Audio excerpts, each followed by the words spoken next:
Board, Nina, tell us about yourself. Nina Bacchus, cattle. We got everything home. We're still short 5 calves. We never did find. And we've had wolves in stuff since then, but we still got all our dogs, and we got most of the sheep, and we're just short 5 calves. So not bad. That's good. Sue. Sue Brown. Everything's good on our end. We're slowing down, getting ready for kidding in January. Oh. Who are you kidding? Kidding, a lot of kidding. A lot of kidding going to go on for a long time. So we try to make it last from January through June so that we're freshening more animals all the time. So it's a long process. Ed, you got a lot of catching up to do. It's going to take you a while. Tell us about what's going on. Ed Wellner, swine representative. Sorry I missed the last 2 meetings. I apologize, but I just couldn't make it.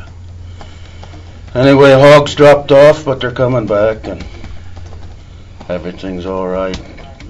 We had a bad snowstorm, but it all went away. And after the snow, we still made Fort Cotton. Surprising, and it's testing real well. So. Yeah. Lila. Lila Taylor, cattle. I guess we just talked about. I thought the market was pretty sad. You had the dry cow market yesterday, but hopefully it'll come back. We've had some snow. We've had cows eat their share of pine needles already in that first snow, so we've got our first little list of ones we get rid of in February that when we work them again. So always have that problem. It's not going to go away. So started cutting trees down. Brett. Brett DeBrucker cattle. We're processing bulls. We're trying to get things rolling in the right direction for the bull sale.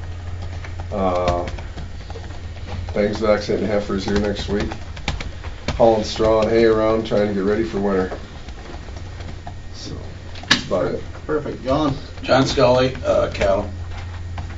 You have more snow than we do, so I'm here. So I hope you keep it. John Feld, sheep. Sheep market has dropped considerably. Lots. It looks like we're going to do the same thing to ourselves that we continue to do the last 20 years. There's a lot of lambs come in. Things are getting filled up already. Not much interest. Hard to move lambs at a decent price. So, wool market has promise. It appears. Snow's on the ground. Ground's going to freeze up the moisture. It's pretty good. Let's go back to the audience. Introduce yourselves, if you would, please. Mr. Flowers. Shane Flowers, Project Meats from Billings, Montana. Tanya Flowers, Project Meats, Billings, Montana. Brian Engel, Pioneer Meats, Big Timber. I guess I'll start back. Kelsey Herbert, Montana Farm Bureau. Marty Zalewski, State Veterinarian. Tani Shemansky, Assistant State Veterinarian. Steve Smith, Montana Veterinary Diagnostic Lab. Eric Liska, Brucellosis Program Veterinarian. Gary Hamel, Meat and Poultry Inspection. Thank you. Welcome. I need a motion to approve these minutes. Mr. Chairman, I move that the minutes be approved. Is there a second? Second. All in favor? Aye. So moved. Milk and egg. Yeah, these, so the rest of the consent items, you should have received a written report from Milk and Egg Bureau because Dan Turcott is not here today. We also trying to keep with what we talked about at the last board meeting, that everybody doesn't have to come and report every time, particularly if they don't have action items for the board. So you have written reports from Milk Control and Meat and Poultry. We did a written report from Meat and Poultry because we figured we had lots of conversations about the Meat and Poultry Bureau earlier in the day, so we just said we'll do a written report from the Bureau itself. And then in the Animal Health Division, they've submitted to you their USAHA annual meeting reports from the staff that attended that. They've put forward a request to fill the open bison program assistant manager position just the same as it's always been. This would be Bridger Cunningham. Just to point out to the board, Bridger Cunningham is leaving us for a new career opportunity. And so we'll be needing to put this person on the west side, and we'll have to be doing it fairly quickly because it's getting close to time for that work to begin. So just to follow up, we had Rob Tierney, who was the manager, left. Jeff Mount was promoted to replace Rob as the manager, which left the assistant manager position open, so we're sort of filling them in hierarchical order. But this person, like I said, we already have Jeff on the north side of the Yellowstone tolerance area. We'll be looking for someone on the west side. And then last but not least is the veterinary diagnostic lab out-of-state travel request for some new employees to go to a training paid for by the Center for Disease Control to make sure they're up to speed and qualified on doing rabies testing at the lab. Rhino? There was one other I was going to ask you about, and I see in Dan's report that he's got 2 people that must go to the FDA Regional Milk Seminar in Reno in April. Do we want to deal with that as well? You could, the board could if you wish to, but he's not officially submitted the travel request form yet. I see they're required to be there. Yeah. So I need a motion on these 2 items. John, could I have a quick question? Yes. If we have a couple questions on things we read, and I think you can ask clarifying questions. I'm sorry. Do we ask them during that? Can we just ask them during their time slot? You can if you wish. Okay. I just want to thank maybe they think it's busy work to give us this report, but I found it very interesting from all the vets that attended those meetings, the reports from those meetings. And I had a couple questions that I've highlighted, but I'll wait until the animal health section. Okay. I move we pass the consent agenda. Is there a second? Second. Discussion, all in favor? Aye. So be it. Old business, Mr. Brucker. I'm up already, huh? Well, we waited for you. I'm getting thrown under the bus, I think. Oh, you're not going to get away from them, so. The bus. I don't know really exactly what to say other than Mike and Mr. Scully and I met a couple weeks ago down here in Helena. Tried to get a little more upgraded job profile and evaluation for deputy executive officer position.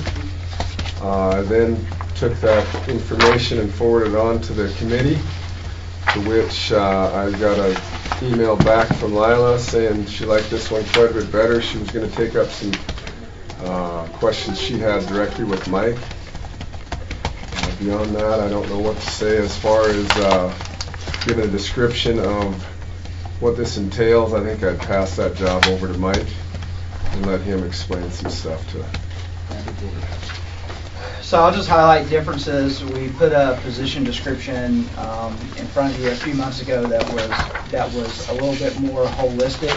I think the feedback from the board on that was they wanted it more focused around the finance area and particularly around some business administration functions that they would like to see more fully developed within the department. That's I think the interpretation that we got from the board. So we've attempted to refine this job profile to reflect that. Big things you'll see is it talks directly that a majority of the time of this employee should be spent on Central Service Division Administration, which is the finance, IT, and the attached agencies. And it describes the activities that they would do as the administrator for that division. You'll see a lot of typical state language for division administrator duties, which are typical across other positions. The other thing that was broken out to be its own individual thing to make sure that it got highlighted and that everybody understood it was the enterprise management for the Montana Veterinary Diagnostic Lab. So you can see that is roughly 10% of the job, as we've outlaid it, to do the pricing analysis and help whoever the lab director is at any given time to help do that pricing analysis and bring those decisions to the board. based on the cost analysis that we should do each year. Has responsibility for the capital equipment purchases and the contracts and making sure that that's all done according to state standards. And I would say that the pricing piece is more of it almost looks like a private industry type pricing, retail pricing type function is what we're looking for. The other thing that we added there beyond just the lab enterprise management is that if we can find someone with that sort of pricing acumen, there's no reason why we wouldn't have them do pricing for the entire department. So as you know, you've seen here at past board meetings where, for example, in the brands division, we struggle with what the pricing of some of those fees should be, or what is appropriate to make sure that we're recovering costs. So sort of extended that to say they would do that business administration for the entire department. So brands would say, we don't know if our fees are accurate. It's this person's job to do that cost analysis and try to help determine what the appropriate pricing should be and help bring those recommendations to the board. The other part there is just part of the executive management team of the overall department. So providing that support to their fellow division administrators on the budgeting process, making sure that they're providing those folks what they need so that they have clear direction of what's happening financially in their area. That's the third major component. And then the fourth major component that we highlighted was recognizing that this position would have to coordinate some work for the Board of Livestock. So that's putting together the reports and analysis and making recommendations to the board that they need to act on in primarily in the financial concerns and budgeting concerns of the department. So it's very different than the first job description we put in front of you, much more refined and focused. I'd like a motion to put this on the table, and then we can go with a discussion on it. What's up with that? I'll second it. Discussion. Anybody? Mr. Nine. Chairman. Just, and of course, I have not looked at it, but one of the things that we have run into in every one of our departments is keeping track of equipment and a fund to replace when need be. Is that something this person would be looking at, and that would come in centralized services? Where would that be in this? Yeah, Mr. Chairman, Ms. Bacchus, yes, that would be in their responsibility for purchasing and for capital equipment, which I think is mentioned in several different places. In addition, the other thing that's been added here I should have mentioned is you'll see point G on Central Services Division Administration also talks about this person playing a critical role with the department's long-range building needs as well. So that would include trying to find someone who could bring some specialized expertise if we find ourselves in trying to figure out how to fund and finance a new lab building, that we would hopefully find somebody who has some experience with those types of capital projects as well. Lila? This is a really good document compared to the first one we looked at, so I think it behooved us to take some time, and thanks for the work you guys did. But I have a question. The only one, I talked to Mike and I've talked to Scully about these. John, excuse me, Scully. Scully, Just going to be Scully because the other one is. I know who you're talking about. My only question, and I did ask, a lot of the things that I probably had questions if were taken out or changed, but I had a question because this person needs to be I thought it was a CPA, right? That they have some knowledge of agriculture. And I know that sounds odd to say that, but if you're going to work for the department, to me and I don't know how you write that in, or if you do, or if you wait till you interview them, but at least they have some clue. And this was probably really backed up yesterday when I had a little conversation with somebody we've hired doesn't have much idea about cattle, so in a position that they should. They're learning, but I'm just saying. So in this thing, I think at least maybe it's through the interview process, or I don't know how you do it, but they at least ought to know what we're talking about here. So Mr. Chairman, I would address too that one of the things with this position and the level it is in the department, and it's something that Ms. Taylor and I discussed, and so I'll share it with the whole board, that I do believe this is a position that at least the personnel committee, I'm not suggesting all full board public interviews like we've done in the past, but at least a couple members of the board, if not the personnel committee, would be tasked to, if we were at the point of hiring this position, would be tasked to be a part of the selection and hiring process so that the board had the ability to assess that sort of knowledge and some of the things that they're concerned about. John? One of the notes I made earlier, and you no doubt have a reason for it, I'm just curious to know what it is. On page 4, A and B, I scribbled on one of the notes I sent in that it should be at the request of the board or the executive officer. Right. On those appearances and on those drafting. Is there a reason for not doing that? Well, I think... I'm just concerned about somebody, Yeah. you know, freelancing it and saying, hey, I got the authority and I... Yeah. Are you, That was one you of... must be in part 3? Right. In Part 3, A and D, Yeah. Mike and I had those discussions. Yes, too. and I would say that there's no intent there to set them up as a freelance. I guess there is a base assumption that they have a definite place on the org chart, and it's below the board and the executive officer, so all of their duties would derive from that, from those managers. All I'm saying is that if you get a request from a state legislator to come testify at my committee, the person's in a bind. And so the way you take them out of the bind is that the person can say, well, I have to get approval from the board or the executive officer first.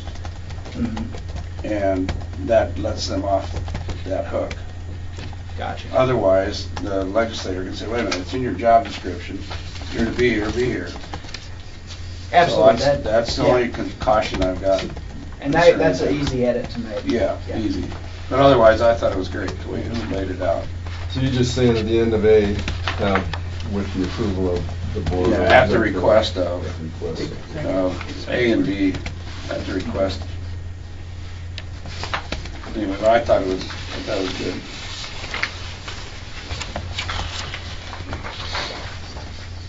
Anything else, board? So you will change your motion with this amendment? Okay. Is that acceptable to everybody? And we'll move Mike on to start the process here. All in favor? Aye. Opposed, the same? Well, Thank you. wait a minute. What do you mean move on with the process? Yeah, I was just going to explain the process. Yeah, I was going to say. So now that there's board approval on this, we have to, the first thing we have to do, since this is a brand new position that has not existed in state government previously, is we'll have to, and this form is, we'll have to clean this form up and then present it for classification. So it'll go through a classification process which will determine the appropriate classification and pay band based on what's in the job description.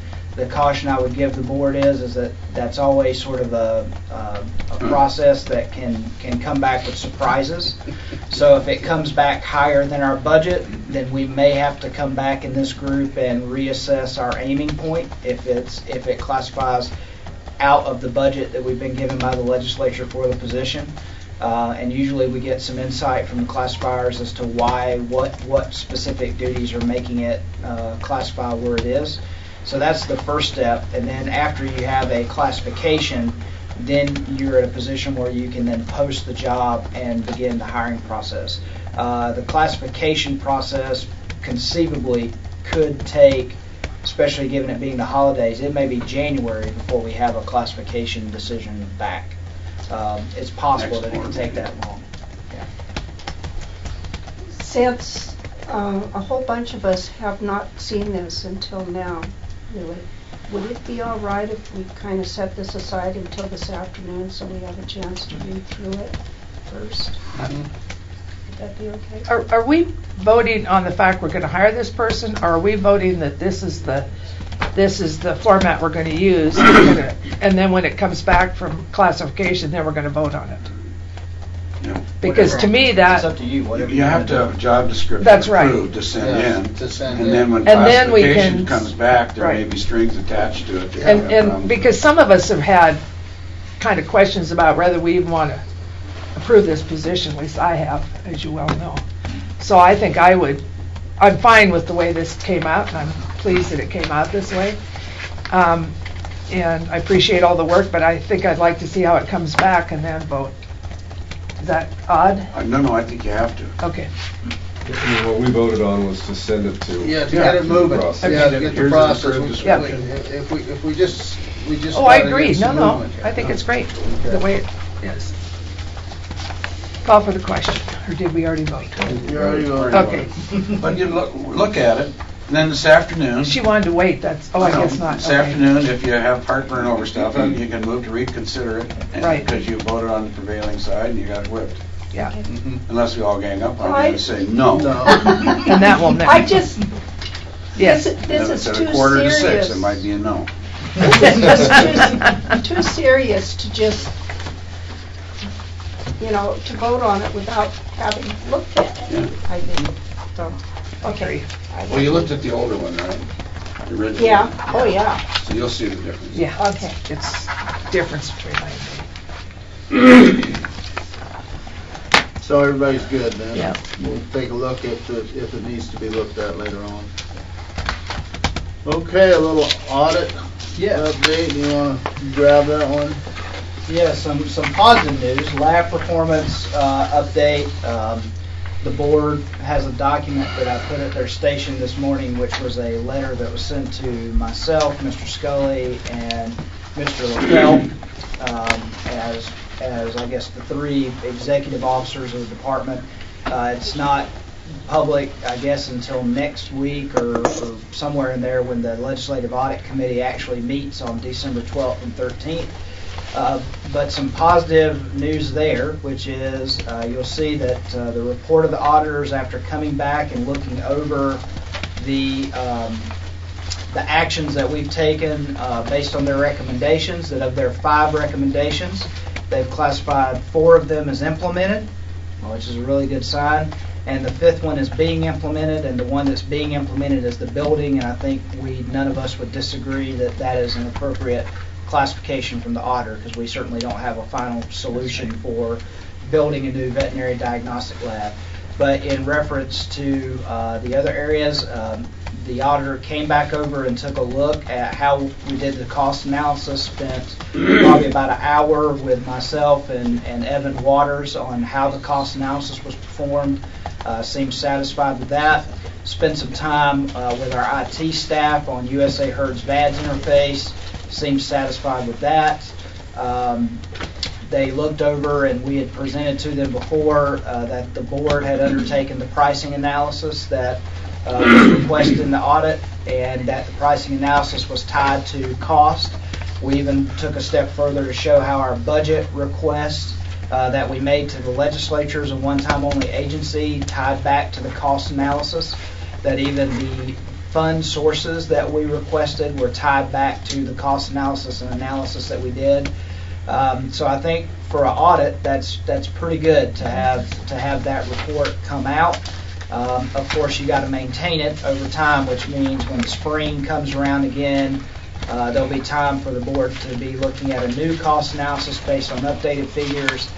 Again, back in the conversation about whether lab pricing is appropriate.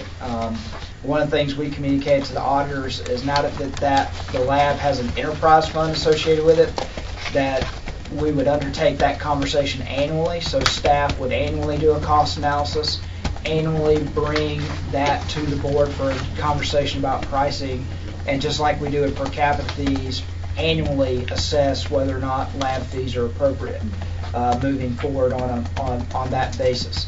But bottom line, very, very positive. What the letter said is that there is no requirement, or in fact, actually, I think it was discouragement for the board or staff to be at the audit division or audit committee hearings on the 12th and 13th because they felt like this report would pretty much be accepted with no questions. And if there are questions, they know where to find us. And so that's pretty much wraps us up on the lab performance audit. And you'll begin to see it drop off the agenda, other than the items we need to continually keep track of and move forward. Now, before moving on, I'll stop and see if anybody has any questions about that one before moving to the next one. Mr. Chairman, Mike, what, did they indicate any sort of timeline they wanted to see movement on the building? Because that will be an ongoing thing. No, I don't, and I think one of the things there is that they recognize that with the passage of House Bill 661 and the establishment of that lab study committee, essentially at this point in time, not only our lab but other labs, the legislature has sort of taken responsibility for the timeline there.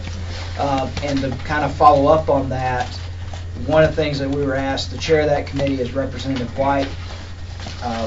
You'll remember at the last meeting we had received a letter from Representative White basically reaffirming that we wanted to be a part of what they were moving forward with, what the Legislative Study Committee was moving forward with, and this board was in support of that. And so I communicated that to Representative White and Legislative Services that yes, Department of Livestock is in, and just let us know what you need from us as they continue forward with their work.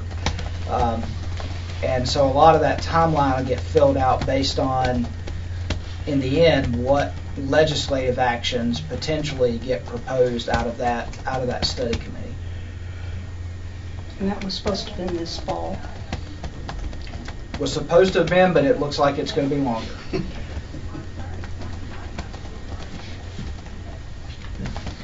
Yes. I would just, Mike and I have had this discussion, but if you look on recommendation 1, it indicates that we do the cost analysis annually. If you remember back in the original audit, it said, I think every 2 years. And we responded that we would probably be doing some of that cost analysis annually. And so he has had conversation, and then the fees would be fixed in the spring. So that's going to become a regular calendar obligation of the board on a going forward basis. And in response to Mr. Scully's comments, so the board's aware, obviously we've been replacing staff and turning over staff in our accounting area, so we're a little bit behind on the cost analysis, but you know, my Christmas present for Mr. Waters is that when you meet again in January, we'll have the updated cost analysis based on the 2017 fiscal year figures done, so you can see that long before we begin to introduce it into the pricing conversation in March or April. You know, even later. But and the other thing I was just going to comment about is that you asked about the lab issue and a specific timetable. It talks about creating a timeline, but doesn't require a specific timeline to be adhered to. And both those two recommendations are critical aspects for the new hire, the replacement hire, or however you want to say it, the change that the legislature made for the deputy director.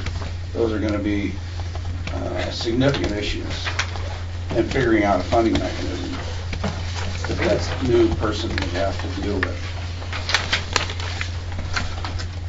Anything else, board? Brucellosis update? And you're looking the appropriate way. Yeah, I know, and he's excited. He's got his towel on. So He's jumping around there.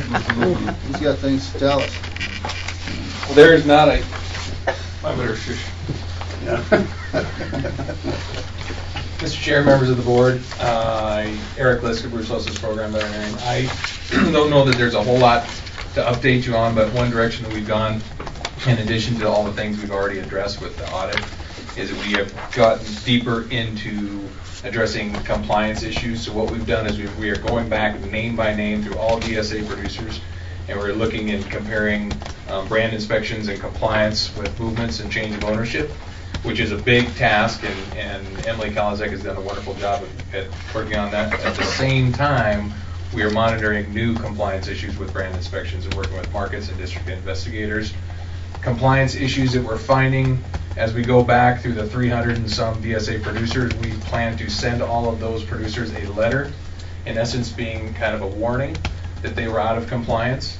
CCing the brand's district investigator at the same time and utilizing that letter as a warning, and then going further, continue to watch for compliance issues, and if we have recurring issues with the same producer, then we will likely move on to ticketing. Compliance issues as we go along here will be nothing less than a written warning from here on out.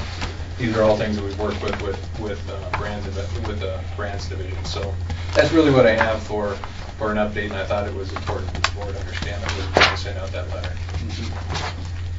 Nina? Dr. Liska, why are people out of compliance? They don't know what they're supposed to be doing, they just don't care what they're doing. Is there one thing more than another that's causing non-compliance? As we look at it, the majority of these are simply knowledge. They're not aware that when they say my animals are tested, that test is not good for the life of that animal. The animal is likely tested, but it was tested more than 30 days ago in the spring for movement. Therefore, they said, well, yeah, it was tested, but it was tested 6 months ago. It needs to be tested within the last 30 days. And so oftentimes the animal was tested, but wasn't within the time limit that it's allowed for movement or change of ownership. So then that says to me that perhaps there needs to be a sheet of paper that goes with the letter that says these are the steps you must take to be in compliance, so that they get some knowledge. You bet, and we're trying to work on that, basically a grassroots education to those DSA producers and try and remind them of these regulations through things just like that, in addition to working with local inspectors that we're planning on sending them a card that has all the regulations mapped and to help those producers understand and know the regulations for the DSA. And so that's our plan, is to try and get down there. And I've been on the calling tree trying to work with as many DSA producers directly on the phone as I can to also get that education to them. Eric, I have a question. One of the questions I had on the reports that all the vets gave from their trip was on the Greater Yellowstone. It's not DSA specific, but one of the things it says in here that really kind of threw me, it said herd plans are voluntary with less than 30% participating. Is that what goes on in the DSA, that less than 30% of the people have herd plans? Because this is, stuff that you guys run. I didn't dream it up, so. If I recall, Mr. Chair, members of the board, if I recall, that was for Wyoming's surveillance area and their review that the USDA had of Wyoming's designated surveillance area, but it does hold true for Montana as well. Our herd plans, or I should say our management agreements, are voluntary. Our herd plans are mandatory, and they're not a legal document, but if they want to get out of quarantine, they have to follow that herd plan. Oh. So a management agreement is an agreement that I have with a DSA producer that outlines the regulations, that outlines what they agree to do and to while they're in the surveillance area. Most of our management agreements are for surveillance area producers that utilize the area only seasonally. And so it outlines what they're required to do when they move in, when they're required to test, what they're required to do to move out. And so they're not mandatory, but they help me keep in contact and educate those producers, especially those producers that are seasonal. And I think those are the folks that I try and concentrate on, So as well as Wyoming. Is Wyoming. Are we somewhere in the ballpark? Do we only have 30%? Because to me, that's not We much. have about 170, so we're almost 50%. And what I would say is, I'm sorry, go ahead. I was just going to say you got to separate the two, though. Right. Originally, We changed the name of them, right? correct. Somewhere in Originally they were all herd plans, Right. as I remember. Now it's management plan and herd plan. Herd plan is a different description, so you'd have more management plans than herd plans. Or the other And way. so if you compare apples to apples, that's probably a management plan number, not a herd plan. Okay. Obviously, they use the old terminology. Is that what Yes, you're yes, they saying? do. And I changed it because, we changed that, I should say, because there was so much confusion with other Right, states. I remember, that- yeah. Okay.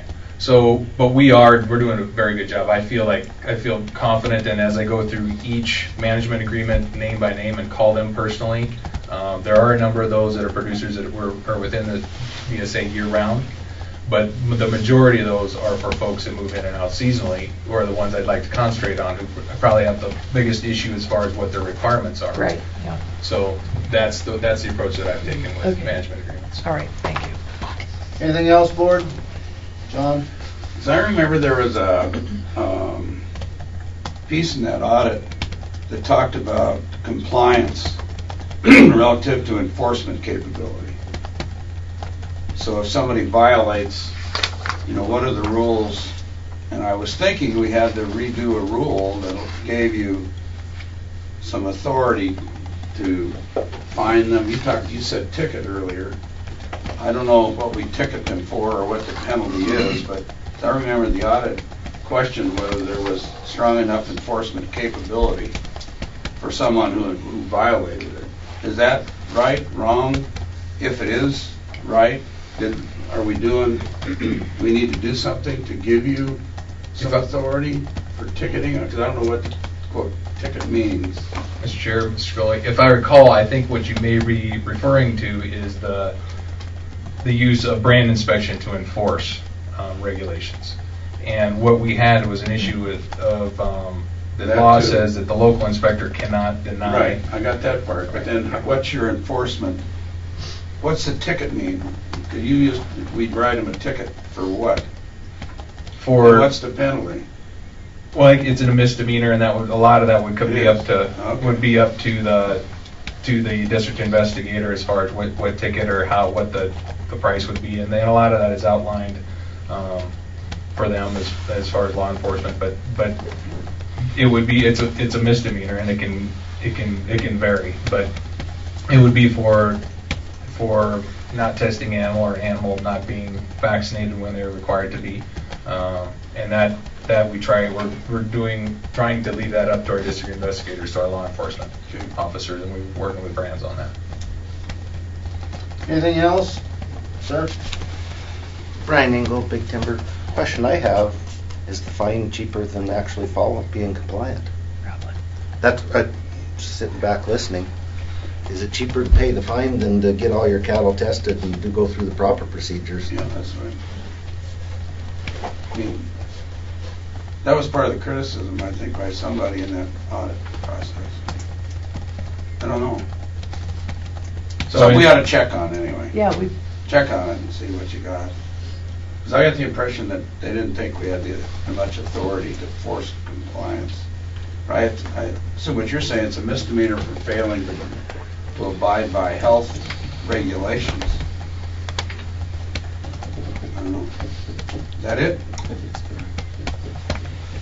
And to clarify those two situations, and what we're talking about is that, the challenge is with the real time, if someone's non-compliant, we don't have authority for an inspector to say you can't ship these cattle to them. Right.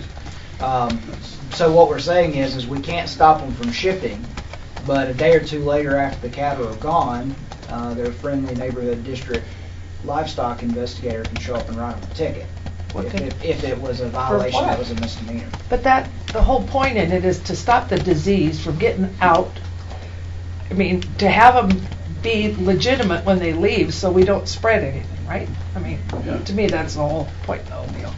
So having them stop 2 days after they're already gone, and the ticket doesn't mean 2 cents to me. I mean, so I guess, And I think that's the basis of that was, I would say, the root basis of the audit finding was that real-time compliance is lacking, and that's why there's been some conversations among legislators. There's not been conversation really here among the board about putting something forward, but there has been conversation among legislators about whether or not there needed to be statutory changes to be able to stop movements for animal health purposes.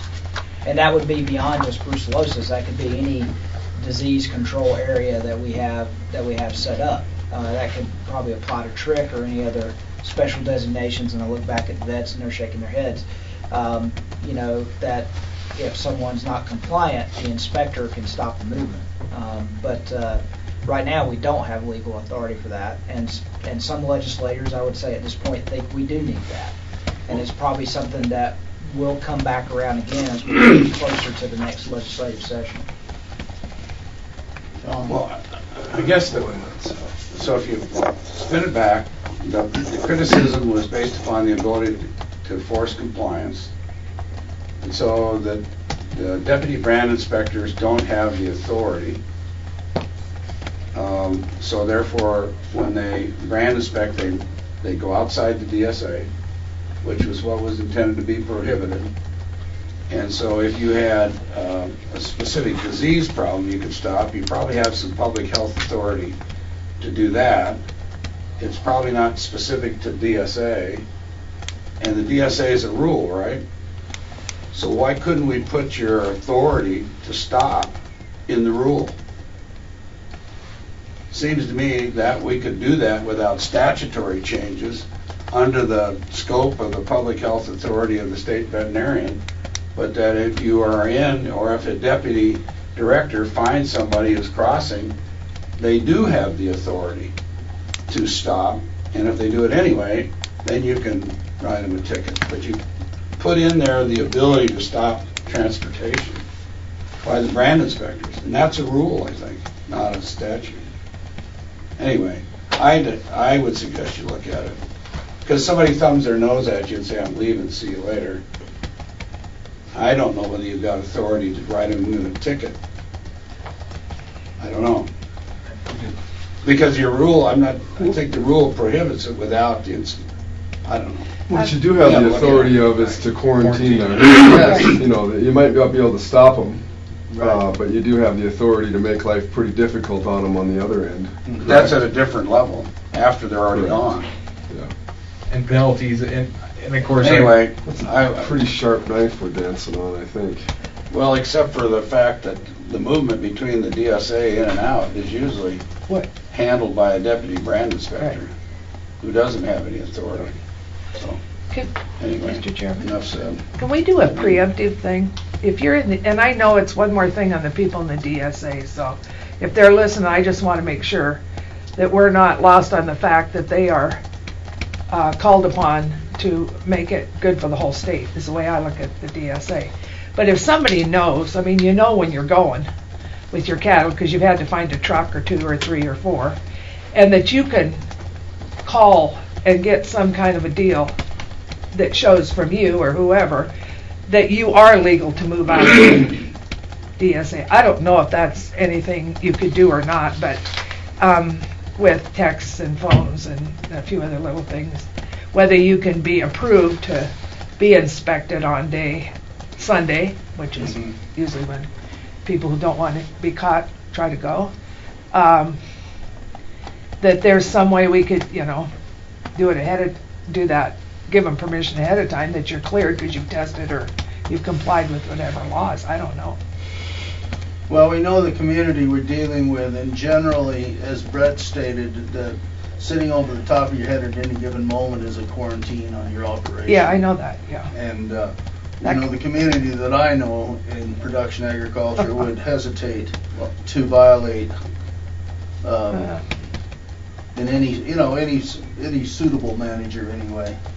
I don't know whether that's true or not. Well, you know better than I do. Well, I'm not sure you have the authority to quarantine a whole herd for somebody who takes the cattle out of the DSA. I'm not sure that rule is there, but you may be. It may be. If he designates it as a health hazard for the state of Montana, boom. But his problem is whether it was a hazard or not. And if they were vaccinated anyway. Well, I just ask you to look at it and make sure, so we don't get it dinged again. Dr. Zalewski. Yeah, Mr. Chairman, the quarantining the cattle if they leave the DSA and they do not meet requirements, quarantining that group of animals that left without requirements, that's an easy question, because I mean those animals, potentially are at risk of transmission. They have not been tested. They pose a risk, and so quarantining those animals is straight up. The misdemeanor discussion is very much in line with some of the concerns with trick regulations, which is why we asked this board to consider more stringent trichomoniasis regulations, because the cost of compliance was way higher than the cost of a ticket. And likewise, this is something that you're welcome to look at. Regarding Ms. Lila's comment on notification, Idaho has gone to a permitting program where producers request or notify the state of a movement, and then the state officials can look at the testing requirements or whether the testing has been performed. We have not gone that way because we have a strong brand inspection system that we felt was sufficient.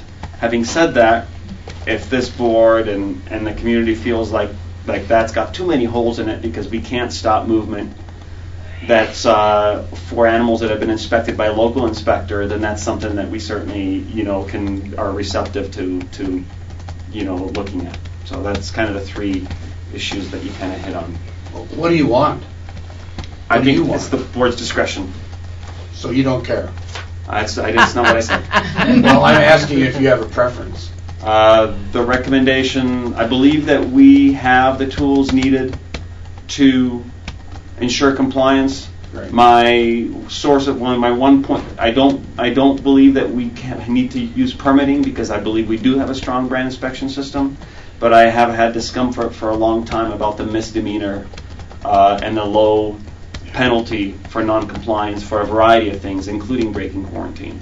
I feel like it's not, if we didn't deal with a good bunch of folks on a regular basis and folks that aren't in the business of just breaking the law, then I think we would be in a different place. We'd have a much more difficult time because I don't believe that misdemeanor is a significant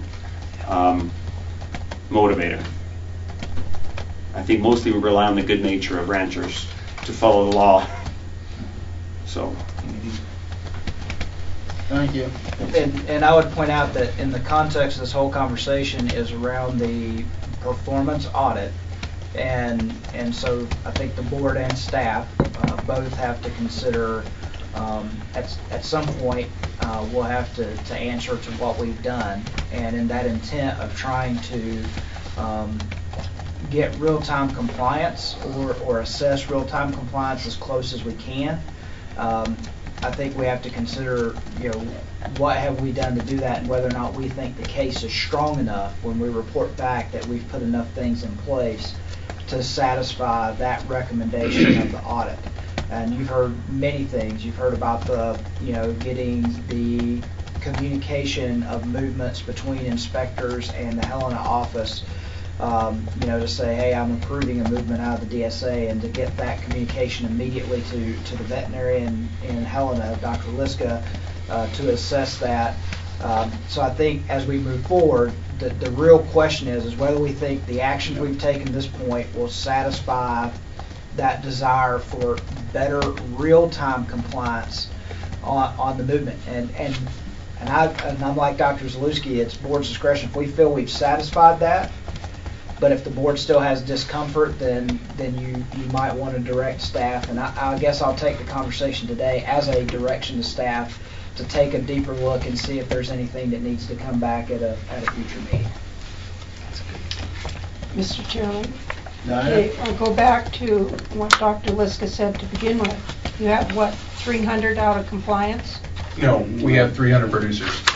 Okay, how many out of compliance? Half of them? We are still working through that list. We have about 100 producers left, 100 producers to go through all of their inspections. But at this time, the compliance looks very good. I think we're going to end up with better than 75% in compliance. And a lot of those compliance issues are going to be what we believe to be minor. Again, like I said, they misconstrued the idea of when they needed to test those animals, and we should be able to make that right very quickly. A lot of those animals may have gone directly to slaughter and were tested hopefully at slaughter, or they no longer exist on this earth. So we're not so concerned about the ability of those animals to spread any disease. But for the most part, I believe we're going to see very good compliance. We're going to see the compliance is awfully good. But there's going to be a percentage, 20% they're going to have some minor compliance, I believe minor compliance issues. Okay, if you have minor compliance issues, but you have gross compliance issues, how valuable is it to the state to remain brucellosis free? And I think you go back and you look at compliance and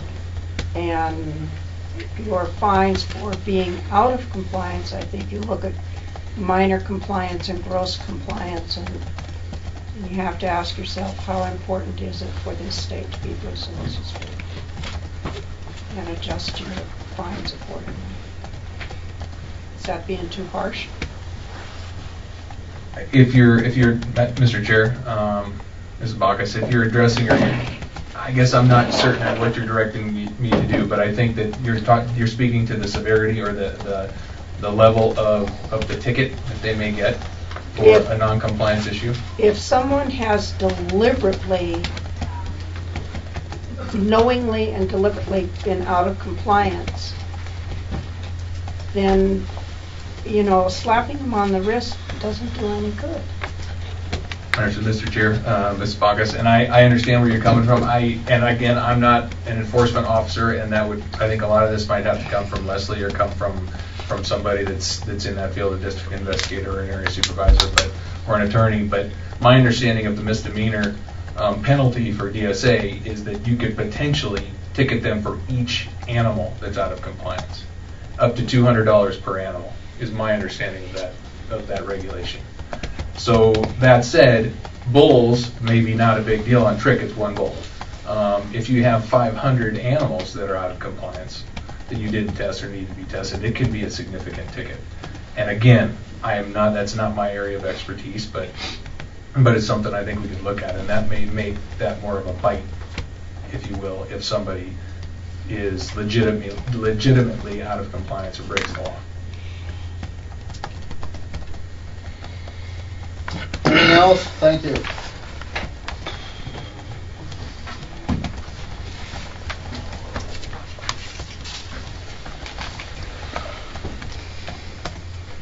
Brand conflict? How you guys doing? Well, I dropped the ball. I should have been in contact with Mr. Alme and had him up here today, and I just dropped the ball. So Okay. when we get to brands, I would like to suggest we do something, but I'd like to do that in All brands. right, very good. Meat and Poultry Inspection Process Improvement Committee. That's John. How quickly that was done. You've got your microphone covered?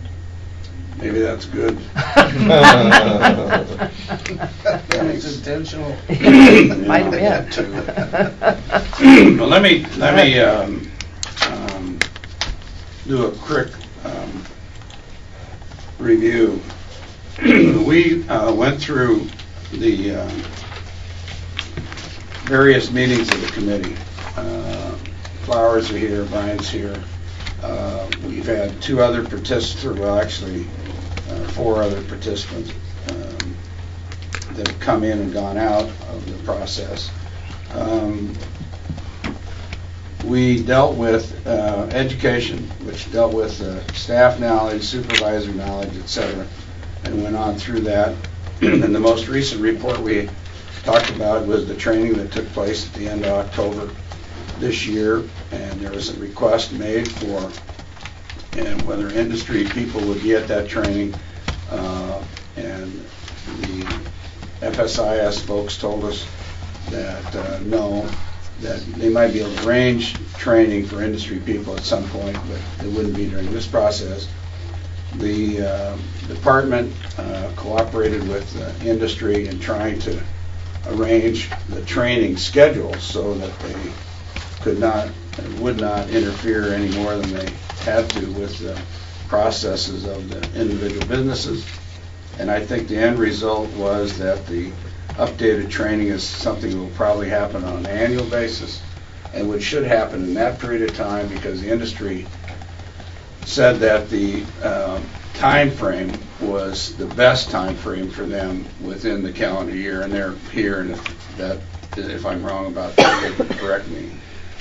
There are specific discussions about communication that I think are going to be ongoing, about what you communicate, making sure that you communicate new learnings to the industry and the manner in which you do that, and processes are engaged by the department to do that.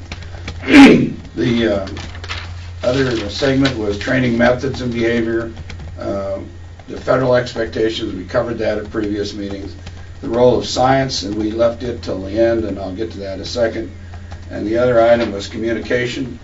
And then we had a segment on appeals procedures, which I'll get to. And then we covered state employees' rights, rules, and processes, because we had the union representative there, and informed the industry about claims against the state and how they work, and then some timelines that apply to the above items. So let me go to the most recent meeting, which talked about the role of science, and the committee came to the conclusion, based upon the recommendations of staff and the committee, that though recall is a decision made by the plant itself, that there should be a recall committee. So we looked at recalls and what the federal level, I'll give those to Mike, FIS food recall rules, and all these documents I'm handing out, or Mike's handing out, were handed out to the committee. Excuse me. And we looked at the possibility of our recall activity based upon Minnesota's. And so I'm going to go the other way with the Minnesota, and it's written right at the top, recall policy, that was also handed out in that period of time. The definitive action item for us to take at this meeting is to approve the department, and I'll make a motion to do that later, but not right this minute, to approve the department proceeding forward with putting together a recall committee and a recall policy and guidelines for the state of Montana.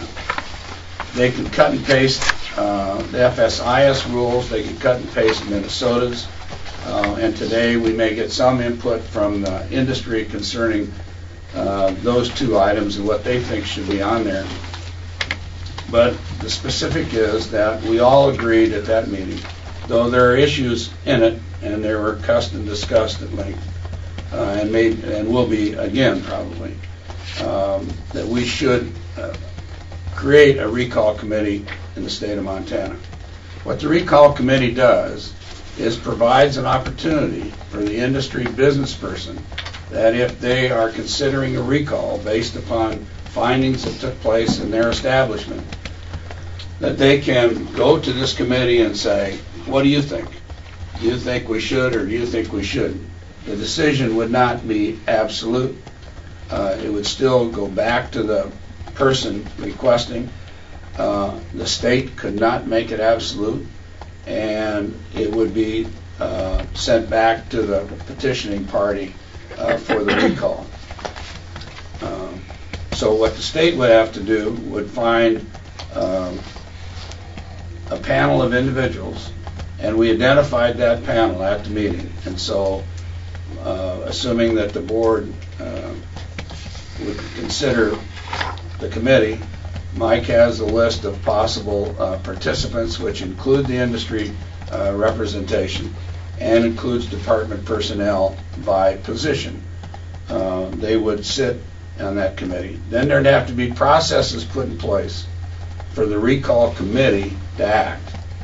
Who gets the petition for recall? How much time do you have? What's the content? That's all, if you take a look at it, in the Minnesota and FSIS recall discussion and rules.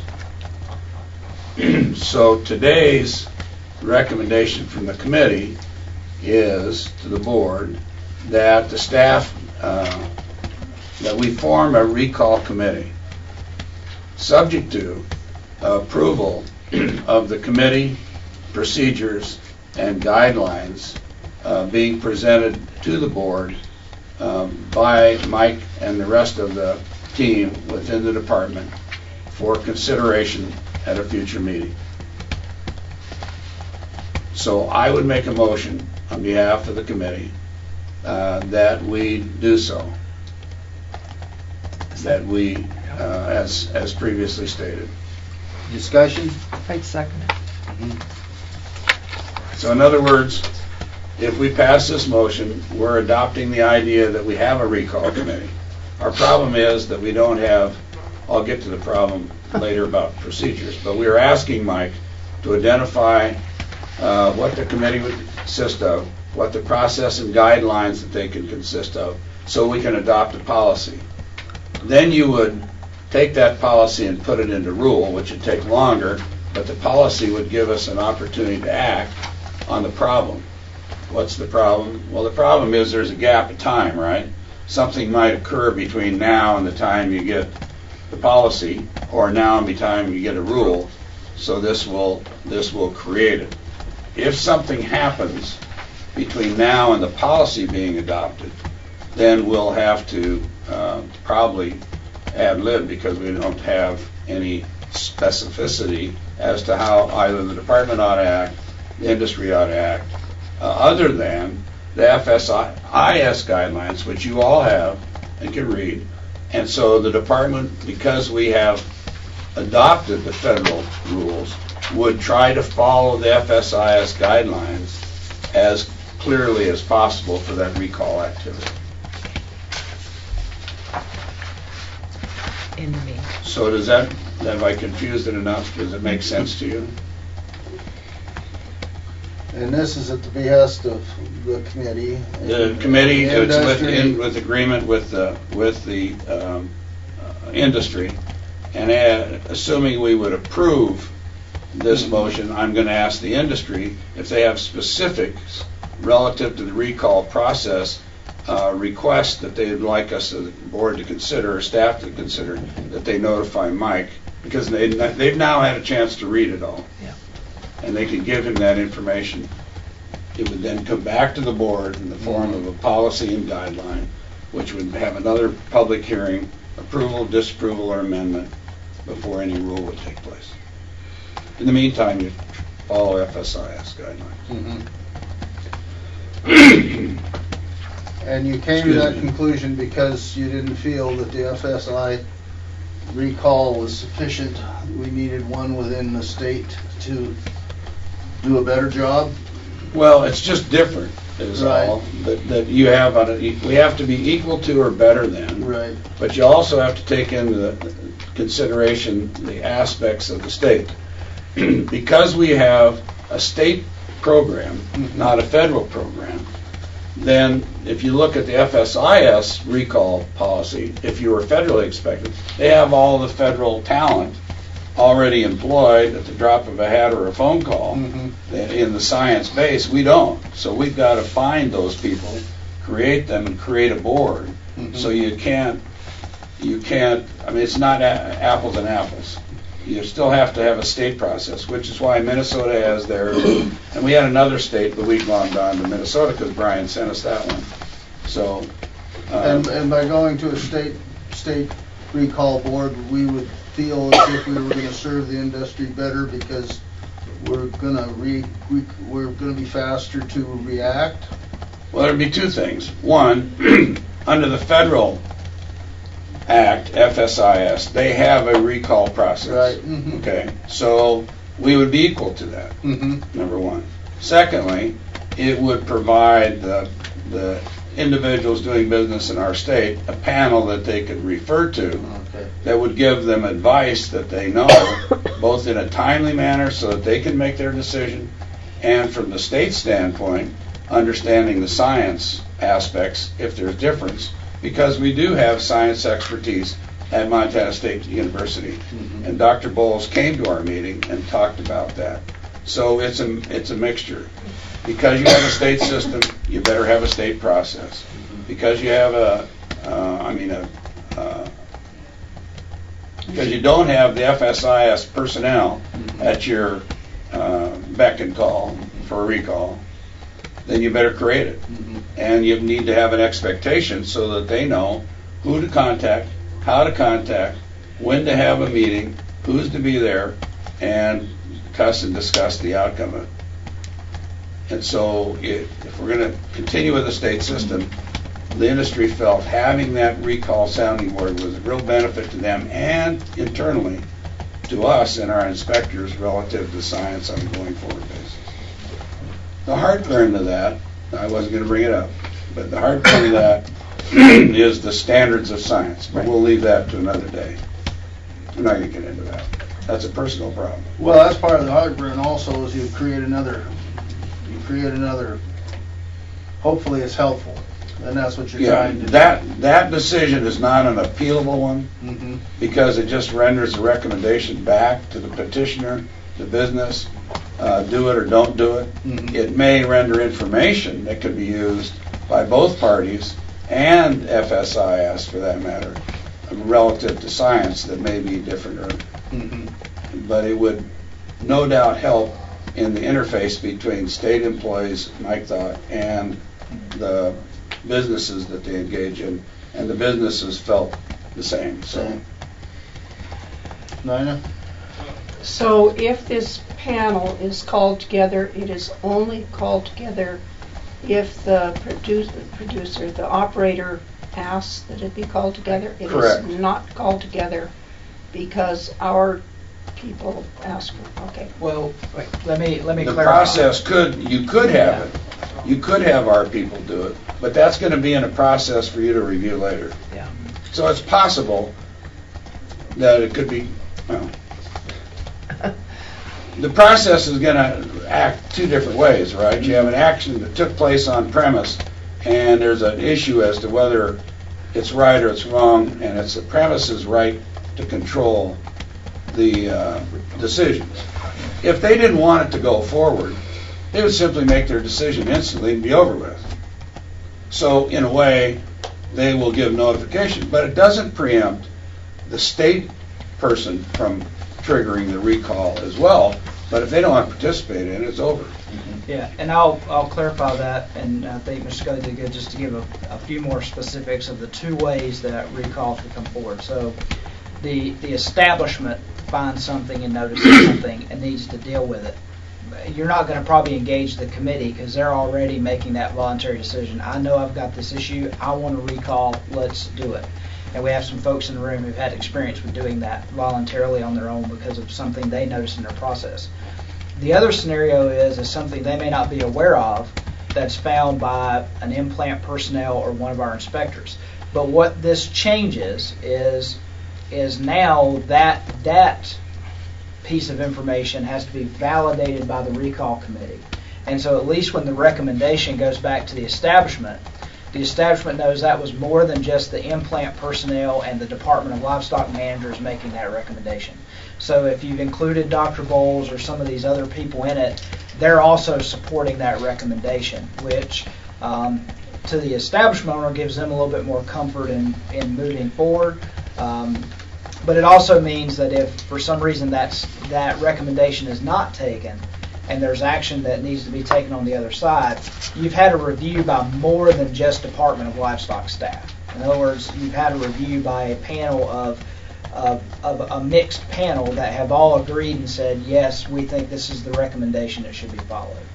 Does that help clarify? That yes, it could still derive from inside the department, but there's now new people that are going to take a look at that information and say yes or no to the recommendation. Okay, so the recommendation may come from within the department, but the recall is strictly voluntary on the part of the plant. Right. Correct. Okay, that makes sense. So if you read the Minnesota, and they're identified on the top right-hand corner, the Minnesota policies and guidelines, that'll give you some feel for what Mike and the team will develop to bring back to you for your consideration. And if in the meantime, if something happens, they'll do the best they can to follow FSIS, be equal to it. Brad? So obviously I haven't read this yet, but how does this happen in an expedient enough fashion? Well, there'll have to be timelines involved in it. And if you think about it from the producer standpoint, the establishments, it's to their best interest to have it happen. And so the state will have to process it. There'll have to be those guidelines in it.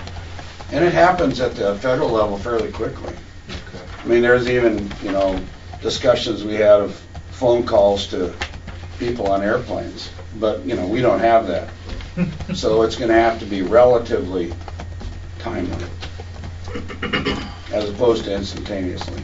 So the information, actually, your timeline goes back to Dr. Bowles. No. Well, You need to just look at the Minneapolis guidelines, Minnesota guidelines, so you can get a feel for it all. There will be a panel. but no, what I mean is, if there's a problem with the product. No, it's not, it has nothing to do with Dr. Bowles specifically. Doesn't she have to test it? She doesn't have to do anything. Oh, okay. So her role as a professional expert may be played in different fashions. She may represent the industry. She may be sitting on this panel. She may be a third-party personality that says, I'll provide you my information. So it could come, her role in this is not specific, period, because it's currently processed in guidelines. If she were to be one of the people on the panel, it would be more specific. So she has no formal role with either an individual establishment or the Department of Livestock at this time. She's a professional, and she made it very clear at our committee meetings that that was the case. She's a professional with her own scientific background, expertise, and renders expert testimony and beliefs, but she may play, and it's possible she may bring something there from her own right too. Anything else, board? Mr. Chairman, Lila, I think one thing that was made really pretty clear was that if there is a major health risk, the processors themselves will initiate a recall immediately, because you're talking about somebody's livelihood, So that's a situation where, if a processor believes that it could be a threat to human health, they're going to be the first to do the recall. And in that case, they would just inform the state of what they're doing immediately. Yeah, I think that's worth noting. What Sue's talking about is that each establishment has a recall plan that they can execute at any time they wish to do so. That's part of their requirements. It's part of what they have.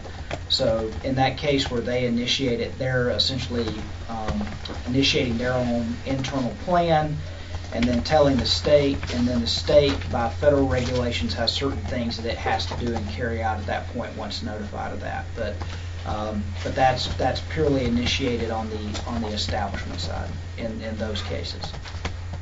And the recommendation is essentially the recommendation, if it's coming the other way, is a recommendation to the establishment to now execute your recall plan. That's what the recommendation is. Okay, so on the floor, we've got this motion by John to start implementation of this recall language, directing Mike to do that. All in favor? Aye. Opposed, the same? Okay, the next one's even more fun. Wasn't that enough? No. Not another committee. That was the easy one. You're right about that. Let me make a comment to you that is general in application to both the recall activities and our communications process. And the next item, which is the appeal process. But before I do that, I was going to, so from the business standpoint, take a look at those. If you have specific heartburn about it, get it to Mike about the Minnesota process or the recall process so that it can be considered for recommendations. You'll have another bite at the apple when it comes back to the board and formalize Montana recommended policies and guidelines. Does that work? Can I make a quick comment? Sure. Brian Engelpiner meets... Sorry, Mr. Chairman. Oh, sorry. Mr. Chairman, Board, I want to thank the committee members that have spent, and the processors spent a lot of time doing this. It was discussed at our last committee meeting that there might be a couple people that on our list that are part of the lineal process appeals, and that we may want to reconsider taking the state vet and the executive officer or the board member off of that committee and stick with just a science-based 3-person committee. Just because it was discussed, but I guess I'm putting that out as the processors are in favor of removing those 2 people off of the 5-person committee and sticking with the more basic 3-person science only, no ties except for food safety. Okay. Yeah, we I'll did. put that in Chairman, formal too. we did discuss that, and in the end, we went from a 7-member committee down to 5, and we had a board member on. We took it off, and so we had some department employees. And the reason we did that, cumulatively at that time, at least from the department standpoint, if you look at FSIS, they're fundamentally all employees running through their recall process. And we didn't have the data on who the backgrounds of Minnesota's are. So that, but we can discuss that at another time. Okay, thanks, Brian. The next one is a little harder to deal with. But I wanted to remind you, and I abbreviated that we have, if you look at the federal rules, they're mostly done orally.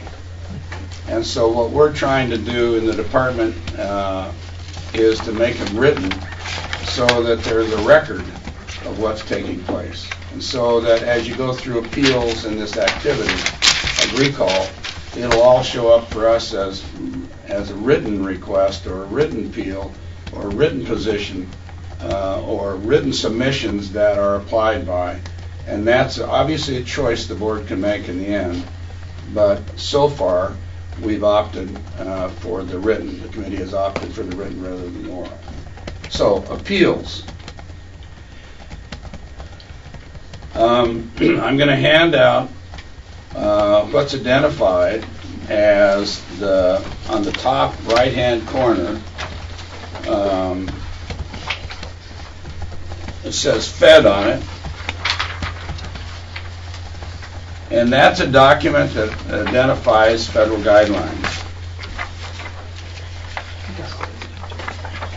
I'll jump forward to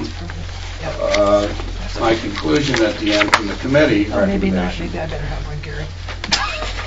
And that's going to be that we again do it the same way, that the department put together their guidelines for recommendations for an appellate process in the meat inspection area for the next board meeting.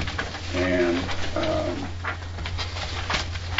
I'm now going to hand out to you a draft that has content in it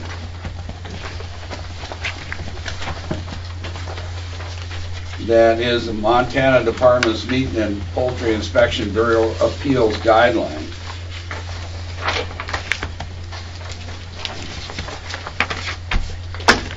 And the question arises I keep doing this. as to what's the difference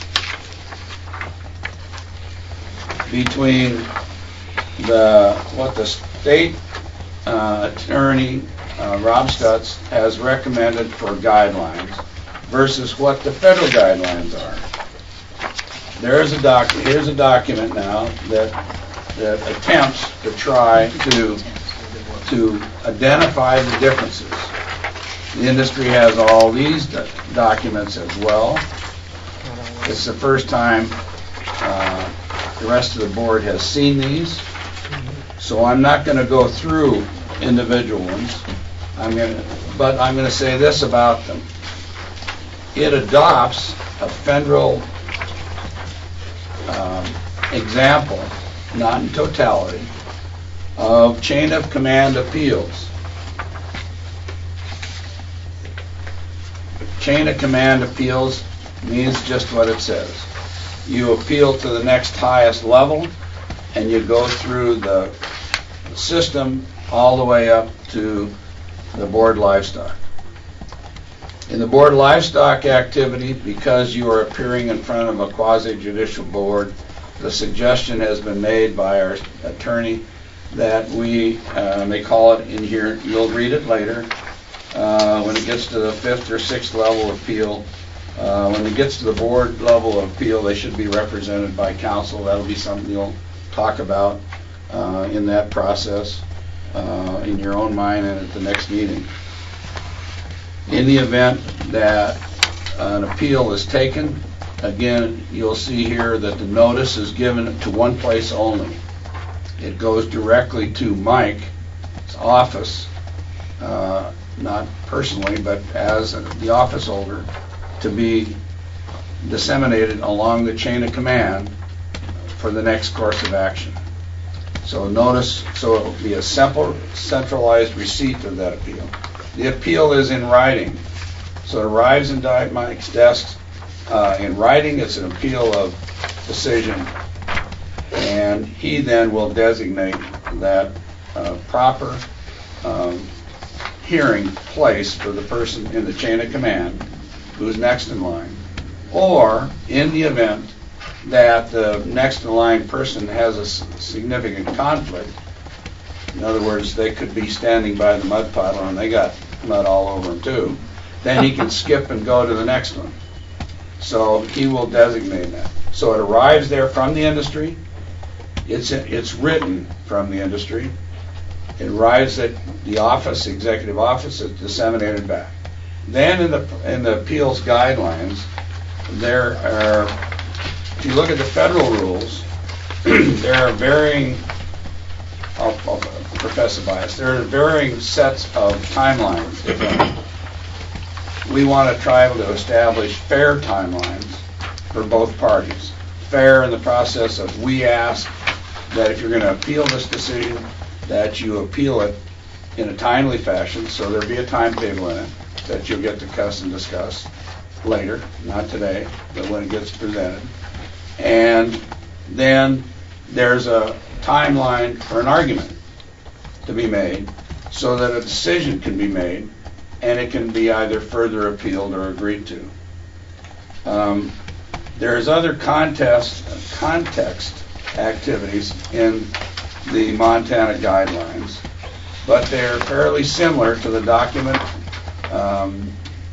I'm handing you out the document of August 30, so you've seen that, but we also handed out FSIS. And then just so that you have the bigger background, it's not of great use to you in terms of its functional content, but it does have in it the rule adoption of food and safety that currently exists, having adopted the federal standards of food and safety. And so, again, we are, I think Mike can speak for the department if he chooses to. I don't want to get into a lot of discussions about the appeal activity because we have appeals ongoing now. And some of those are recent, and I'm sure will be discussed with our legal counsel. As I'm aware of at least one that has taken place, I don't know what the content of it. I was made aware of it right after our last meeting of the committee. And so I will simply make the motion of the committee, which is that staff bring forward for consideration our next meeting an appeals guideline and process for meat and poultry inspections for the Montana Department of Livestock. Second. If you approve those guidelines and policy, then you can talk about in the next meeting making a rule change, et cetera, and legal counsel can advise us to that. So you'd want to take a look at the August 30th document already presented to you that Rob Stutz put together, the differences between Fed and state, to have a feel for it, the fact that it's written, not oral, the fact that it goes separately, goes centrally to the executive officer, and the fact that there will be timetables. There may be other things in there you want to talk about, and the industry may want to talk about at the next meeting, but that would be available to them ahead of time to look at whatever the final document is. Discussion, board?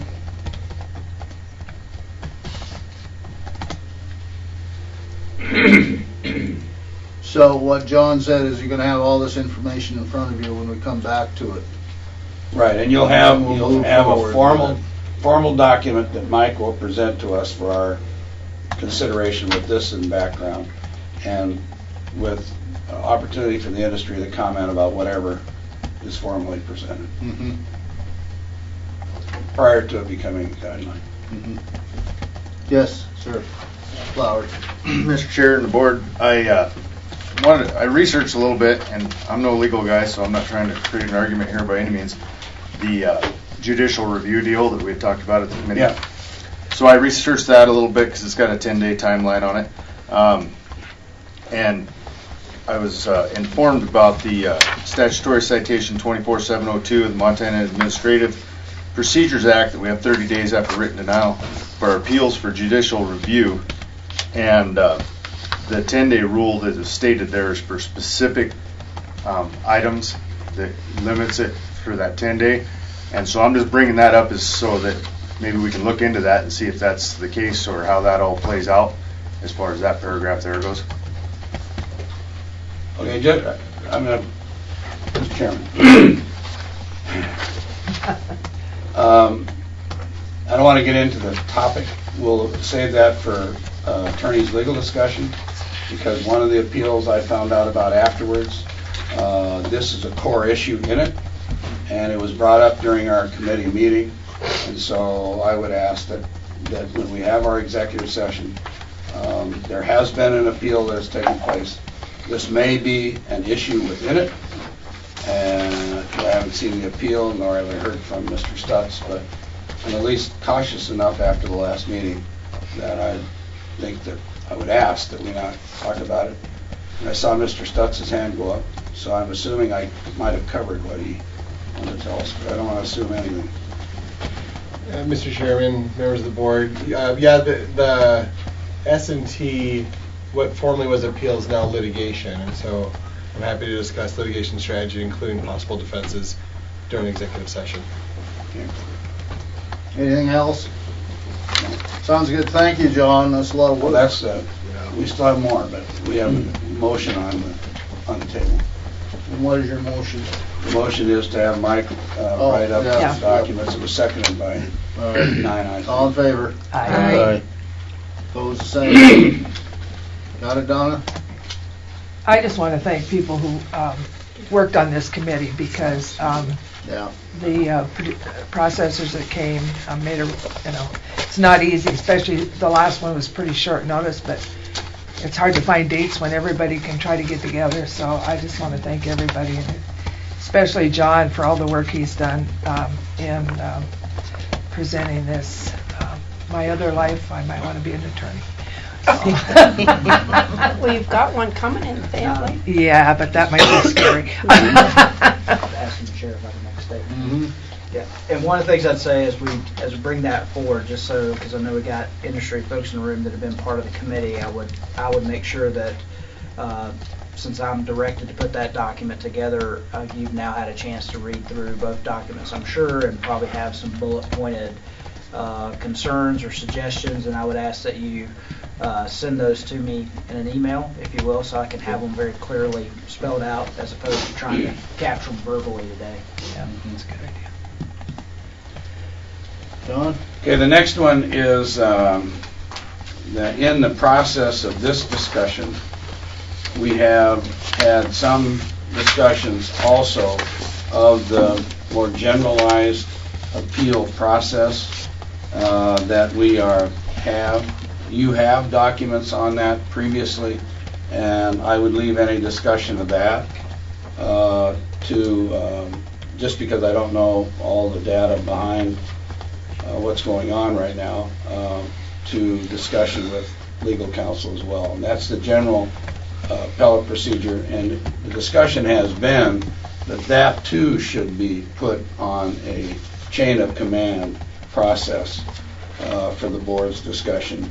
And I would just ask the Mr. Chairman that after our legal counsel discussion, if we could postpone any further discussion of that appeal process until after our opportunity to discuss it, because this is all intertwined, and a chance to discuss it later in the day possibly. And with that, I'll skip to the other proposition, is that we also have had, besides the training session, the discussion of when it's appropriate for the department, i.e. the board or the executive officer, to attend state industry meetings that are most convenient for them and at their direction. And I think we left it on the standpoint that if there are specific items of interest, that the association can send a note to the executive officer requesting presence or requesting discussion of or making individual inquiry as to specific issues or about specific information that they may have heard about or needed clarification from at any of their special or annual meetings. And I think the department has acknowledged that they would be open to appearing at those meetings if requested. And I think with that, I think that has the last agenda items for the moment. He's coming very careful. Questions, board? Thank you, John, appreciate it. Committee, industry. We'll move on. And if I understand what Mr. Scully said correctly, Mr. Chairman, this new business item is now, by consent of the board, postponed until after legal discussion. Right. It gets wrapped up in that. Yes. Right. Okay. So that's where we are. We go into executive session. Mr. Chairman, there are some public legal issues to go over just before we go into executive session. Okay.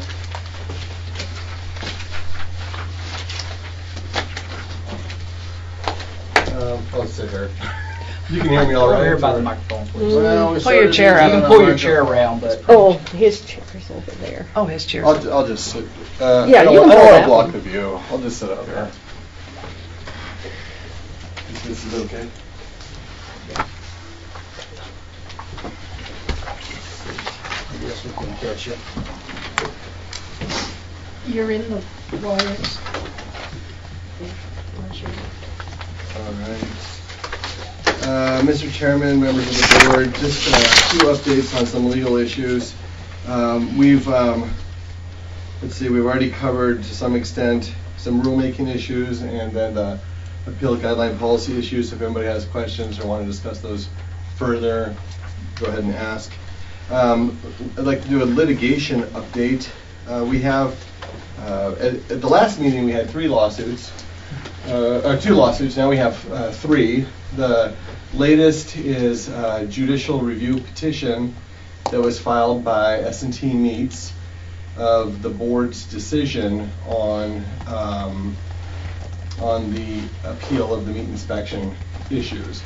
And so that was filed in Yellowstone County, and I was just served at the very end of November. So that's a new lawsuit that's pending, and we'll respond in due course. If you have questions about litigation strategy, some of the defenses we could raise, happy to discuss that in closed session. The litigation that has been pending, we've got the Cormark case, and since the last board meeting, Cormark has filed what's known as its second amended complaint. It's slightly changed the way it makes its allegations, and more substantively from my perspective is it added some new defendants. I don't think that the changes to the allegations are very substantive, but Sue, welcome aboard. You are now a defendant in the Cormark lawsuit. We shed a few defendants. The former board members who previously were named defendants and former employees are no longer defendants, and so now we've got a whole crew, including Marty is a new defendant, Connie is a new defendant, Mike's a new defendant, in addition to Dan Turcott has always been a defendant in that lawsuit, as well as each of you as board members.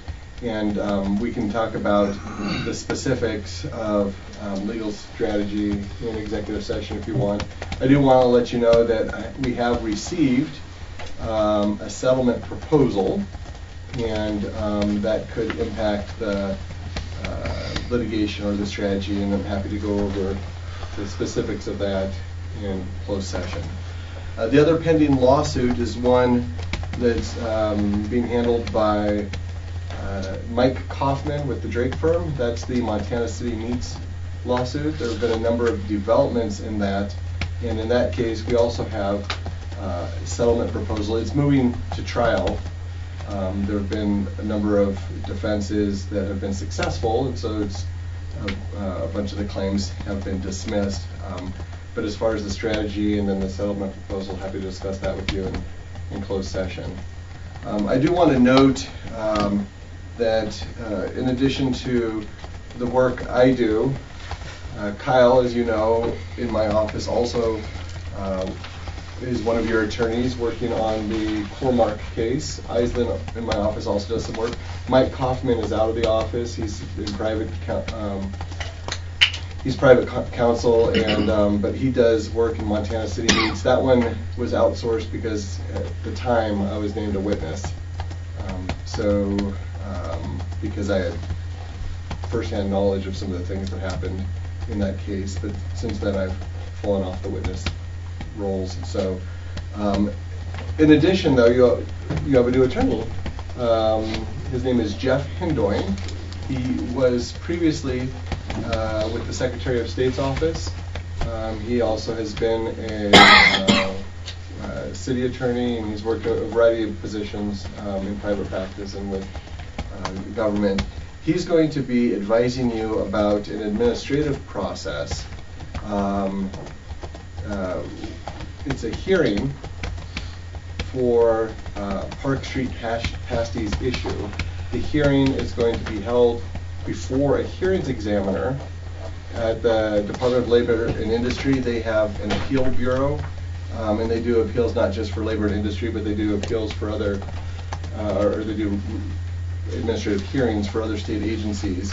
I am the attorney for essentially the prosecutor, which is the Meat and Poultry Inspection Bureau, and so you guys need different counsel to advise you about the procedural questions when you're making your decision in that case. And so for that reason, there's another attorney who's coming in, because I can't advise both the prosecutor and the judge. It's conflict. So anyway, you've got a small army of... Not even at Christmas time? Small army of attorneys working for you. If there are any questions about any of the litigation, rulemaking, or the policy issues, I'm happy to try to address them now, and if they're litigation strategy, we can discuss them in closed session. I need a spelling for Jeff Hindoin. Hindoien.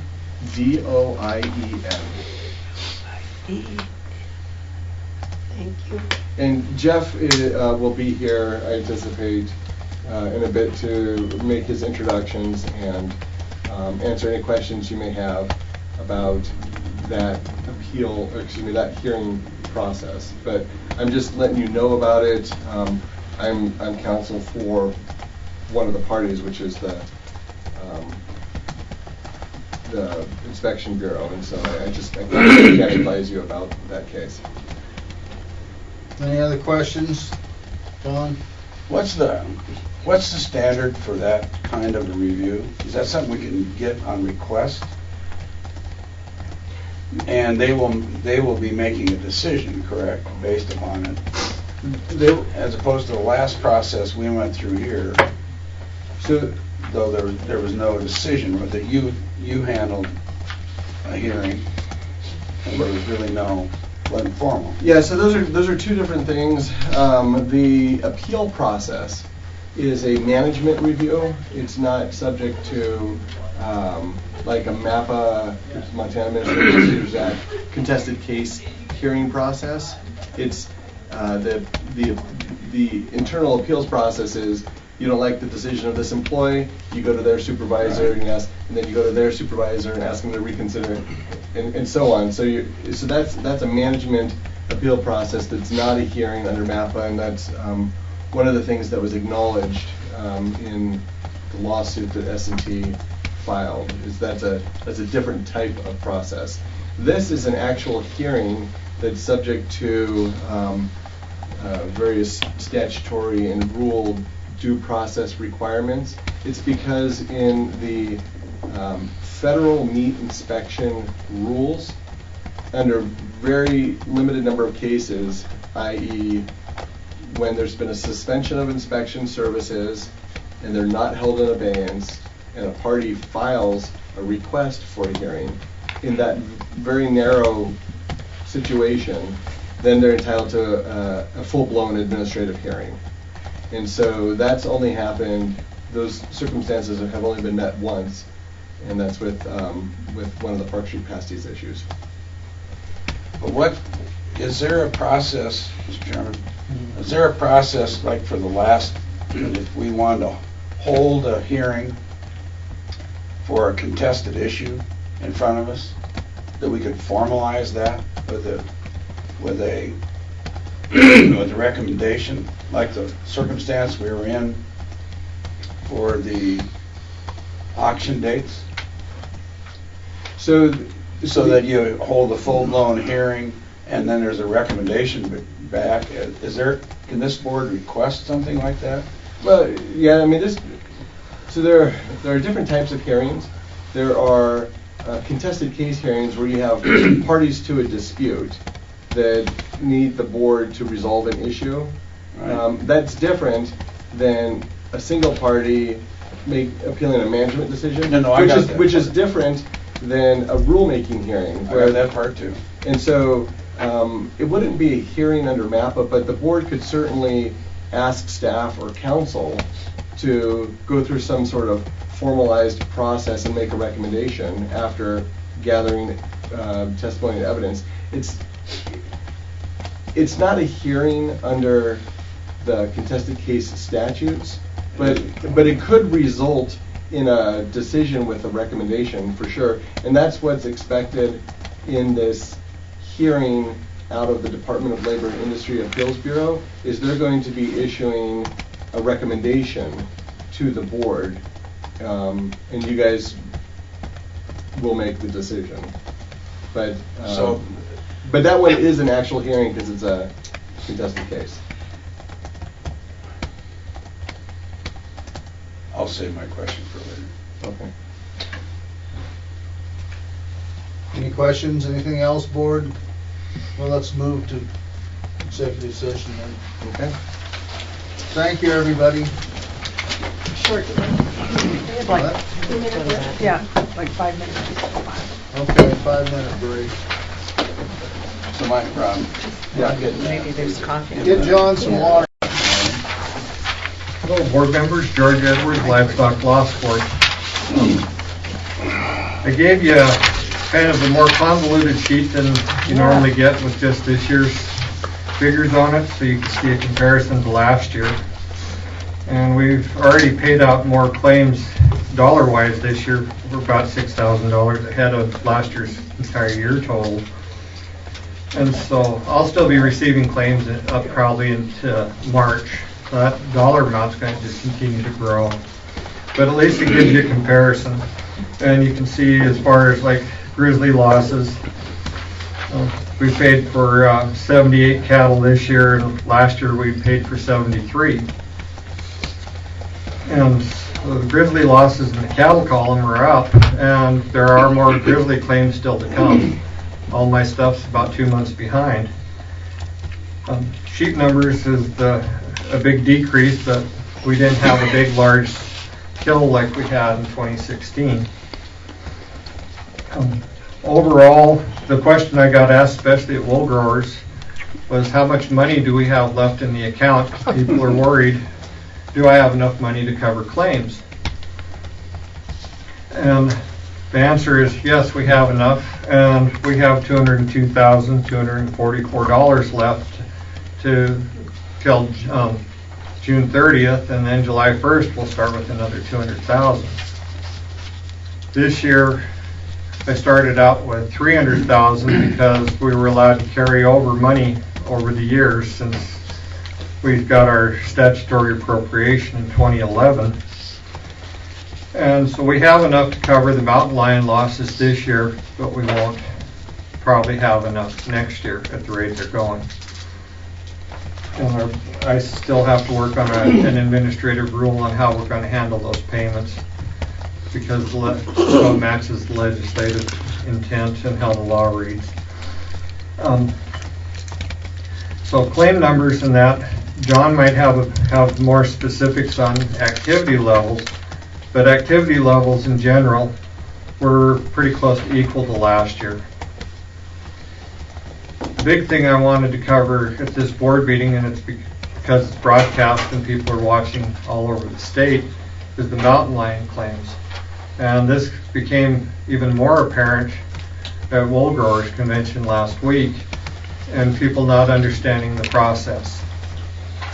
And now that this is affecting people statewide rather than just the regions with wolves and bears, we're just going to reiterate that the very first thing a rancher needs to do is contact Wildlife Services. If they know their local trapper, they call them direct. If they don't, call the state office at 657-6464. The one glitch, and John Stiver and I have kind of worked this out, was the 3 non-participating counties with Wildlife Services. People in those counties in the southeast corner of the state that aren't part of the USDA program would still call the state office, Wildlife Services, if they have a mountain lion loss, so that they would send a specialist down there to investigate the claim and make the determination. So that way we can cover everybody everywhere in the state. Still working on tribal agreements on mountain lions. Blackfeet just sent me some notes on their mountain lion processes yesterday. I'll be forwarding those over to Quentin Kujala at FWP to see if they're equivalent to the state, and if so, we'll do a modified agreement. And yesterday I also received signed agreements from my board chair. She just finally got done with hunting season and got those back to me. And I'll be visiting with Mike. It has his signature on it too. But CSKT, we already got an equivalency determination from FWP, so I can get that area in the Flathead Reservation covered. The Crow, Northern Cheyenne, Rocky Boy, Fort Peck, those reservations still to date have not got back to me, so we'll see what happens in those areas. What does happen with mountain lion claims on reservation land that we do not have an agreement with is Wildlife Services will take GPS coordinates. If the loss occurs on fee land, I can pay the claim. If it happens on tribal land, I cannot. Yes, Lena? But, excuse me, Wildlife Services still has to go in and verify, correct? Wildlife Services has to investigate them statewide. They do a co-investigation with the tribes. And, we've been doing that with the wolves and the grizzly bears all along. That's been very smooth. The tribes in eastern Montana, I'm not sure quite how to proceed at this point. My board said I've already tried, I've already notified them. It's basically up to them to get back to us to get an agreement in place. And next week, Mike and I will be going to Cattleman's. Go ahead. Just a question. Actually, Lila should probably be asking this, but if you're a producer and you're leasing grazing on tribal lands, how is that handled? When I originally started the agreements and I went to the governor's office and spoke with Andy Huff, he was the attorney for the tribal at that time, now he's Governor Bullock's main attorney. He said it's on land ownership. And so if it's leased tribal land, I still cannot pay. It has to be fee land. And thank you for that, because that helps even clarify this even a step further. Mike and I will be going to Cattleman's on Saturday, and I was going to attempt to do the IGBC grizzly bear meeting all day Tuesday in Missoula, and then try to beat feet to Billings for the stock growers the next morning, and I decided that's a little too much. I'm just going to go to stock growers at this point. And I'll be there for the Land Use and Environment Committee and the resolution. And that's the end of my report, short and sweet, unless somebody has questions. On your mountain lion, you had one, you only pay unconfirmed? We pay confirmed and probable on pay both? Both. And so on those sheep, the reason that has a weird amount, we had 2 lambs. And then we had a 12-year-old ewe that was, I can't even pronounce the breed. Katahdin, yeah. And the owner of that accepted just price per hundredweight on that, and it was a $105 claim. So that's how you come to the $410 dollar amount on this. And you are confirming that the per capita is paid on these? I cannot do that because it's not in the statutes or my board, and I did approach my board years ago on that, and they said because it's a separate entity from the Board of Livestock, and that they weren't going to get involved in that process. I'm going to bring it up for you, Waters. Okay. Thank you. Anything else, board? John? Sure. George, in the past you've talked to us about compost programs, grants, etc. With CWD now, that things, the antenna are further up than they used to be. We have a veterinarian in our area by the name of Dr. Young. Right. And he has had issues with the science of the compost relative to spores going in the ground and whatnot. Could I ask you to call him and just receive directly from him his concerns about going forward around the definitely. state with regards to compost? I think that's actually a critical issue, especially with our board issuing grants out for these projects. And I have the Cornell University study that talked about drugs, but I do not think it addressed chronic wasting disease, and this may be a stopping point on some of these carcass compost piles. I'll have to do some research into that to find out. I know there's some articles that deal with what the spores do and grow into vegetation and all that, but if you'll contact him. And the other question I had, I thought the bill that was introduced by Representative Shaw for mountain lions was to pay mountain lions if you had money available after the other predators. Is that not correct? Yeah, Mr. Scully, you are correct. How do you handle that? Well, I mean, how do you pay out a mountain lion? This year, month number 3. This year, Yeah. you're correct. No, I'm just saying, you're 3 months into the year, how do you pay out a mountain Yeah, lion? that- Because exactly. you don't know if you're gonna run out by month number Exactly, 9. yeah, That's the exactly. point, right? Yeah. Based on the data that we had from Wildlife Services when that bill was going through the session, we have adequate funding this year, but my board's fully aware that next year we won't be able to do that, and we will end up holding those claims. So we're going to have to do an administrative rule to clarify that further. But Representative Shaw did exactly that and stated that. Okay. So you're right on the money. So you'll pay those a year if you have the money to pay them. Right. This year I'm able to just because I had that holdover. The holdover will be used up, and so that won't be an option next year. Anything else, board? So Maya?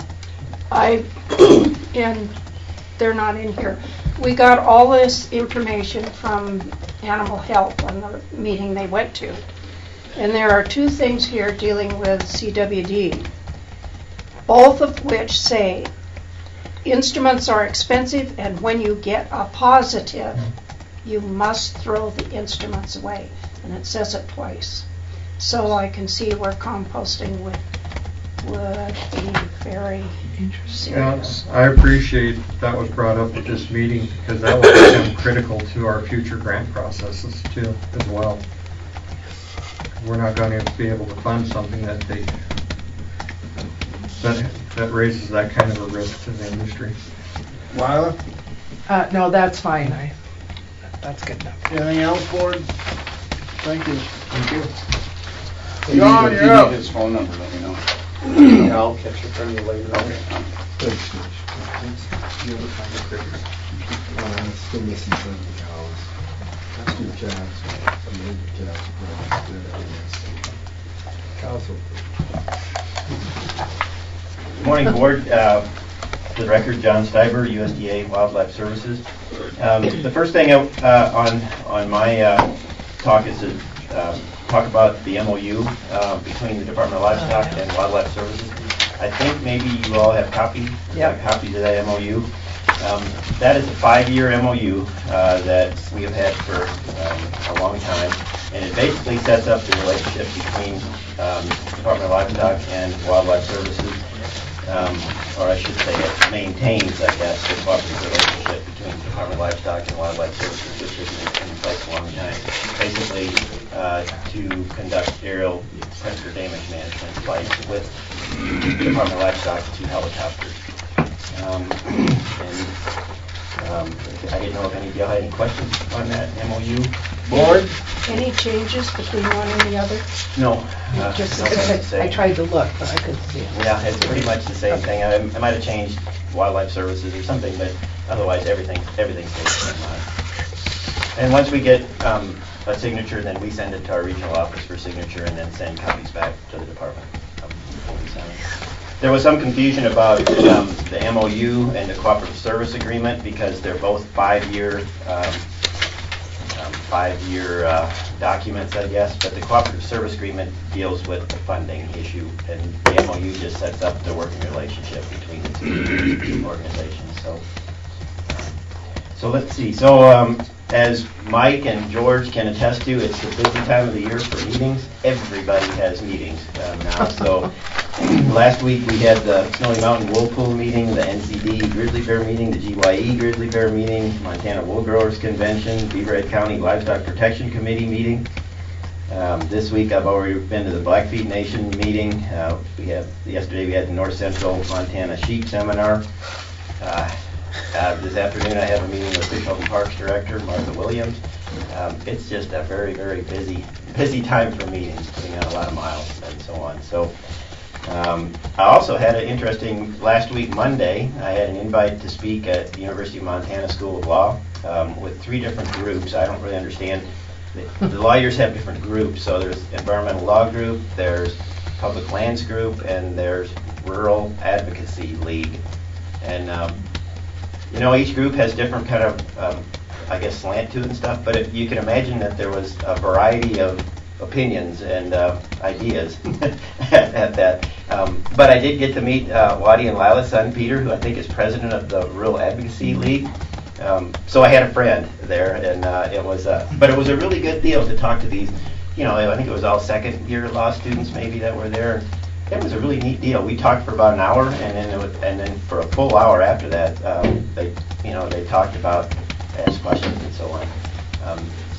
Sometimes things you read in the media are maybe just a little bit biased, and this was an opportunity to talk to some of those, prospective lawyers about, maybe on a less biased deal. So, because some of them read popular articles and so on, and so it was a good opportunity. I'd never done that before. And it was a pretty neat deal to do.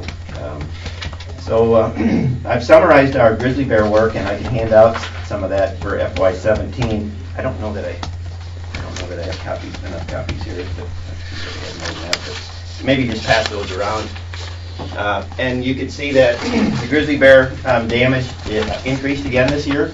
The big jump was between 2014 and 2015. We went from 46 reported grizzly bear investigations, depredation investigations. In 1 year, we went from 46 to 88 in 2015. Then 2016, it was 84, and now it's bounced up to 98 again. So grizzly bears are taking over as where wolves have kind of leveled out a little bit, and they're even down from some previous years, the depredation, but grizzly bear depredation is up significantly. A lot on summer range, a lot in country where we can't get to except by horseback. That presents additional problems, as you can imagine. Riding up on a livestock carcass that's been killed by grizzly bears, that's got a grizzly bear sitting on it, is not something that everybody dreams about doing.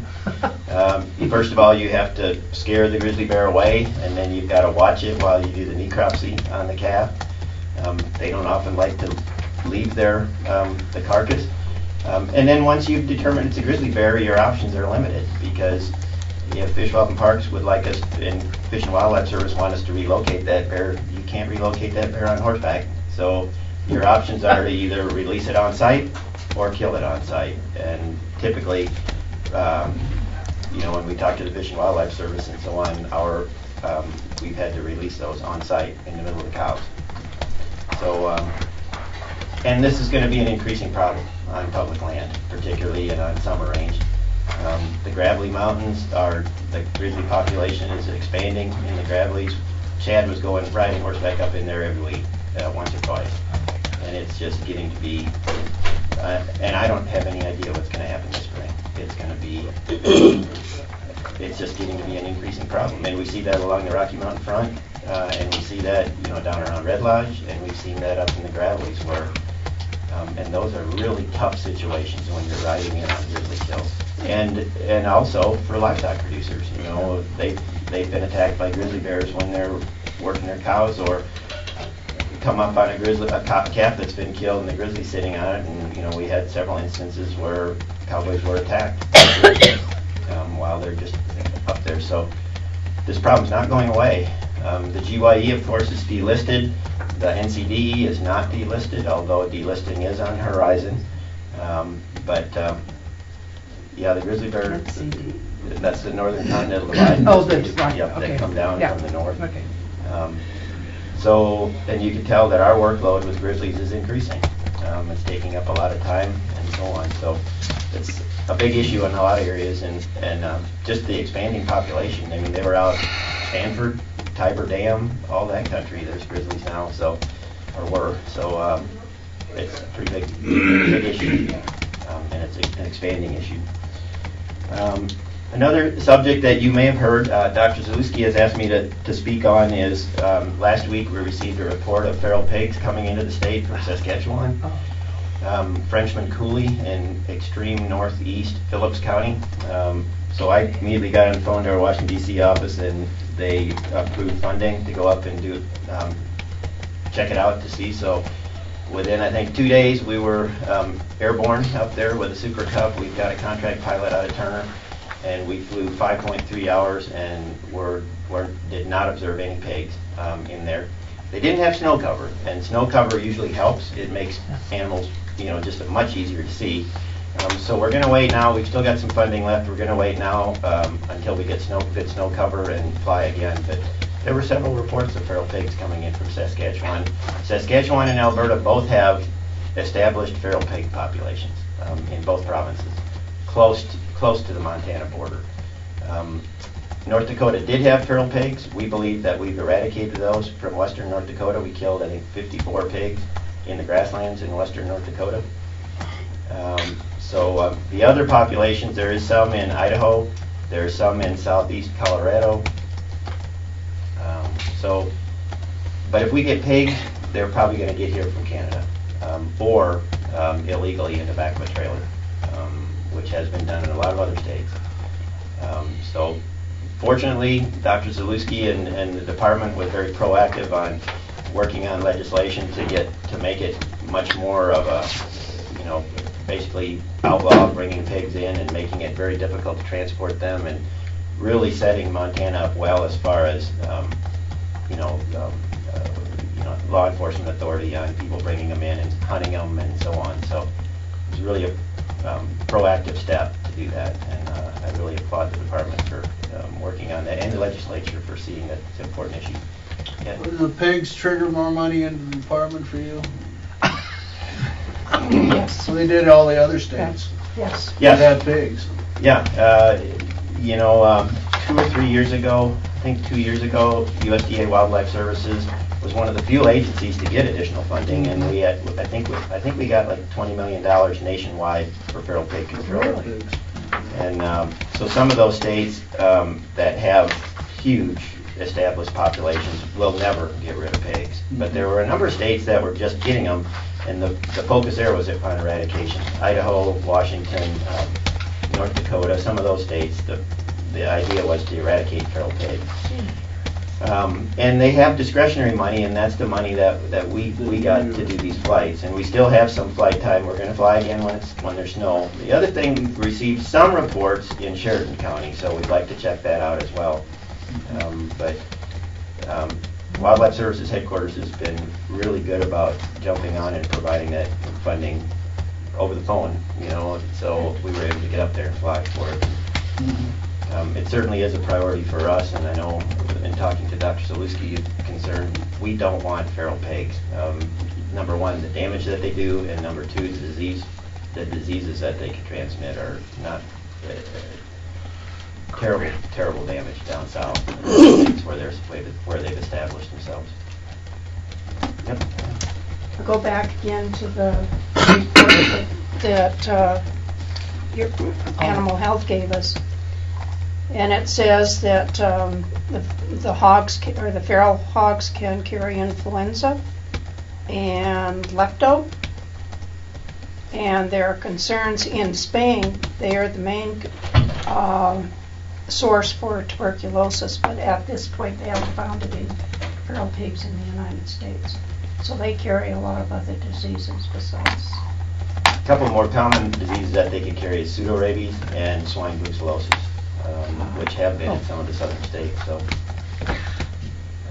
but the main thing about pigs too is just the damage. I mean, not only to livestock, they will readily kill lamb and goat kids, but just the damage to pastures and ranch roads, corn, maize, hay fields, cemeteries, city parks, urban, suburban yards, your yards. It's just tremendous, the damage that they could do. Cemeteries, a lot of damage in cemeteries, and any place where you irrigate, you're going to see a huge amount of damage from feral pigs when they get established, and even human health and safety concerns in some areas. So we don't want feral pigs. No. But that's all I've got on there, unless there's any other questions. Other questions? Lynn?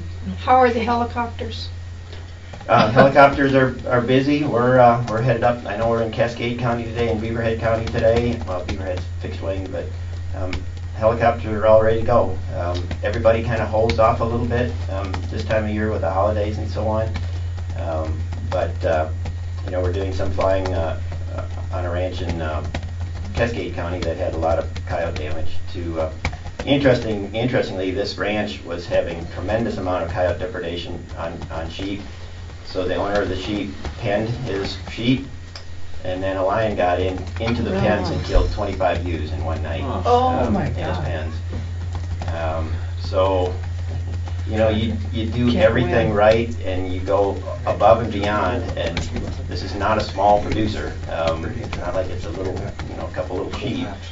This is a large number of sheep that he penned at night, and then had a lion game and killed 25 in one night. So, Wow. How about maintenance? Because you've talked to us about maintenance before. yeah, maintenance, I'm trying to think if we have anything coming up. We replaced a transmission on one. And I've mentioned before that we had a huge benefit last year from USDA that replaced the blades on the two helicopters to the tune of $180,000 for one of the helicopters and $70,000 for the other one. And basically that's the only reason we're flying those helicopters today, because we got those blades. Because blades time out. When they time out, you're done until you replace the blades. You cannot fly with timed out parts, period. So when they time out, they're thrown away. And those blades are getting high. It's just hard to imagine $180,000 for a set of blades. That's on the Jet Ranger. That's two blades. Yeah. Two blades. $180,000. So yeah, it's getting very expensive, and maintenance is extremely expensive on helicopters, as we know. Nyla? I just wanted to mention to John, $100,000 and I guess the a board, at our local livestock Go into meeting, manufacturing plants. because we just finally got the petition, everything agreed to on the buck increase, we got a lot of, well, we don't get any service. So we told them that if they thought they were going to have trouble and need your services, to not wait till the day, you know, that you want them, and then try to have your guys figure out where everything is, to call the guys ahead of time, and so they could understand the boundaries and, you know, where they were going. And so I hope they do it, because there was a lot of, well, and you know, they're not a lot of people, but they're very noisy people. You know, and I said, if you need their services, you have to get a hold of the guy and get him in there and have him find out where you want him to fly, because there are neighbors that don't want, you know, that to happen. That's So- right, and they have to call. We can't read people's minds. That's what we or told him, know- and we said, when you're so busy, if you know where you're going, you can get a lot done. Yep. You know, and so if you're getting some calls from down there, it's because we kind of encouraged them to get after it and make sure they got their name and their places mapped out for you. So. Good, yep, and that's really important, particularly on the reservation. Yeah. You know, it's really important that we know the boundaries and so on, because we only fly where we get requests to fly, and we have signed agreements authorizing us to do work, so. And I don't think they understood that, so I think it was a bit of, you know, education as much as anything. But. And some of it has to do with changing personnel. You know, Yep. some of, you know, our previous fellow that was in Bighorn County, he'd been there for 30 years, you know, and after 30 years, you pretty much know everybody and you know what kind of issues are going on. Right. But yeah, we try to encourage people to communicate, especially when you've got a new specialist in that area, because he doesn't know, you know, and so on. So we've got a really good new specialist down there now, TJ, and I think he's going to do a really good job for us. So hopefully, you know, it took a long time to get that petition, and even when it was audited and it went to the commissioners, said we have missing 4,500. Body said there is no way we're missing 4,500, and they found he just didn't miss them. So it was all good, but it took a long time, and when we get to part of the rest of our meeting, has nothing to do with you, we'll talk about the rest of what came about because of that. So. Anything else, board, for John? Nina? Well, I don't know if this is for your comments to the wool growers. Should that be brought up at this point or later? It's up to you. At the wool growers, Mike spoke to the meeting and suggested to the wool growers that perhaps they should talk to the Board of Livestock about increasing per capita to wildlife services because of all the work they're doing. And the wool growers took you seriously. And so I have been asked to throw that out at this meeting. And context for that meeting for the rest of the board is, as I followed Mr. Stiver, so he had done a very thorough and detailed presentation about their funding issues and being wool growers and knowing the work they've done on that. I guess what I would characterize as what I was letting them know is the process by which increased funding would be gotten. And that it starts with lobbying the Board of Livestock. The Board of Livestock is a group that will approve the executive planning process. But also I think it's important to mention that just because the Board of Livestock, and this is I think more for understanding, is just because the Board of Livestock potentially, if it has the budget ability to do so, was to approve that statutory appropriation when it makes its next budget request, that as an additional budget request still has to be approved by the governor's office and then would have to pass the legislature. So, but the place to start is that if there is going to be an addition, and there's always been that dispute about whether the $350,000 was a minimum or a maximum, and the reality is that it just happens to be what the budget authority is. And so to increase that budget authority will require the board making that request in its executive planning process. But I'd also appreciate that part, but I also think for the public to understand is that doesn't mean it's guaranteed because the Board of Livestock approves it. The governor's office could say that they wouldn't approve that part of our executive planning process if that were their wish. And of course the legislature, because that would be a new decision package, it could always face scrutiny at the legislature as well. But the first step in the process is for people to come forward to the board and express those concerns and what they would like to see. And then of course the board will have to look at their budget analysis for the next biennium and figure out if there is something they can do or not. And the wool growers were interested in increasing the per capita up to $1 per head. And I was responding just to make sure. I was responding to a comment that John had made. What I was specifically responding to was a comment John had made in his presentation about a time period in 2007 or 2008 when the board made a decision to increase funding to wildlife services. And that was pre the statutory appropriation. And so I was also trying to make clear that that's not a choice that the board has in front of it today. It is a choice, but you'd be having to move authority. So we have a set amount of authority in our budget for the biennium. So the board actually operates by a little different rules in that regard than it did 10 years ago, if that makes sense. Well, I think it's even more complicated because if you remember we had the livestock operators from over nearby.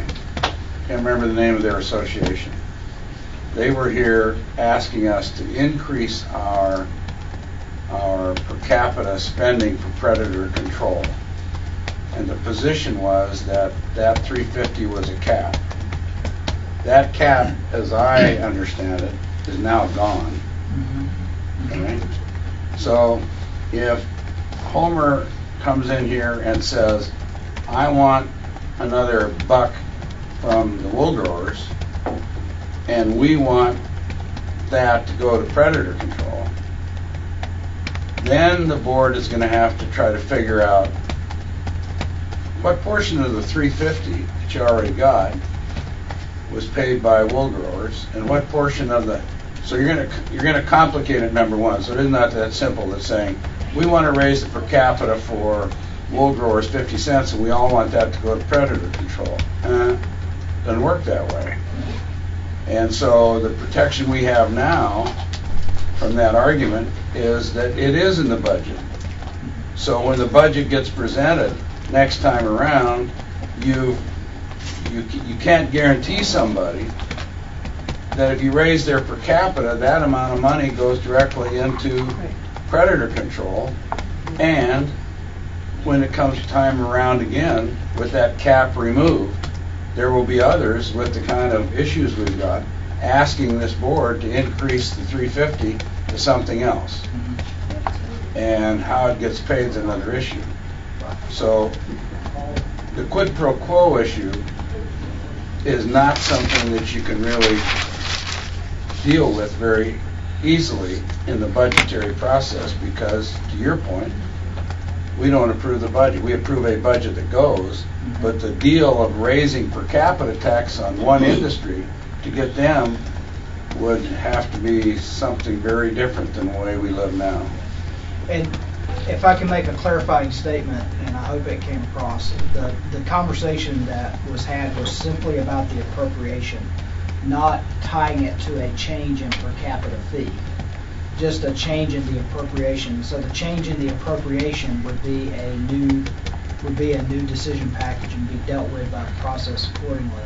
I understand your point. I want to make sure that I clarified what I was talking about that day was not tying a raise in the actual rate assessed for per capita fee payments to a specific appropriation, but the appropriation itself is a per capita appropriation, just like all of our other appropriations in the budget.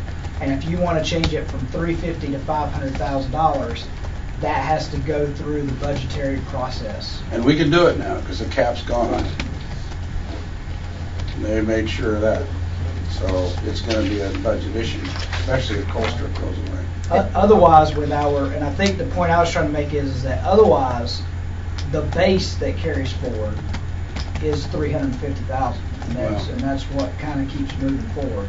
Yeah, the base. Right, and so if there's no move to change that, once that's set in place, and also I hope that the conversation was also providing some protection to board so that people understand that once that authority appropriation is determined as a part of House Bill 2, because that's where it resides, it is what it is for the rest of that biennium. Correct. Yeah, good job. Anything else, board? Thank you, John. Yep.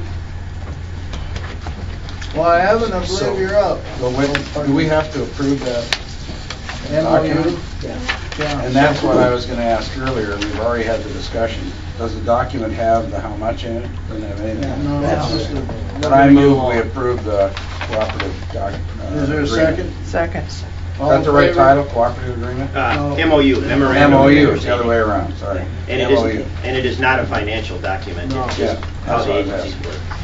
Did you get that, Donna? It was Nina that seconded? Is that what? Either one, pick one. That's an MOU. Okay. All right, all in favor? Aye. Aye. Opposed, the same?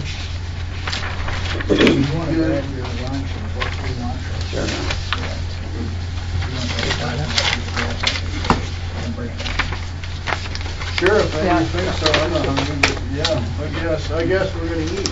And then once we got our food. We just do a working lunch, right? Yeah. We're gonna get our food in front of us, and then our mouths are full, and then we're gonna listen to you. And not talk. You can have a brownie, but you better be careful. Get higher energy brownie. They're mighty good, I know that. Get revved up and I'll give you that number. Dr. Smith's turning us on. Okay. Are you ready to have it on?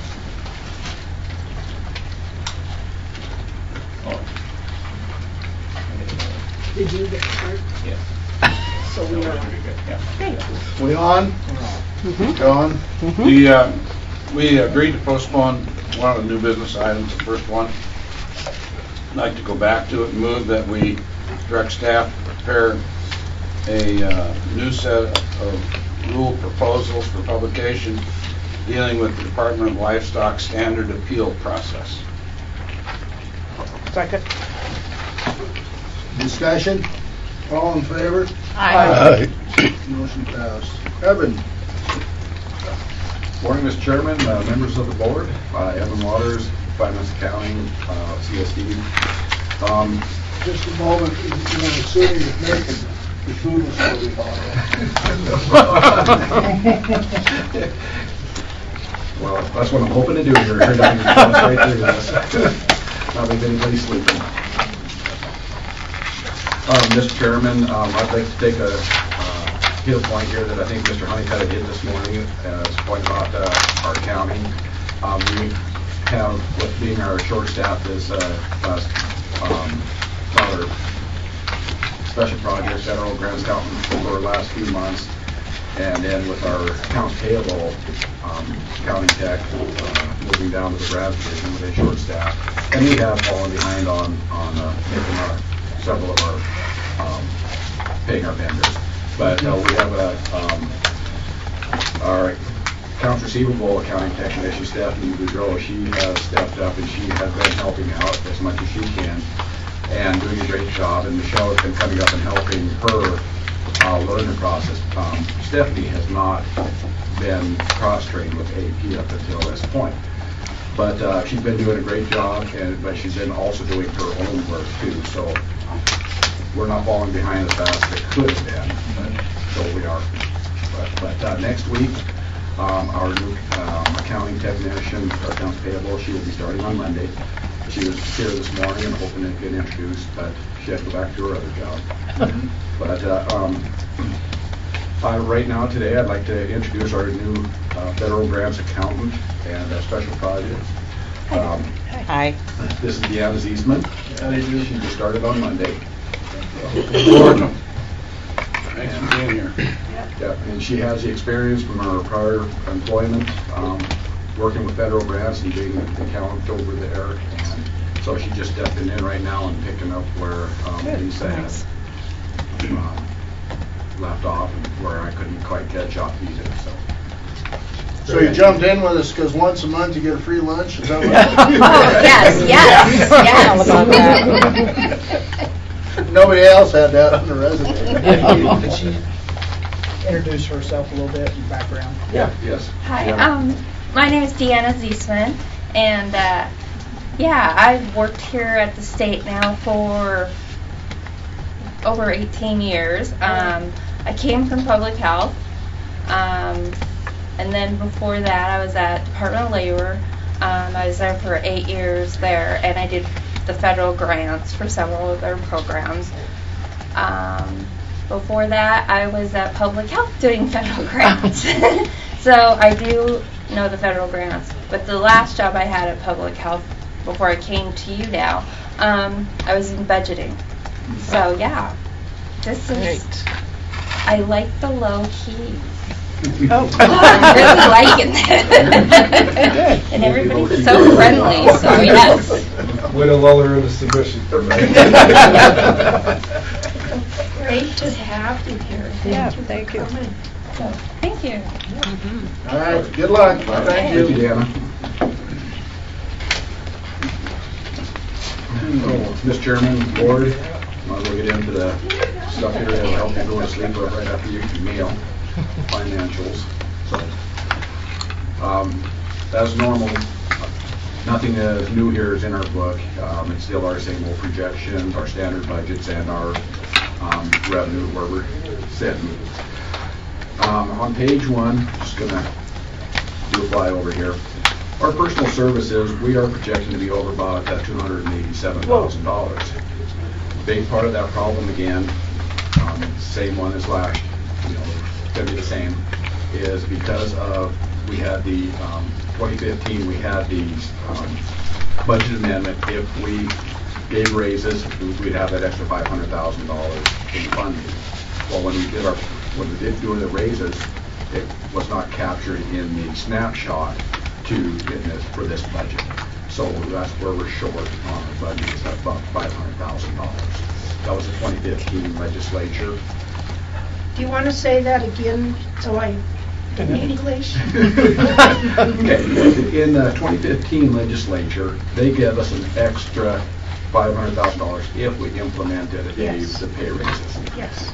Then by the time we got around and finally got up to our 80% for those people, those folks who were paid under, by the time we got that implemented, it was after the snapshot, so that those raises were not put into the snapshot for the 2017 or for the 2018-19 budgeting process. But the money is really there. The money is there, but it's just that the budget. Can't spend it. Yes, yeah. And the other thing I think, and then we need to point out, and we need to continue to point out each time, is remember that vacancy savings as opposed to managing to it was already taken off the top. So we had a 4% reduction in all personal services straight off the top, which is also something we have to know that we started out the year with 4% less. the state banking on us having a 4% savings by having open positions at various times during the year. One of the things that Evan and we talked about this past week is that, for this back half of the year, as we're almost halfway through the fiscal year, is that with some of our openings, unless they're absolutely critical, in other words, unless it's something that we've got to replace right away, we will intentionally move forward slowly on filling positions, if that makes sense, to try and create some vacancy savings, since that was contemplated in the budget. So if you look at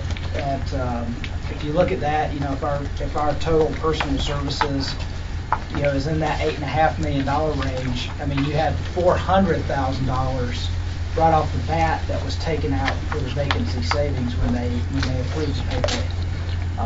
So that's also a large, probably more of a part of the issue than the other piece of it. The other piece of it factors in, but I'd say the vacancy savings is what we're struggling with a little bit more than what the snapshot was a year ago. And the only way to deal with that is to create vacancy savings, which means leaving some positions vacant, a little longer than we normally would for the last half of the year. And we have some retirements and things coming that will allow us to do that. You got me puzzled Yeah. with that discussion. That really. So let me back up. So you're saying that the $500,000 that was granted by the 2015 legislature that we used to upgrade, based on that authority, positions that needed those upgrades, that reoccurring expense was not included in this biennium's budget?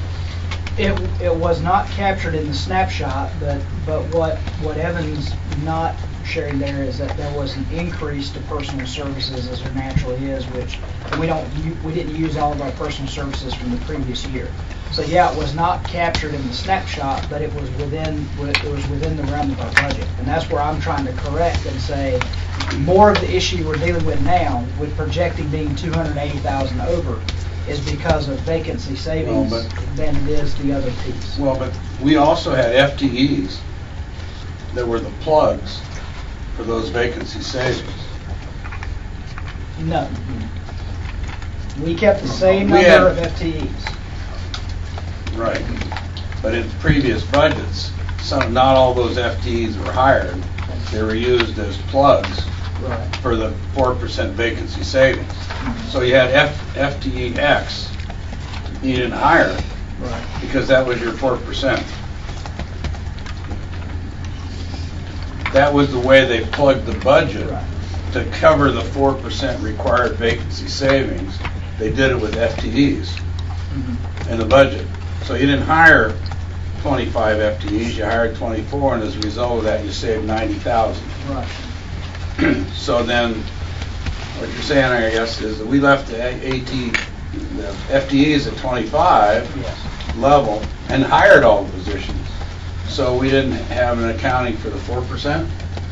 Right, correct. Correct. That is kind of a natural well, I understand calculation that they built in that 4% figure that through a normal turnover. That's what I would like to be. But our vacancy savings 4% across state government wasn't a line item. Here's X number of percentage that you lock off your budget. It was plugged in various ways across various departments to make up for it, and then they took the 4% off. Well, they took your base appropriation and reduced it 4%. So whatever way you plugged it, you had to accommodate for it. Right. So what we're saying now is that it isn't necessary. So if it turns out to be 4% at the end of the year, we'll say, well, I guess we hired all the FTEs. Yeah. So to your point, the only way we can keep from that is to stop hiring relative. So these questions about as these hires come up, were they in the budget? The answer is somewhere along the line there weren't some in the budget. So you're going to delay that hire. Right. Yes. So when you figure the reoccurring expense for salaries though, our 500's in it, right? It is not in this budget. No. It's not in the budget. The cash for it's not in the budget? The cash is, appropriations is not. Well, Yes. then, in other words, the appropriation isn't in the budget. No. Correct. The cash of the dollar appropriation isn't in the budget for these recurring expenses? Correct. That's the way because of that snapshot, they were not able to, if I remember it, that was one of the decision packages we took to the legislature. We did, but the governor's office, so we took the decision package to keep it in there since it didn't get captured in a snapshot. And so what happened is if we'd have done it 2 weeks sooner, if that decision had been made 2 weeks sooner, it got captured and they would have put it in there. But because it didn't, we requested on the back end of the governor of the office, the OBPP, we requested to add it back in. We were denied that request, but what we were told is you don't need to worry about it because there's an increase in personal services there because of what they're doing from one pay plan or one biennium to the next, the naturally occurring increases they make because of raises and other things they anticipate, that you've got authority to pay what you have. So what I'm trying to say is, and I'm trying to correct Evan, in that our whole is vacancy savings, not that piece of it. And the reality is we are close to full staff, except for Evan's area. In most areas where we were, for brands for a long time, we were probably 75% staffed for a good long period of time. And if you look back at the last fiscal year budget, we only spent 91% of the personal services. So I guess the point I'm trying to say at this point in the year is we need to keep an eye on it, and we need to manage it, and we need to try and plan for it that way, and see if we, to try and bring the projection down. But your naturally occurring cycle, which if we have everybody at full staff and we have everybody in every position, that's the problem with vacancy savings always, right? Is it's counting on people leaving and you having gaps in service or employment. I would say the other flaw in that, for me, it's not to folks who've been in state government for a long time, they may not see as a flaw, but if your vacancies, as we typically have, are long-term employees who have payouts, not people who are short cycling in and out, you don't really get a vacancy savings because you have their payout on the other side of it. And we also have that in here too. We have payouts plugged into projections.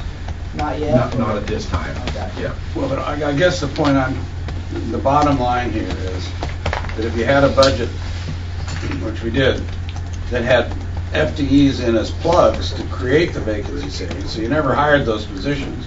So whether they left or whether they didn't leave doesn't make any difference. Those positions were going to be hired, and that total amount of dollars added up to 4%. Those plugs are now gone if your FTE level's at the same level, right? So you got to manage it. Okay, so now you got to manage to create a vacancy saving. There you go.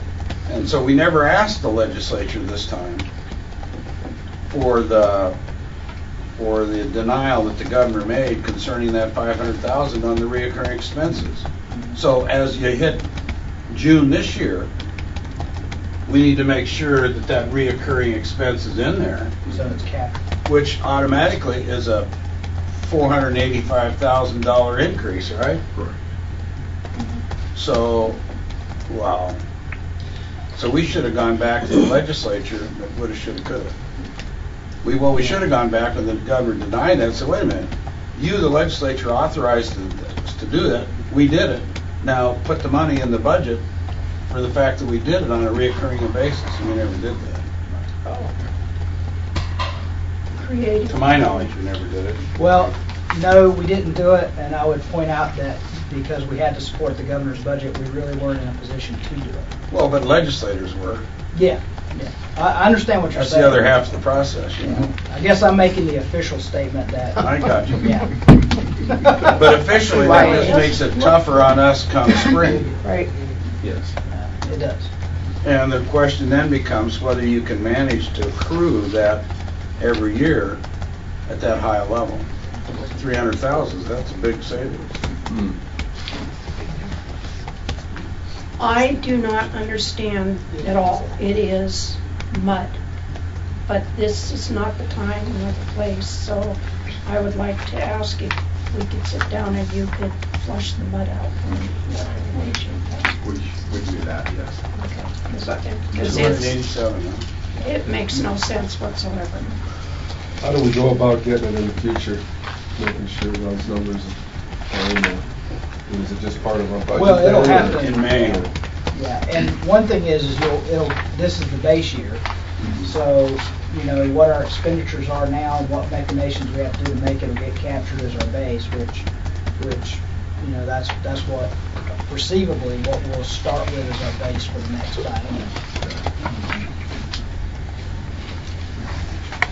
That's the key, right? Yeah. I mean, might have stepped out of line here somehow, but we're gonna get through it Yeah. hopefully, but we gotta make sure we got those numbers that are going forward.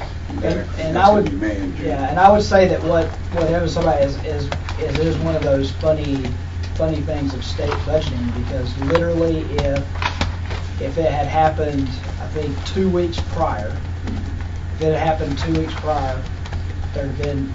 no conversation. And so that's part of it. But what I'd say is we're now looking at projections, and from a staff perspective, looking at the projections, we know what we have to manage, and that's what we have to do. Plus, we have other mechanisms as well. And there's other things that I won't get into the details of today, but that we have at our disposal. Well, let me ask another question. As I read this, though, benefits are the biggest hit. Why is that? I mean, if I take it from what I'm hearing, it ought to be up in the salary column somewhere. Why is it in the benefits column? Mr. Chairman, Mr. Tully, these standard budgets inside of here at this level, I haven't gone back and haven't had time to adjust that. So I'm looking at when So it's not when a I do benefits. these. Yeah, I think it's going to be the overall. So, Okay. Thanks. So don't look at it individually, look at the total number. Correct, yes, yeah. so the retirement payouts aren't in this either yet? Correct, yes, yeah. That's kind of one of those things I should have started off here. A couple of things about these projections that I wanted to kind of discuss too was all these projections are based upon prior years, last year's expenses. I have not taken the time to go and meet with the managers and have asked their input yet on these projections. So, but just based upon the history is how I come up with these here. Another thing that we're looking at with our $333,000 excess over budget is that 10% governor's reduction. That was, if you look at page 14, we might just bounce back and forth here a little bit.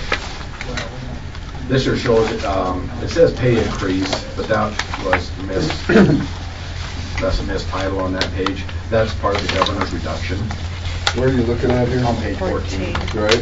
Yep. That $255,000 is that 10% reduction.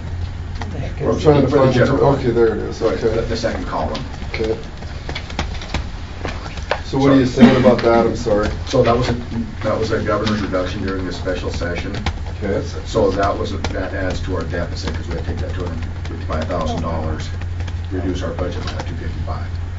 Okay. So several different things here are hitting us and making us, giving us that $333,000 projected deficit on page 1. So that 255 governor's reduction is part of the 333. Correct. So we're out of line 80,000. Correct. Right. Yes. That's better. Yeah. Yeah. Should have led with that. Yeah, when you're making At notes least you didn't add it together. Well, that's what I did. So that gets you a bigger number right away. Right. 50,000 we gave back. That was last year. Yeah, that was last That was fiscal year 17. This was a special session that just happened last month. But you're saying it's in your, The budget, this budget and this projection has been adjusted to include that 255 Way to go, reduction. good job. Okay. Yeah. And once I can go again, now. I think the board probably followed it very closely, I assume, maybe some more than others, but the legislature also enacted making that permanent. So that is now in our base. I mean, our base has been reduced by $255,000 moving forward from this point. So the previous plan, had it been approved the way it was originally negotiated, it would have only been a reduction, until they figured out if revenue was going to come back. Potentially we got it back, but now we are ongoing. That reduction is in place. So hopefully there's not a reprieve, I guess I would say, that's anywhere on the horizon. And as Mr. Scully pointed out, we don't know what state revenues are going to do and what other actions may be necessary as we move forward in the budget from the state level. well, to that point, this same page, 14? no, this number one. One. Or maybe it is 14. Where did I see it? No, it's on the same page. On which one? Shows per capita fee, 283 in the hole. Yes, and that's, So why is that? um, Where's that part burned out? a lot of that is still gonna come back, and I'm gonna still go with it. It's that part of that pay increase that, But that's on the revenue side, right? yes, because that was per capita fee, the 2015. It's not saying that we're down. It means we've spent 283 or planning, or we might potentially spend 283 more than what we budgeted. But the other thing is we have other, so like in brands where you have. I got you. I got it. combination. What you're Yeah. saying. It's We not a make- revenue, it's not a revenue dip, it's not a the revenue expenditure dip in the revenue column. Right. Yeah. Which may sort out Yeah. as other fees come in. Yeah. It may go away. Yeah. And to clarify that, the We're getting budgeted worse. funds down here is not revenue, that is what our appropriations are. So, Yeah. Got it. Thanks. Yep. See, we get rusty. You guys let Evan off the hook too easy the last time. Evan, you said you were gonna put us to sleep. I don't think you did that.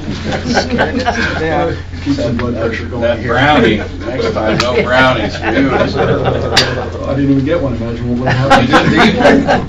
Oh, I would go carrot instead. Oh, well, that, no wonder. See if I can go through here quickly. CSD, we are projected to have excess here, and that's the board and the accounting executive office. What page IT. do you want? That's on Two. page 2. Yeah, I'm moving Mike all over the place here. Centralized services.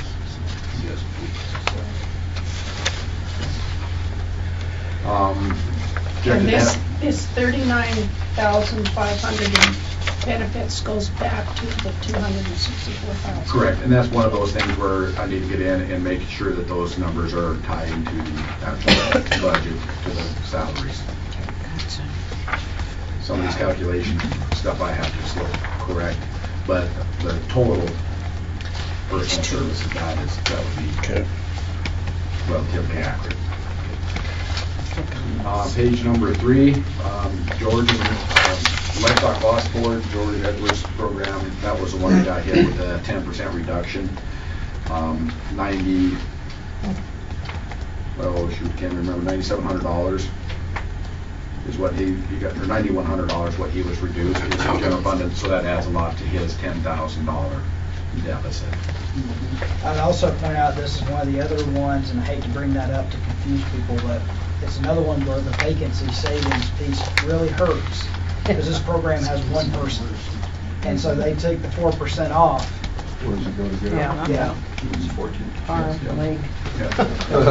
Our hope is that position won't be vacant anytime in this fiscal year. No, it won't. Just have to curb the board's expenditures. We already met twice. I think we've already spent our money. Well, we should hire just another person in that department and then make it vacant. Put a plug in that. That's what we used to. Oh, man. We used to do around here. I've done that. Put a FTE plug. That was with me. For the Milk Control Bureau on page 4, one of the things, they are projected to have about a $5,800 deficit. One of the things that helped those guys, they had moved over and they're above Mr. Edwards now and almost cut their rent in half. So that's going to be big help for those guys. When did they move? About 2 months ago. Oh. September. They were in process in September, right, correct? I moved in October.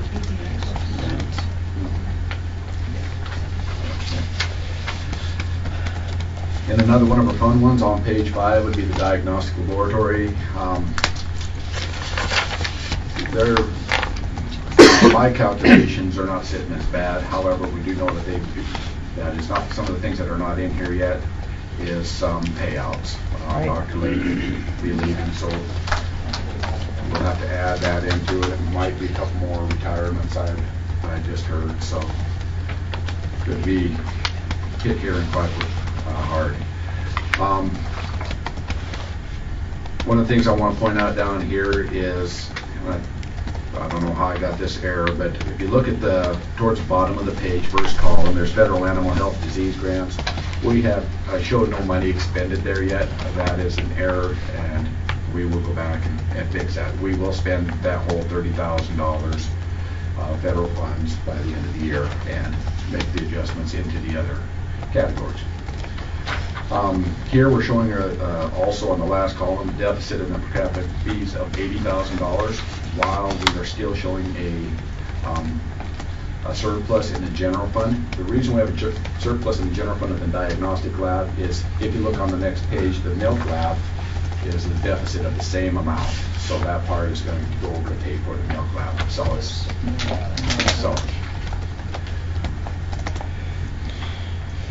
and again, going back to the benefits, that's just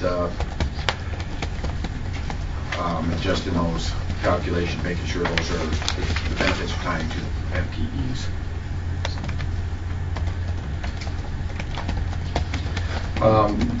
On page 6, the milk lab, just as a refresher for everybody, they're going to project to be about $27,000 over. Part of this, and it isn't the whole $27,000, is as you know, in last year we started charging the milk lab their portion of utilities and the MSU's recharges. So their expenses are going to be higher than the prior year's base budget, but we're going to do that, and so the next time we come around to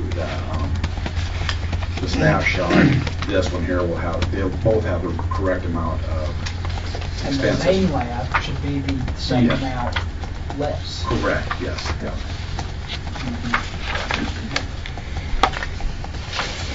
Page 7, the state veterinarian office. Not a whole, let me just, of course, sit down here with Dr. Zalewski, Dr. Zamansky, and work out their projections, the projected expenses, but I really don't see too much of a, except for trying to get the benefits, or not the benefit, but personal services and the operations, and making sure that those are right. Some of the stuff that did come across with that budget office, I know when they put the numbers into the IVAR system, some of those numbers were thrown way off. As you know, we discussed last month was DSA? DSA. Yeah, DSA, their personal services, and they were backwards. So we'll double check with those there. And on the next page, DSA. Again, DSA, being general fund, they got hit with a $83,000 reduction of the 10% governor's reduction. Repeating words here, but so 83,000, take that off of 147,000, we're still shooting. Still appear that we're going to be at over about almost $60,000, and I don't know if that is excess testing. Could be the timing of the testing. Again, I have, this is based upon last year's expenses, the timing. We might have more expenses already paid out here than we, and later, last year they got paid out the following month.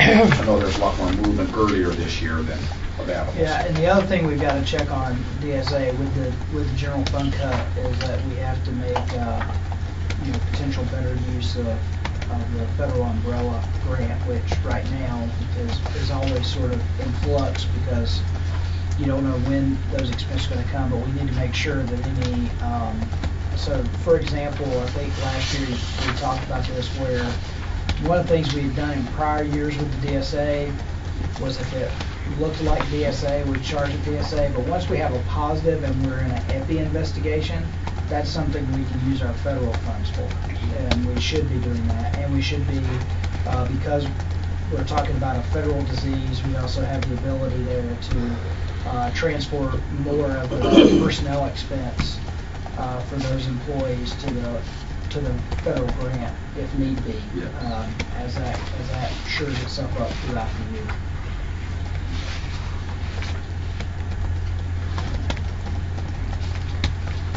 Any questions so far? Then on to the federal or the umbrella program. Here's one of those ones we're talking about. The $145,000 appears to be over budgeted in the personal services, but it's $145,000 over in the operations. That is one of those issues that I still got to go back and look at. But overall, they're looking like they should be right on expenses. The milk and egg inspection program, Dan Turcotte's program, he continues to run a pretty lean machine, and it's seeming to be over or under budget by about $50,000. A lot of it is. I just looked at something here, and I see some math errors.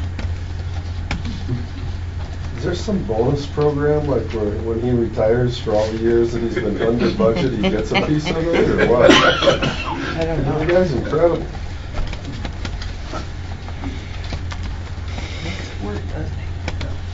So it should be about $32,000 over.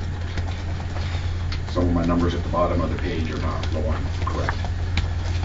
The Shielded Egg Program, that is the egg plant in Great Falls. Still quite a bit of stuff I have to learn about what's going on up there with the new plant and stuff. But that's one where the, what's the name of it, Ms. Waldner? Wilcox, yes. They're the ones that pay us to go up and inspect them. This is at least to make money, break even or make money on this one here. So they're about $200,000 under budget projected to be.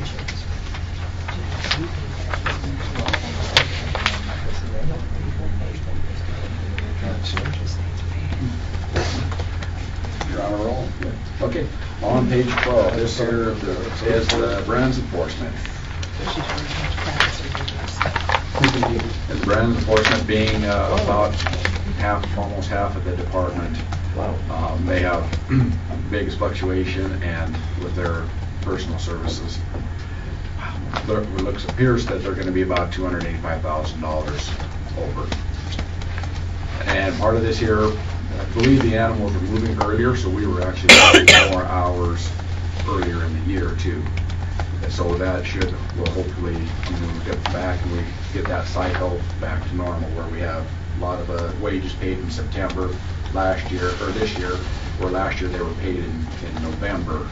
That would change these projections as well, because again, our projections are based upon the prior year's expenses.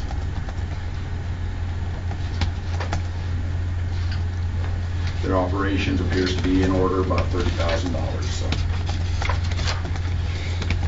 Then meat inspection. This is our other general fund program, and their reduction of that 10% was almost $92,000. One of the things that could happen, okay, let me step back here. If we didn't have that $91,000, it would appear that he would be about $43,000 overspent. You take the $135,000, take off the reduction of his budget to 92, come up with about a $43,000 overspend. Now, one of the things we could have a major problem with here is going to be the 50-50 match. Because we're reducing this budget, the feds may not be able to match the whole, but they might require that $91,000 reduction in the federal side too. One thing about this, the federal program though, it is on a different fiscal year, so we can kind of reconcile those numbers back and forth, so we can have a little bit of leeway there. But we're going to be watching that with Dr. Zalewski and Mr. Hamel to make sure that we have everything here managed well. So, objections, any other questions or anything? Board, you look comfortable. We have open FTEs and meet.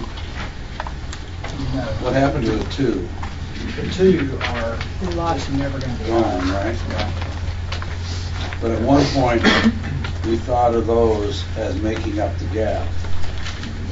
What you're saying is, even though they're gone, there's still a gap. Yes. Yeah.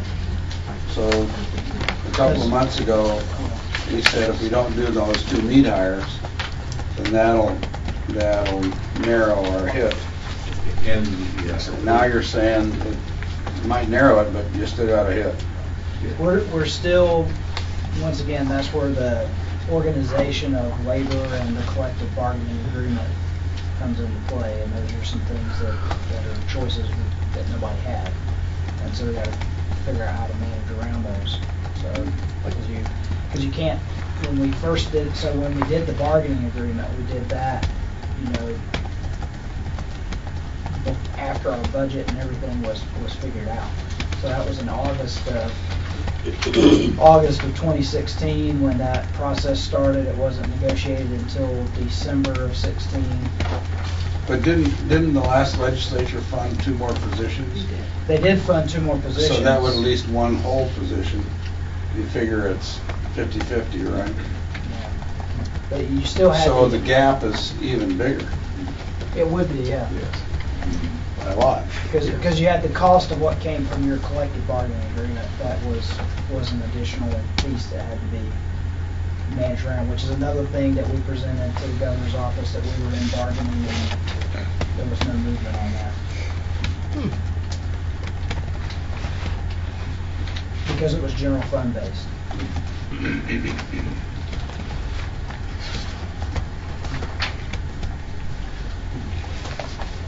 I mean, if we think about these 2 instances, the irony is, if you call it that, pretty interesting. Because here's the legislature giving you 2 positions, and we're not getting the union negotiations funded. Then you have the legislature giving you $500,000, and we're not asking the legislature to do the reoccurring expenses and load them in.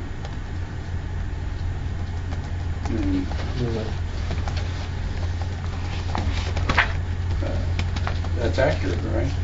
Okay.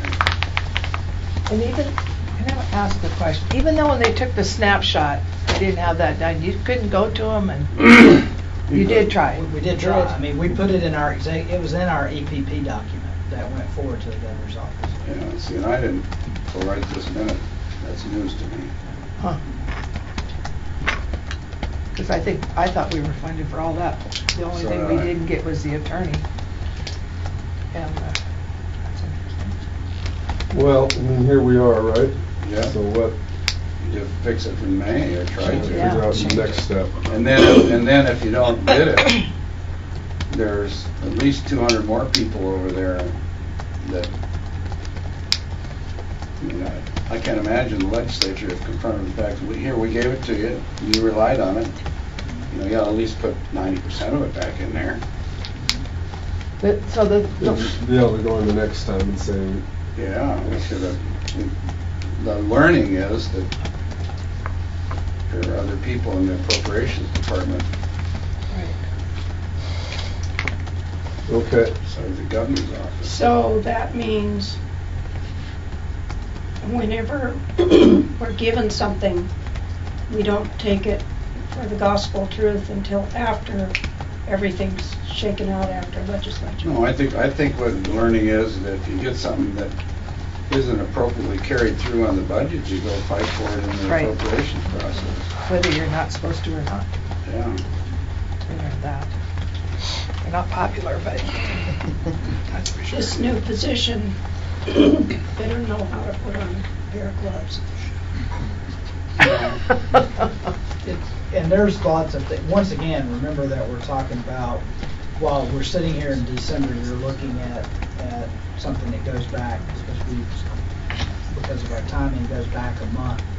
And as Evan said, there's all kinds of things early in the year. And fall run happens earlier, and your overtime happens earlier, and those things. And then, so the projections could be off by 1 or 2 months. Yeah. And so there's some things that may be mathematical more so than reality. Exactly. We hope, yeah. And I think we'll come, as my experience with it over 2 fiscal years is, the mathematics will come closer, but I think what we're trying to get across to the board today, so the board understands, is that we are putting management protocols into place. And if we end up being too conservative and too aggressive on that, so be it. But we're going ahead and doing that whether we think the math is going to correct or not. We just need to be mindful. Well, at the end of the last 2 years, I think we've transferred funds from the DSA into the balance. Probably not going to be there this time. And the other adjustment is, we don't know, I think it's mostly accounted for, but we have to wait and see what enterprise funding for lab, that's a question mark, whether that's going to yield more fees than what we have in the past. We're kind of, we put it in, we got to see how that works. I think, there's other scenarios, even with the payouts, it's way too early to talk about. But if we get to the end and our problem is payouts, there's other mechanisms to deal with employee personnel payouts that try. Well, you tried it for a different purpose. Different reason. Yeah. But when it's, I don't want to get into that. But when it's personnel payouts, that there are mechanisms and things that we have that we can use if we need there. Of course, we wouldn't be making that decision until we get to May or so anyway, before we do that sort of request. Okay. The next section is our budget status reports. This is the report that compares this year to last year and also gives us our remaining authority. I think our projections do a pretty good job of kind of giving us a handle on what these comparison reports, if anybody would like me to go over them, I sure will. If not, Let's proceed. I can jump back to the revenue section. We can go through this.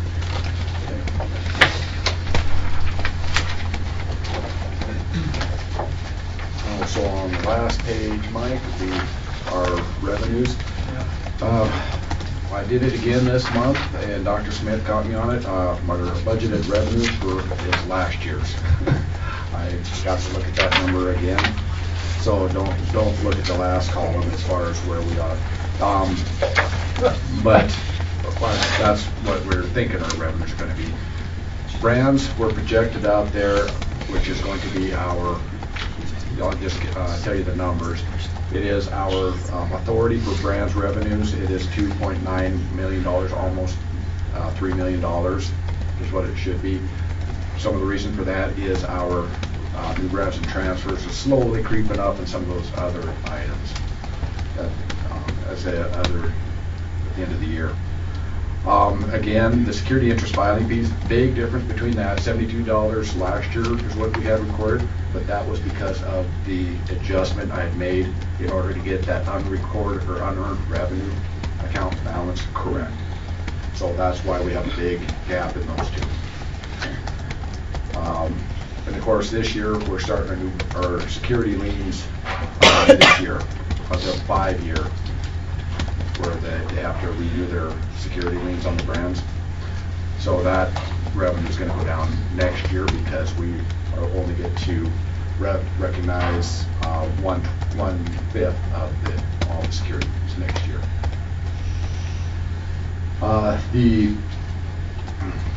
Market inspection fees, $91,000. That might be the timing, how fast the livestock are getting transferred this year because of drought and other reasons. And again, this is for end of October, not the end of November. So they could, I haven't looked yet, and they could be back to about the same, just the timing of the revenues when they'd come in. For the other revenues, we have a $30,000 increase there. We had more market licenses this year and more dealer licenses, and that added up to about $13,000. Then we have some stock and stray revenue of about $27,000. So that would account for the full $48,000. Well, not for the full amount, but the big change in it. So our per capita fee, we recognized almost $5 million of revenue for per capita fees. That is the tax on the livestock. That is not our federal other or non-federal indirect cost recovery, which is the amount of money that we get paid from the feds for accounting. That's what the indirect cost recovery is. The increase in per capita is what, close to 100,000. Is that because of the programs that we've asked revenue to do, or are there more livestock paying per capita, or do you have a feel? I haven't looked back. It's got to be because there's more. Well, actually, one of the things that they're doing is they're on better collection system now. Now that they are gotten into the offset system, they're collecting back taxes, and that gets recorded in a year that it's collected. Okay. So this isn't just on calendar year. Is this reflecting back taxes then? Yes. Okay. Yeah. Which is, I mean, that isn't a whole lot of it. I mean, that is. It's not a big number. No, I mean, you just let's There's an like increase in headcount as well. Yeah. Another thing that's helped with the reporting of headcount unfortunately has been the drought, because a lot of the ranchers, I should say a lot, but some ranchers, they've discovered that they cannot get federal dollars unless they report their livestock to us, and that has actually helped us get some of these people on the rolls. Can I take a bit of a sidetrack? He mentions that. If you take that activity that USDA came in here and talked to us about, sort of missing the gap between, here's their per capita number, and here's our per capita number.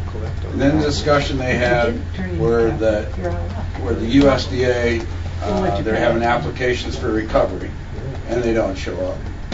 And then you got livestock loss activity, where they may or may not engage in per capita. And then you've got the county petitions, that there's a list that in the counties, all but 3 counties have a petition, I think. And so they have a list of if it's a cattle petition, then they've got a list of the number of cattle in that county, as does our per capita number. So it seems like what we ought to have somebody look at is the cross-check of those various mechanisms to see how big those gaps are. And the other piece of the puzzle is, I don't know what happened in the end, but I remember the discussion we had about when Department of Revenue wanted to get out of the business, and we said no. It was over in the Colonial upstairs, And one of the things they were going to do away with in their rule was the enforcement. They did. And I don't know whether they in the end did that or whether they didn't, but we raised the issue then. So I'm saying if they did get rid of it, then how do you enforce, or how do we enforce the notion that you have to sign up? And if we don't have any enforcement, then we probably better start putting something in place that I would assume the Department of Revenue could in their new processes, where they cross if you owe money and you haven't paid and you get money and they could probably subtract it maybe, but we ought to probably formalize that, because there may be no penalty. I don't know. It's called, it's stated, and I don't know where it's at, but this is voluntary. Yeah. I know. It's mandatory voluntary. No, it's a mandatory voluntary. So, yeah. You know, you got that wording first, that's where you gotta start at, That's in my what- opinion, and that's, and why it was there anyway, but that's how it's stated, so that's where you gotta start, John. Well, but here's the difference, I think, about that.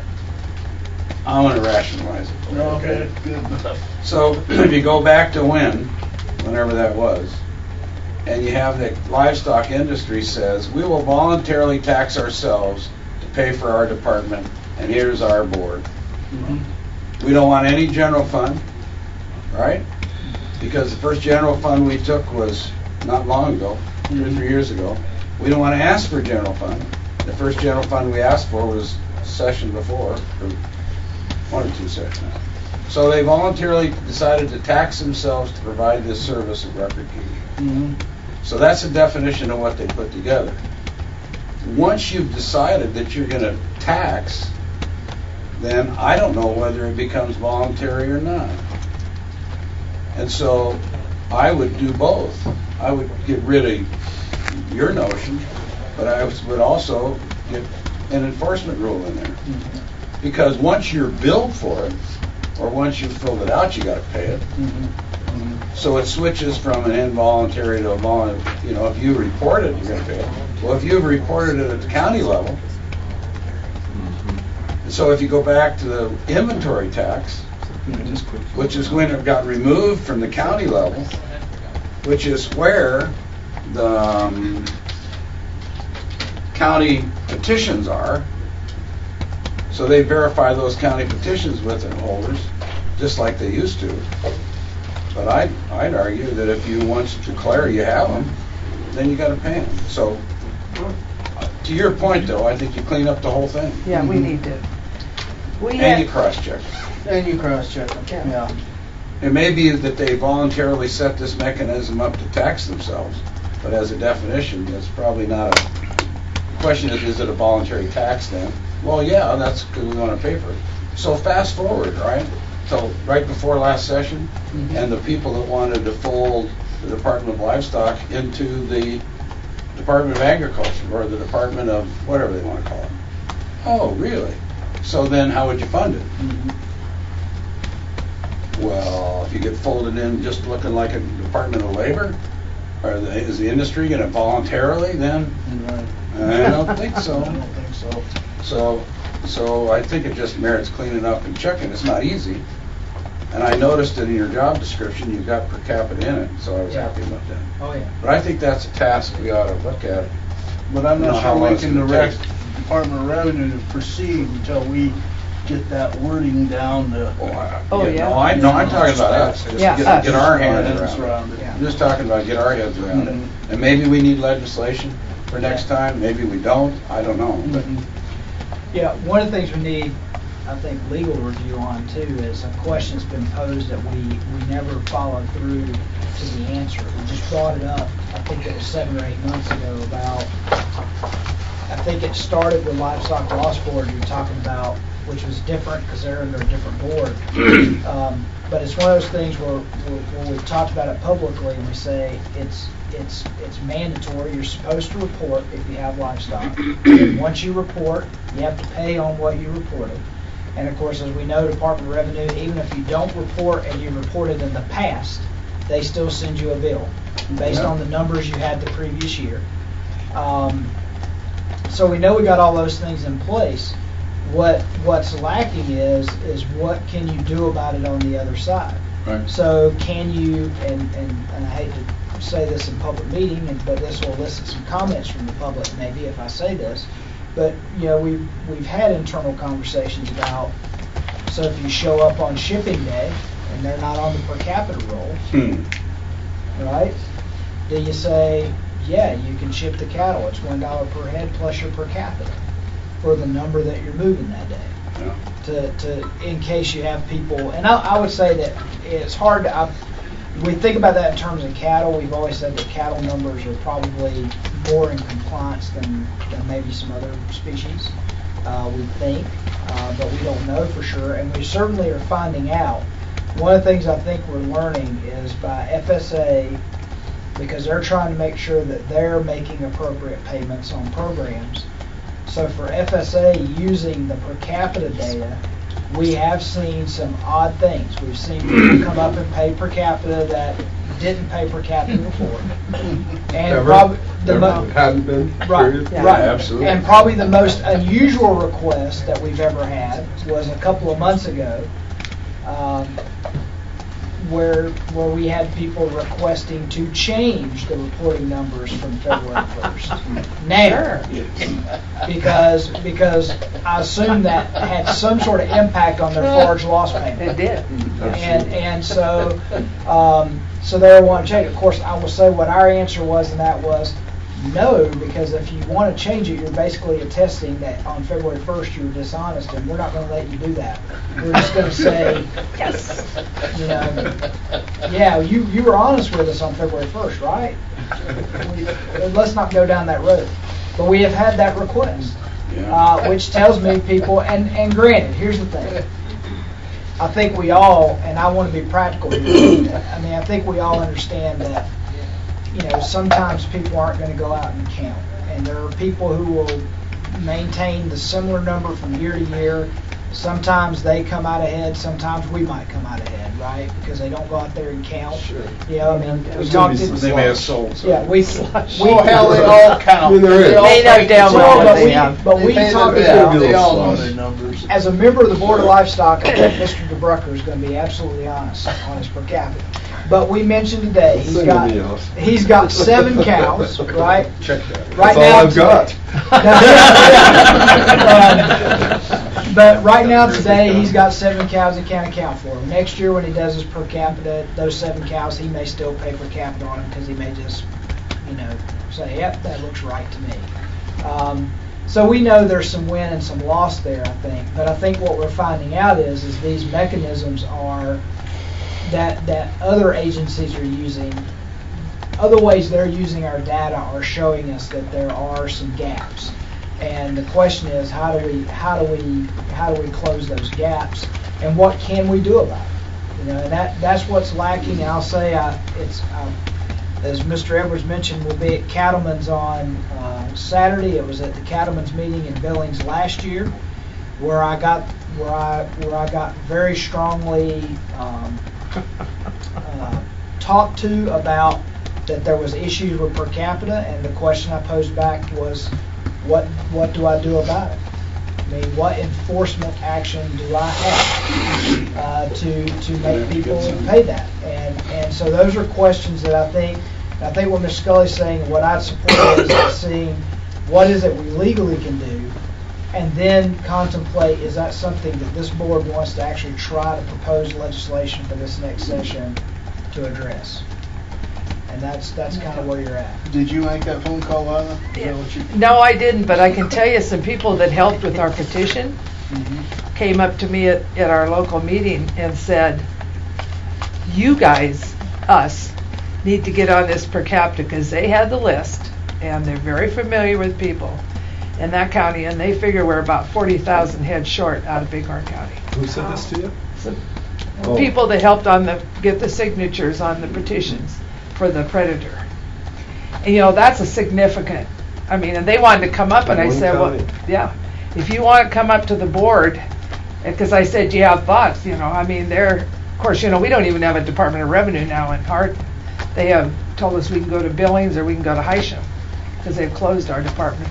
So, you know, those local people used to be a lot more honest when that guy was, the person was sitting in the county. But I know, it wasn't my husband that told me that, because he knows better to tell me. But these are other people that helped do it, and they said, look, there are people just not giving you their numbers. And the So- question I'd ask, because this is my naivete, but as a staff person, I want to ask it of producers, which is when you did your petition, did you maintain the same age criteria that is in our per capita statute, or when it came to a petition, did people count all cattle and calves as a part of the number for determining what 51% was for the petition? I don't know that, because I didn't work on it. You're asking if people pay attention to the age criteria, is that what you just asked? What I'm saying is I pay attention to that the age criteria. Yeah. Well, and I'm just saying for a petition, if we have someone report that we're 40,000 short, it makes me wonder if they did all cattle and calves for the I don't know. county, Exactly. or did they do exactly what our statute says? I think they took whatever numbers they had and looked at them, and that's what the, you know, I would bet a Yeah. lot of it's what he's alluding to. and maybe I that's think true. it's just adults, Yeah. adult bulls and adult 7 cows. months or older, 9 months or older. whatever. I don't know, I just thought that was, I'm not sure it is, but I it's think the some, point is it could be, so let's go look. yeah, let's get it done. I mean, we've Get talked our ducks about in it a row. now since I got on here, and if everybody paid, it'd be nice for everybody else. I'm not sure what that statute says, but I'm not sure it has anything to do about age. Well, yeah. The thing that Per comes out capita says 9 does. months and older. Yeah. 9 Taxes, months. per taxes, per capita, per capita. And I would, Petitions, I think, As are of written February. saying, and it's February and it's on adult cows. So basically your per capita is that's a public number. Right? It must be, And because, so you can go to the courthouses and you can chase down per capita numbers on everybody on your operations. And so evidently somebody in your group had looked at that. well, and these said, people "Oh, have been, these people know producers in there, so I would trust what they're saying. mhm. And I told them they could come up here anytime they want and chat with us, but, you know. Probably wanted to change their voice. And No, I think they really, I mean, I think they understand what it means I when, wouldn't talk about anybody in that county, I tell you that. I think they They're all want, good people. Really good people. I just think people, part of them don't understand. A lot of people, I'll tell you, there's enough horse people around, if they paid, that would help a lot. well, I would say, considering the snow levels so far this year, anyone who's thinking about disaster payments next year from the federal folks should make sure they have their Have the correct numbers numbers in now, Excellent point, Don. right away. Otherwise, they're not going to get paid by the feds. The snow Anyway, level. We are very, very short of snow, There which you go. means we're going to have. Conundrum of our industry. There's portions that want to raise taxes on it, there's portions that want to lower taxes on it. I don't care, I don't want to raise them, I just like everybody to pay It's like them. the Nation to me. Sorry, I apologize for this discussion. John's the one that brought it up, and I should have stopped. Yeah, he already took the blame for it, so. I told him I was gonna do it. so- Oh, You never did put us to sleep like you promised. Oh, darn it, no nap today, so, Okay. yeah. So I guess on per capita, we do have some more federal recording that we have to do in order to get those indirect costs recorded into our revenues. And the lab fees was running about $4,000 higher, but I don't think I don't know if we're on projections to hit. We're on track to hit our projection, well, $1.18 million, but we'll get together with Dr. Smith later. And I'd say this revenue projections through October, so that's only about 1 month of the price increase being effective. Right. Yes, yeah. The milk inspection assessments are up about $18,000. I think Chad over at the Milk Control Bureau, or Mark, they're the ones that are assessing these fees for milk inspection, or they're not assessing them, they're the ones that are billing them, and they're doing a pretty good job of making sure that these new producers, or everybody's getting billed and getting paid for their pay, so. That's what this, What's the finance charges under animal health? finance charges, that is like folks who are veterinarian clinics or stuff who are late paying They're their. all, You actually get people to pay those? Yeah. I refuse to. I'm like all the time. We have a great AR person up here that gets right after them. So, with that. What late charge? Well, ladies and gentlemen, if you have any questions. Board? Save them for later. Yeah, catch you later. Thanks, Al. Thanks, Al. Thank you. We're glad you're fully staffed again. Next week, yes. Yeah. Well, I mean that you're. Yeah, oh, yeah. Yeah. It'll make these reports Better. better too. Yeah. I'm not sure of that. Thanks for these savings. He has to fill out exactly, you have this many last year, you have this many Chicken before, guys you have this many this fall, representative. what happened to the ones Might in get Who? $200. What, the state of Montana? No, I'm Must be in a trying, different he state. fills out, Livestock. it's explicit, and he has to have them absolutely right down, it can't be just. So I'll have to ask him. We had to have an exact number in our house, we'd be in big trouble. Oh, he's very, well. Chicken stuff. No, it's, you know, especially with Under a sheep, nickel a you can piece. switch. Yeah, Sheep are tough. but I don't understand. I'm gonna Thank goodness, this year we were a guy with a lot of sheep, a big drought. see what the increase is. I know one thing, we sold a lot of cows just once in a while. Once they pay, So they Yeah, they have to We did. I'll call him and Yeah. tell him I'm coming Just not in. worth having. I think I Are we should in a set up break? an Because I've appointment. lost 2 board members. I guess we're going to. We'll catch up. Next They just left. week. Hi, Doc, how are you? Good, how's it going? Good.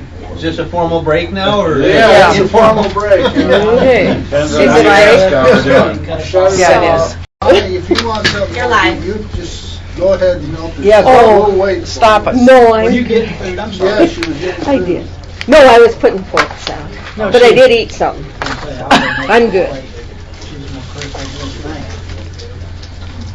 You're live. We're live. Okay. There we go.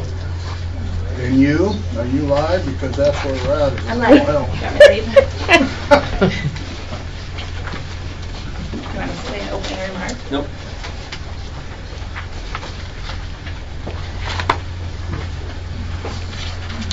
Sorry about that. Oh, you're fine.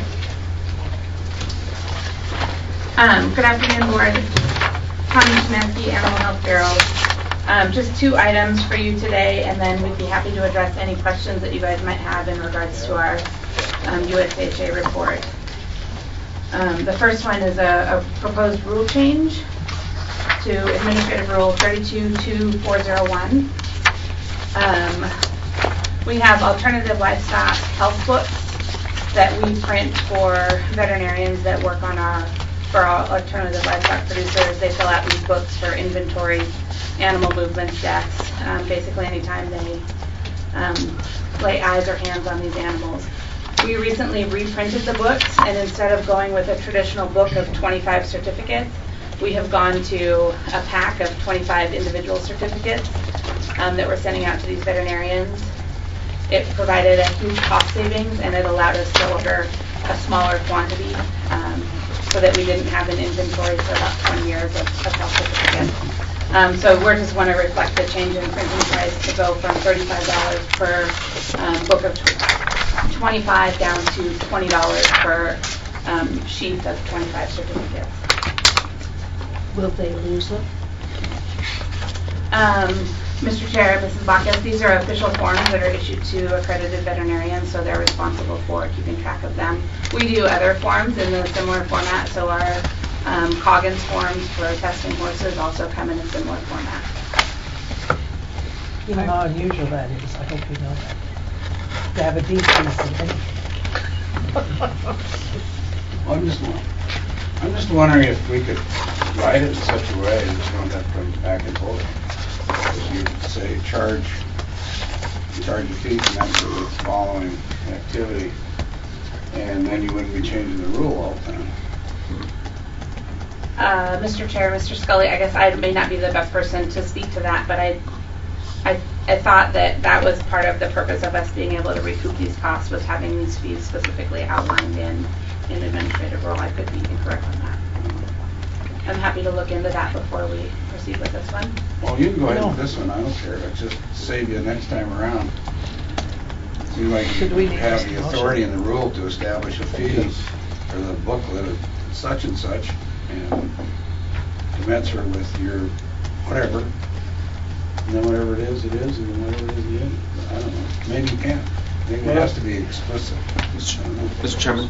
Yes. I mean, that would of course be our preference, but that rationale would hold to any kind of rules we charge. Right. So if you're going to apply that to that rationale, then we don't need to publish any rules. So Well, no, I didn't say you didn't have to publish it. I said that you. for any fees. You might not have to go through. No, but I'm saying you can have the rulemaking authority to establish a fee schedule for the following things that has to be published once every year, and then you don't have to redo every fee by rule every time. I don't know.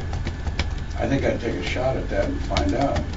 But if you have a required fee schedule for the 15 following services, and it has to be published once a year, then it's published and it's public, and you've got the authority, but I don't know. Fair enough. Just an idea. But I'm fine with this, because I can vote. Is there a motion? I would move approval of the request to change. Is there a second? Second. Discussion we've had. Do we want to? No, I'm fine. Is that okay? All in favor? Aye. Thank you, Board. I'm going to turn the microphone over now to Emily. Good afternoon, Emily. Good afternoon. Those are deadly. Oh, They are so good. Oh, thank you. Mine went down first time. I've had two now so far. Good afternoon, Mr. Chairman, members of the board. I'm up here this afternoon to give you a quick update on one of our emergency preparedness projects that we have going on. As you may be aware, we will be participating this spring over 3 days in May in a large-scale event that's designed to stimulate a foot and mouth disease outbreak in the United States. We'll be participating with 12 other states and several federal agencies in this event. And in preparation for that, we are holding several discussions with our partners in other state agencies, as well as Dr. Linfield at our local USDA office, focusing on different aspects of a response to a foreign animal disease that would need to be in place. We've had 2 of these discussions so far. The first focused on the types of resources that we would likely need to acquire from outside the department in the case of a large-scale foreign animal disease outbreak. This includes things like the personnel and equipment to control movement, set up roadblocks in control zones, stop livestock transport for inspection, a way to dispose of large numbers of carcasses in the event that you were depopulating animals during the depopulating herds during the outbreak. So our second discussion focused on communication in the ways that we would need to work with other state agencies as well as USDA in this type of response, because we're a small agency and we don't have enough personnel within the department to fill out a full incident command structure and have people in the field all at the same time. We expect that we would need to work with Montana Disaster and Emergency Services, Public Health, Fish, Wildlife, and Parks, Transportation, a number of agencies in order to get the personnel and resources that we need. So we have several other discussions that we're planning to hold going forward before the May event. I expect we'll be up here giving you updates as we go along. And so just wanted to make you all aware that we have this going on. I'm happy to answer any questions because that's a really quick overview of a complicated topic. Ms. Bacchus? Mr. Chairman, Emily and Dr. Linfield, wherever you went, here you are. Mr. Scully brought up the possibility this morning that if you have an animal health issue like this, USDA, perhaps FBI, step into it as part of terrorism where it's terrorism and health all at the same time. So how do you deal with that? I might let her address it, because we talked about that yesterday. In fact. Mr. Chairman, Ms. Bacchus, we did discuss that yesterday and had a member of our Department of Justice here to participate with us, and it would depend a lot on the scenario. If Montana were involved in a disease outbreak that had spread from someplace else first, the chances of FBI or Justice Department being directly involved here would be less than if we had the index or the first case was found here, and then there are definitely questions that they would want answers to from that first case, and we are working with them to know what sort of evidence and protocol they would need us to follow in that situation. So what's this going to involve? Are you going to stop them in May? You're going to stop semis and unload? So the What part of the states? Yeah, the exercise in May, we will simulate all of the activity that would be occurring in the field. So we'll be here in the office, doing all of the planning process and the organization and coordination with other exercise players, but we won't actually have anyone in the field for this one. You're okay, John. Does Wildlife Services participate in this? U.S. Federal Wildlife Services. Maybe Dr. Linfield would have a better feel for how the federal agencies would participate with each other. Members of the board, I think they potentially could. So I don't know if John and his crew, or PPQ for that matter, have been brought in, but as an example, with the high-path avian influenza outbreaks, we did bring in other agency folks, including Wildlife Services, including PPQ, Animal Care. So it depends. You kind of gear up to the level of response you need to through the incident command system. And so I think, at least for right now, with this foot and mouth disease incident, I think it's a logical agency that we should probably think about including, at least either on the planning or participating in some capacity. So I think initially they haven't been brought in yet, but it's something that we would potentially utilize their expertise and equipment and for the real thing. So I think we should probably look at practicing how we might play, and so it'd be something to consider anyway. Yeah, and we've got a wildlife disease biologist on staff, so and of course pilots in the aircraft for however they can use it. So we're certainly open. Well, you've got 2 of our helicopters. Yeah. And the pilots fly. Yeah. Where's PPQ?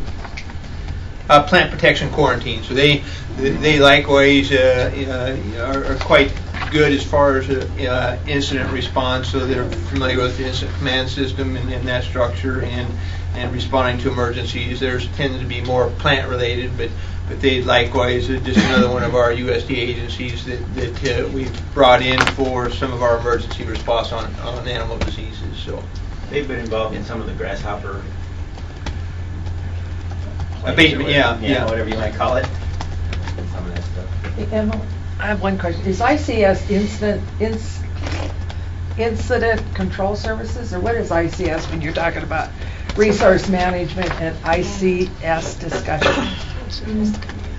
Mr. Chairman, Ms. Taylor, ICS stands for Incident Command System. It's a generic structure that FEMA has actually developed for responding to all types of incidents. Thank you. Any other questions, board? Ed? 2 years ago, Montana pork producers had a tabletop. They brought in people with a tabletop in Great Falls. And swine flu. The health department, everybody was there. It's a real good thing to educate people how they should respond. Brad?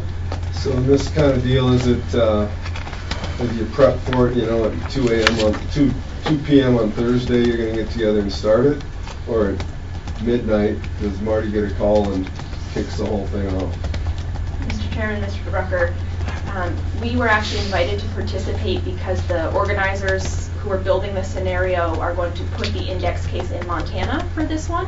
So we actually know, we know when we'll be starting. So you know that, okay, so The it's other not like you're prepping for it and then all of a sudden, you don't know that the start date, so it's kind of a surprise. Correct. The other states participating know what day and roughly what time it'll start, but the actual call that starts the exercise is a little bit of a surprise to them.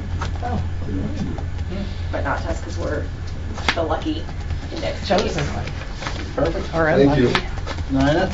Dr. Linfield, were you a part of the, it wasn't really an exercise, it was an actual happening when there was anthrax in the northeastern part of the state a number of years ago that everybody did this type of an exercise?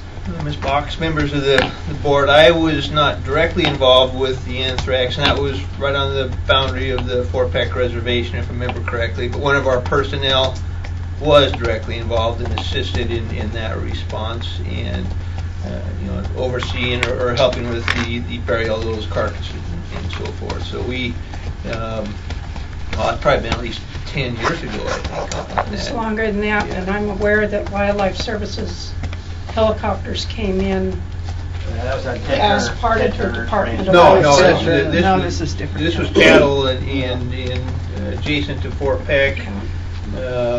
In that particular instance, we had another one near Billings, and then the different one you're talking about is down here in Gallatin County. That was.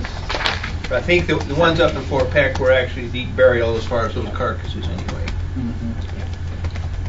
Did you say deep? Deep, yeah, at least. With anthrax, what does you have to have at least 6 feet of soil on top of the animals, and need to be, as per DEQ regulations, as far as so far from state waters. I think 100 feet from state waters, and so but yeah, I think there's a specific either statute or administrative rule addressing burial for anthrax, and it's different than normal livestock burial. So I think it's covered with at least 6 feet of soil, if I remember correctly on that, unless it's changed. And they're supposed to, there's anyway different ways to handle and dispose of carcasses, and anthrax was fairly specific in the regulation, Montana regulations, as far as kind of prescriptive on how they shall be dealt with, I believe. Anything else for Emily, board? Thank you. Dr. Yeah. Before we get to that, could you, Doc, or somebody in the doc categories, explain to me what, if anything, this article has an impact on us? I assume you've all seen it. I have. The decommission. Oh, yeah. Oh, Well, I'll give it to you, and then you can Tri-State do News. it maybe. Yeah, before we you know leave. about it, yeah. yeah, I can talk to you about that if you like. Well, yeah, I think publicly we probably ought to, Yep. because in and much, whenever it's appropriate. If you want to read it first, that's fine. No, I pretty much know what it says. Then if that's what it's decommissioning studies, then I'm familiar with the issue. Okay. I'm happy to read it and come back to you or talk to you right now. It's up to you. Right now. Whatever. No time like the present. Just want to understand what impact, if any, it has on us. So, Mr. Chairman, Yes, Mr. yes. Scully, Marty Zalewski, I'm just speaking on the article in the Western Eye Reporter. That's the title is "Critical Brucellosis Research in Montana and Colorado Being Decommissioned." I believe this is something that I did mention to the board in the past. What's going on? What we've been able to support 2 places to study brucellosis, to do field research on brucellosis. One of them has been in the Corwin Springs facility just north of the park, where they did the bison feasibility quarantine study or quarantine feasibility study, and then they've most recently been doing a fertility control on bison. And then there was also some studies going on in Colorado and Fort Collins in collaboration with Colorado State University. Both of those studies had very heavy USDA involvement, or I would probably say that they were the ones that were conducting the study primarily. Following some developments over the last year, USDA reviewed the appropriateness of doing field research on Brucella abortus that is, as you know, a select agent, so on a terrorist list, and they deemed that those studies were not allowed by federal regulations. And so what they did is they have basically decommissioned those efforts. The frustrating part of this decision and where we are legally with a select agent is that in the face of a spreading threat, of a spreading disease threat for brucellosis from wildlife in elk, and a recent study by the National Academy of Sciences, a NAS study on brucellosis, that suggested that really more research is needed on elk and bison and cattle rather than less. Even with those two issues in the foreground, or arguments in the foreground, now we have basically abandoned the last opportunities for field research for brucellosis in this country, which is highly frustrating to me. And so we have redoubled our efforts to try to ask USDA to open up the rulemaking for the select agent designation of Brucella abortus. And then once that rulemaking is open, then we will of course be conducting a pretty intensive outreach efforts to people, to stakeholders, and to people that we feel would care about this issue to comment and provide notice to the federal government about what kind of impact the regulations have. And so in the previous iteration of the rulemaking, we were super close in getting it delisted. And matter of fact, the preliminary rule suggested that Brucella abortus will be removed from the select agent, and we started to preemptively celebrate before the Department of Homeland Security, or I'll just say the kind of the DOJ and DHS, those kinds of security agencies intervened, and from what I understand, overruled the recommendations from USDA and CDC. And so, again, once this comes back open, I hope soon, I will be encouraging all folks, not just agencies, because I think in current climate, the comments from state agencies and organizations have less of an impact than really constituent letters and constituent feedback, which I will be strongly advocating to whoever will want to listen. So that's the history of the research projects, and they're obviously working on vaccines and other things through those efforts. So a little bit of background on the history of those research efforts, kind of the context by which those facilities are being decommissioned or shut down, and then again an opportunity for us to rectify this issue through the select agent rulemaking. So the lawyers won and science lost. Agreed. The risk-averse bureaucrats won. The science lost. The science lost. So what is are we doing anything, is anybody doing anything about that notion that it is illegal? Who decided that it was illegal for them to, or is it just inappropriate and they don't want to, or is it actually illegal, or is it? Well, so following the attacks of 9/11, there were a number of agents such as anthrax and others that were added to the select agent list. And so I believe unlicensed possession is illegal, and conducting research is also illegal in many contexts, unless it's in a laboratory setting in a facility that's select agent capable. As opposed to being out in the field. Correct. Paradoxically, from what I understand, is some researchers actually lobbied, at the time of inclusion, some researchers actually lobbied for the inclusion of particular bacteria or viruses to be included in the select agent list, with the expectation that there will be funding to follow. I don't know whether brucellosis was in that category and whether anybody lobbied to have it in. I don't want to make that suggestion, but ultimately it has been a highly constrictive legal limitation, for lack of a better word. I would guess that's what that covers, yeah.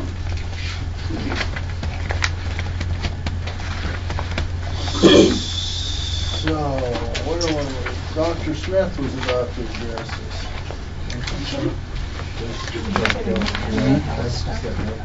Oh, yeah, absolutely. Animal health. No, we don't. Call it back up. Okay. Good afternoon. Okay, members of the board, this is Steve Smith, Veterinary Diagnostic Lab. This is not on the agenda, but you all have a copy of the final AAVLD report in front of you, I believe. We've already, for the most part, discussed that in general. The key, or the most important thing there is we do have full accreditation for another year, and what we reviewed, not with a full on-site visit, but we will be reviewed this summer 2018, for a few of their issues that they were more concerned about. So there's a lot of detail in there, some of it very, very specific, some of it maybe not necessarily public information, but definitely if you have questions about anything in that report, I can address that. Board? Well, I'd point out too that the report has been shared with Economic Affairs Committee, they made that request at their last meeting, so it's public. There was an executive summary that I thought I saw.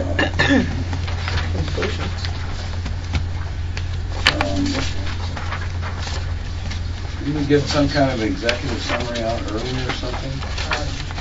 This says executive summary, page 3. That's not documented, so. Don't know what I'm talking about? I don't either. No. 7. That's the only documents I've Yeah, and the only other has some document stuff. we've received besides this one is the preliminary version of it. And essentially, That's it what was I'm talking about. essentially it was the same. Yeah. Just But it without was a the preliminary executive summary, right? Well, it had all the nonconformances and everything in it. Yeah. But the only thing it didn't have was the final decision on accreditation status. But I don't know if that one was. That's actually exactly what I'm talking distributed. about. I saw it anyway. Maybe because we were there, they mailed it to us because some of us as board members were there and were interviewed.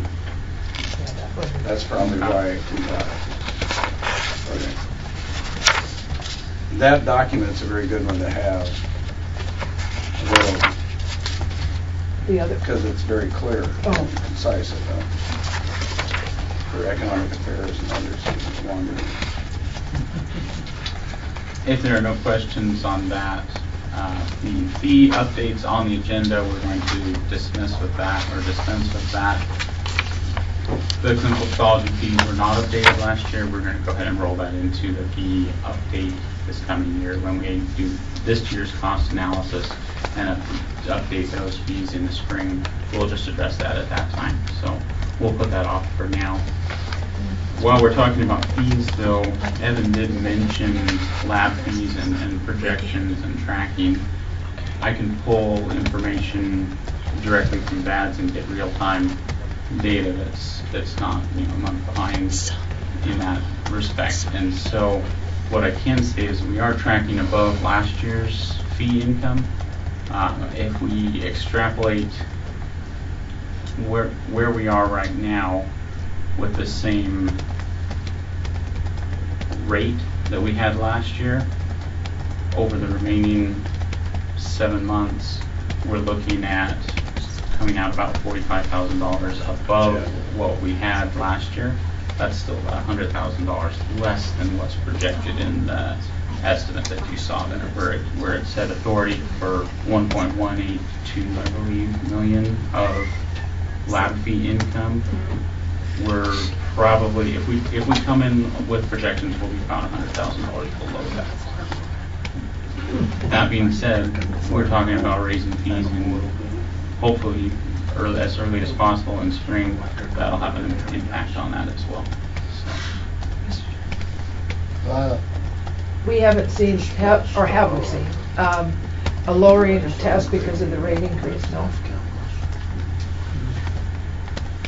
Mr. Chairman, Ms. Taylor, that causative relationship would be difficult to prove, I think. As far as numbers of tests, we are tracking along similar lines. I would say that I have not seen a significant decline. It's possible that there are.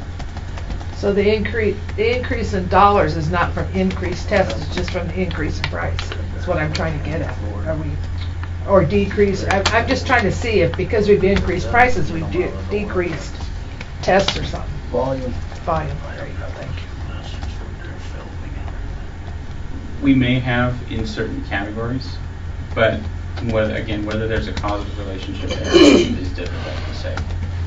Definitely there are areas in which our numbers are up, and so it may vary from section to section and with the different types of tests. But again, we're looking at a small portion of the year at this point, or not quite half of it. And with the seasonality that the lab sees, there are certain types of tests where the numbers are going to come later in the year. So without looking at a whole year, it's difficult to say for sure that yes, our numbers went down significantly in this category over a whole year in response to a fee increase. Does that? Yeah. Do we test for chronic wasting? Does our lab do that? So that's the next item that I was going to talk about. But well,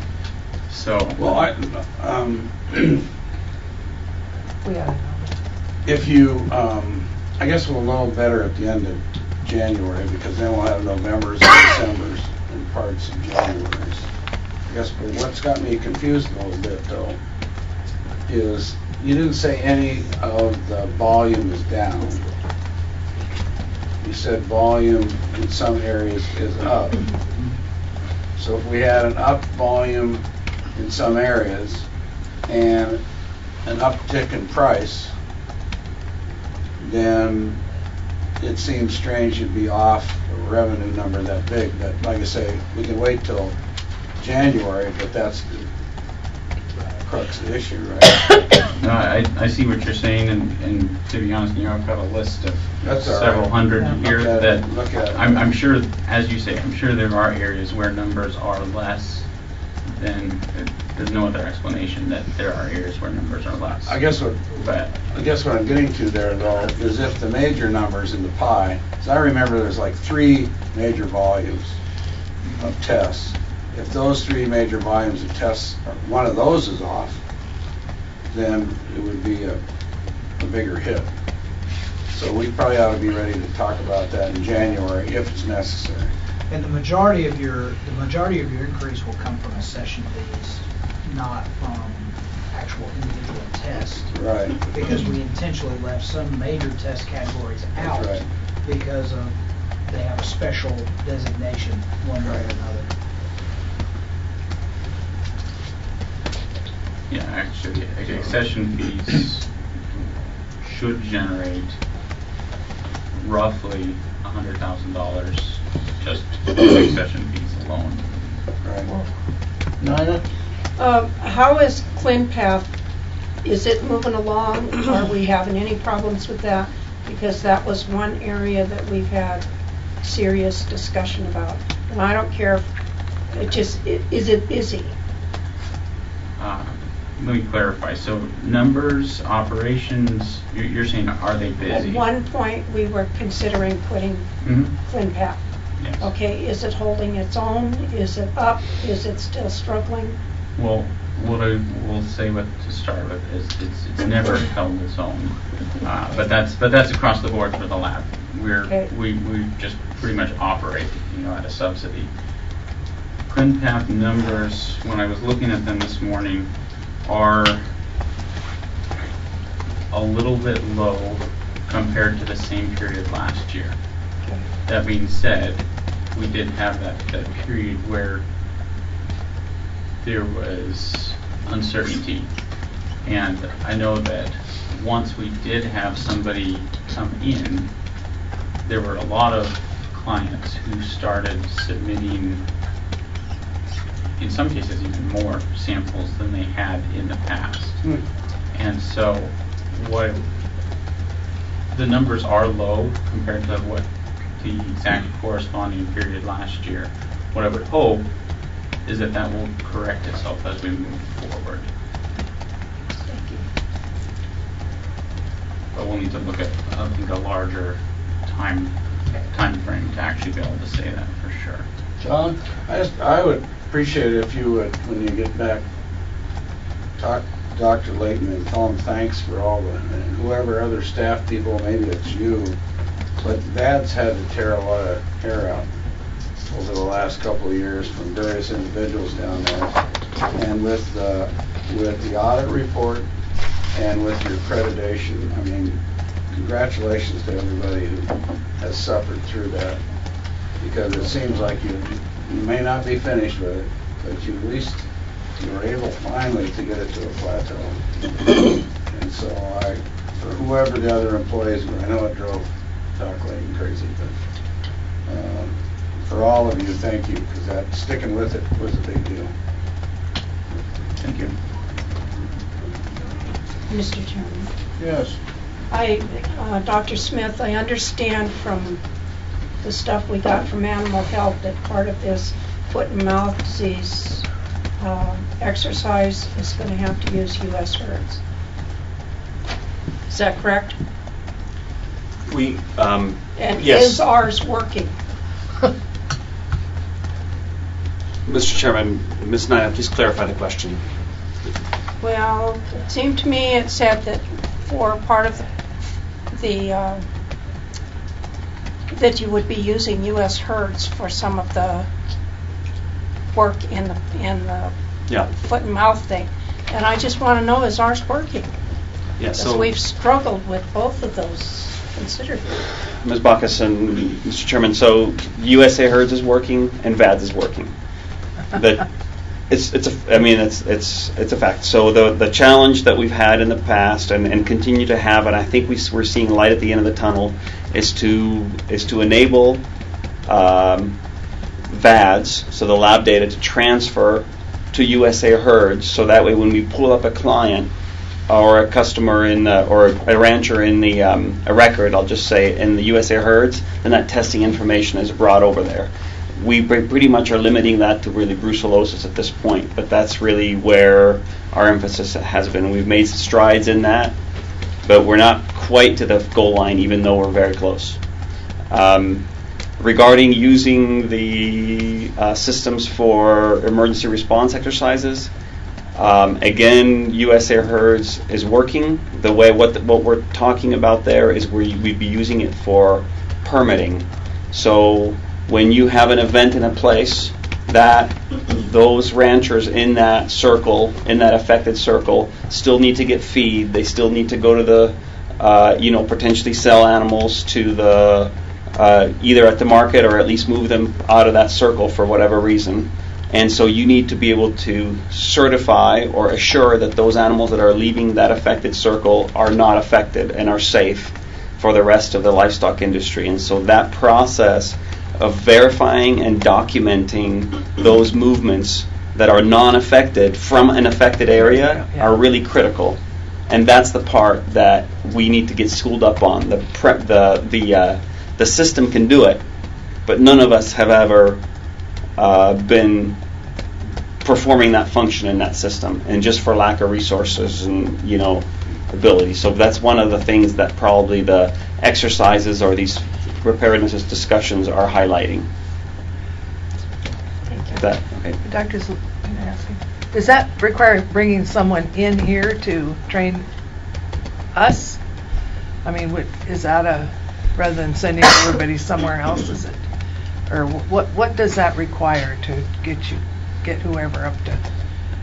Right. So I mean, it's always time. So it's even if it's have somebody spending a week working with other states that have used the system for permitting, or getting the vendor to explain to us how that would happen, and us doing some trial runs. But, again, all of that is resource intensive Yeah. in the midst of other things. So that's why, Okay. we know that that's one of the things that we'll need to be better competent at among a number of others. Yeah. Thanks. Yeah. Mr. Chairman, Ms. Bacchus, also just in relation to that and to expand on it, the lab will also be participating in that exercise as well. And from our standpoint, it's a matter of handling the samples, handling the paperwork, and then transmitting that information, not necessarily to USA Herds, but from our standpoint, to the federal system, to the NOLM system. And so that's a similar, almost identical actually, electronic messaging system where VAD sends that information to the federal database, and that is working. So that will be a part of what we're doing there. So you can interface with the federal one, okay? Yes. You don't have trouble with that? We've done it successfully, correct. You just have trouble interfacing with that? No, VADS works fine. VADS is what's sending our test messages, for example, for foot and mouth disease, to the NOLM, to the federal database.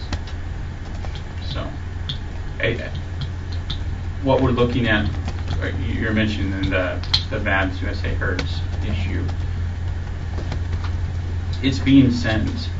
It's being received even by herds. The only part that's missing at this point is that there's one section that's not being translated correctly between the two. The rest of the data is coming across correctly. So, and we will likely be moving forward in the next week to 2 weeks with a solution to get that last bit finalized.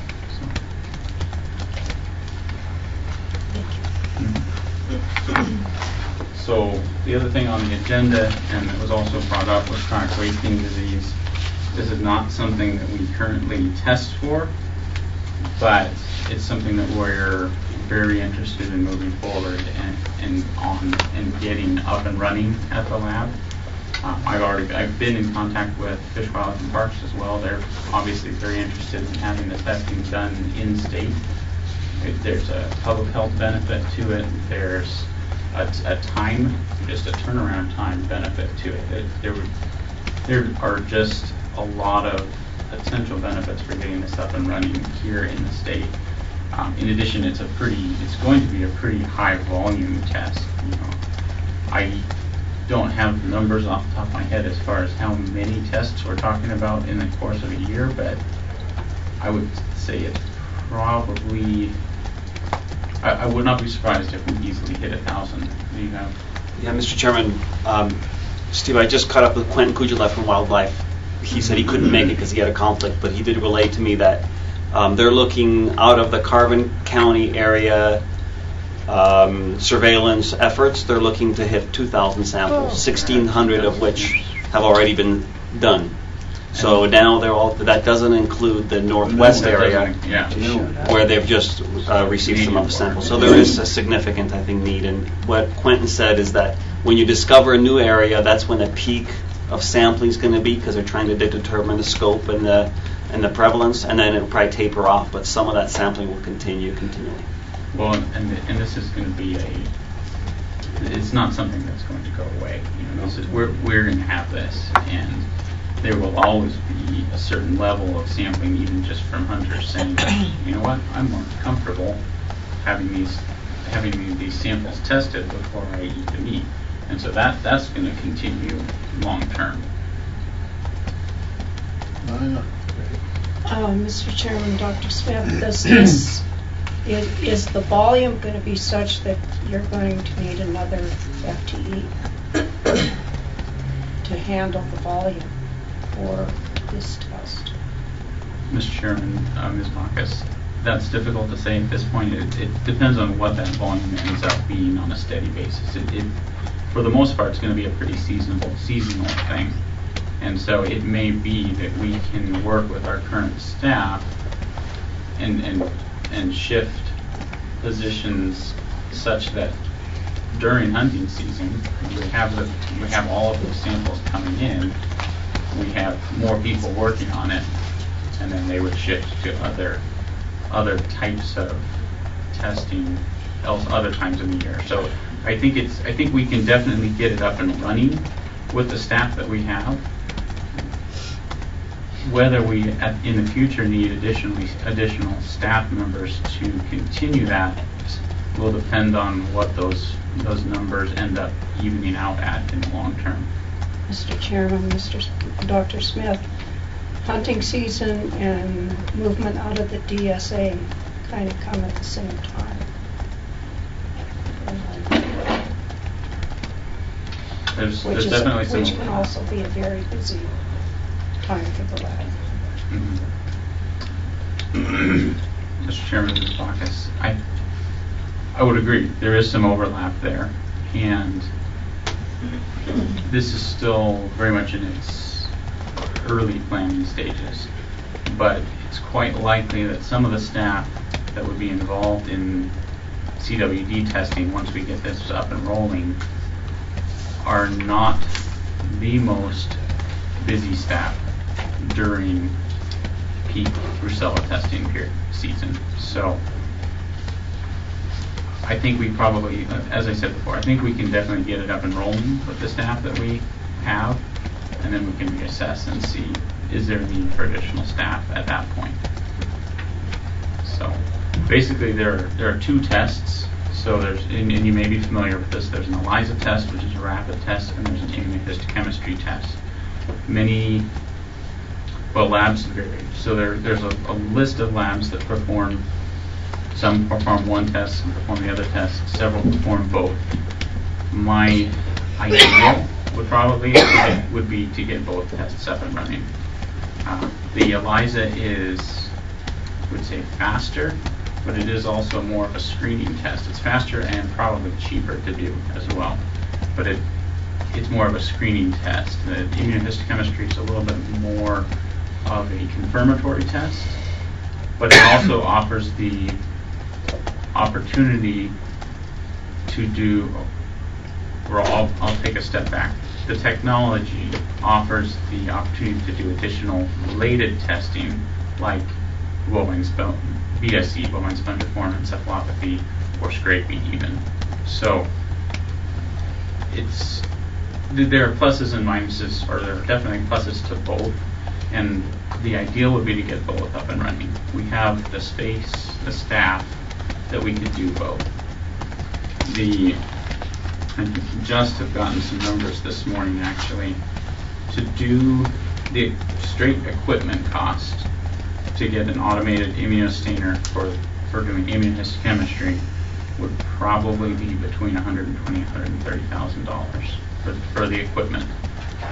There would probably be some staff training cost, whether somebody needs to go to NBSL to be trained. That's certainly, I would say, a probability. But the biggest cost would be the equipment. And then for the ELISA test, the more rapid test, the equipment that we would need would probably run in the $150,000 range. And these are relatively rough ballparks. And I don't know at this point where Fish, Wildlife, and Parks stands and whether they would be able to contribute to help with the initial onset and the startup costs, equipment costs, or whether that's even something they'd be interested, or to what dollar amount they would be interested. Those are definitely discussions to be had in the future. But as I said, there are these two tests. We have the capability that we could do them, and so at this point, I would say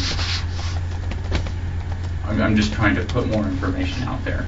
Give you guys an idea what it would take, and then we can have further conversations about how it's going to be paid for, because obviously it's a significant expense.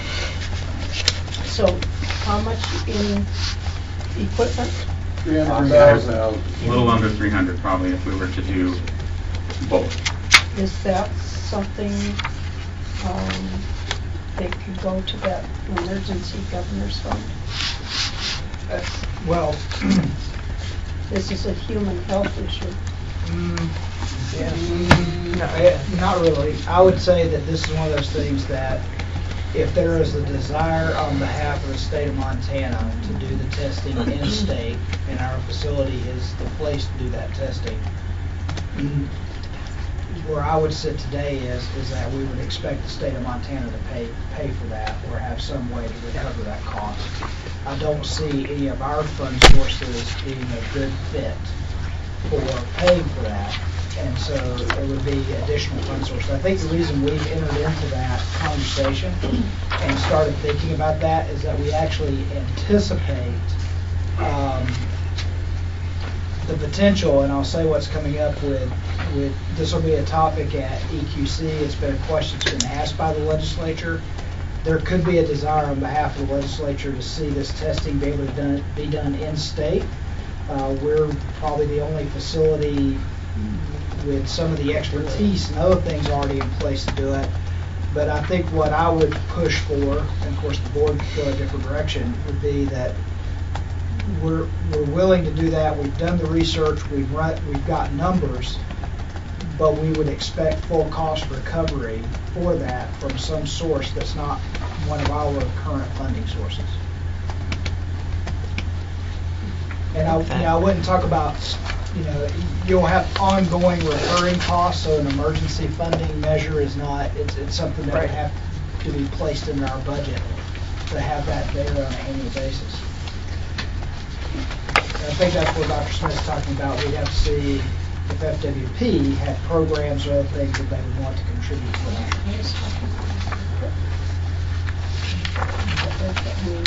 You'll have to replace it at some point. And another aspect of this is not all of the equipment, but definitely for some of the equipment. For example, this immunostainer that was somewhere in the 120, 130 range, definitely that could be used for other testing that we're doing. So not all of this equipment, but some of it could be used for other testing within the lab. So what would maybe need to be done would be to figure out how much of it can we use and how much of it is that would be one consideration. I would think you'd want to figure out the responsible party and try to recover it all from there, even if there are collateral uses. Yes. I wouldn't That would be go, I wouldn't go there at this point. Correct. Get your seat out. I'm fine. Dr. Smith, Chairman, have you pursued whether NVSL or USDA can support some of the infrastructure, so the immunostainer, is that something you've supported? Some of the other CWD approved labs, do you know, or is this all costs that you would bear solely? I've been looking at the procedures, the known procedures for CWD, since it's a known test, and certain equipment is listed very specifically, and so I've just gotten ballpark quotes and numbers for some of those specific equipment. Whether there could be partial subsidy or supply of that, I don't know how much that could play into this. Yeah, I think it's worth pursuing, at least to see if they are supporting some of the other approved labs that are doing this testing, and whether it's immunohistochem or the ELISA or both, and maybe not, but when they do have some specifically approved laboratories, sometimes they do offer some additional support for those approved labs. So we can pursue that and see if there's some assistance that they might be able to provide anyway.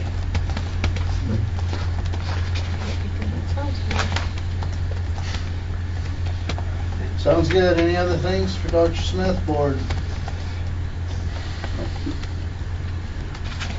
Thanks, Doc. Thanks. Thank you.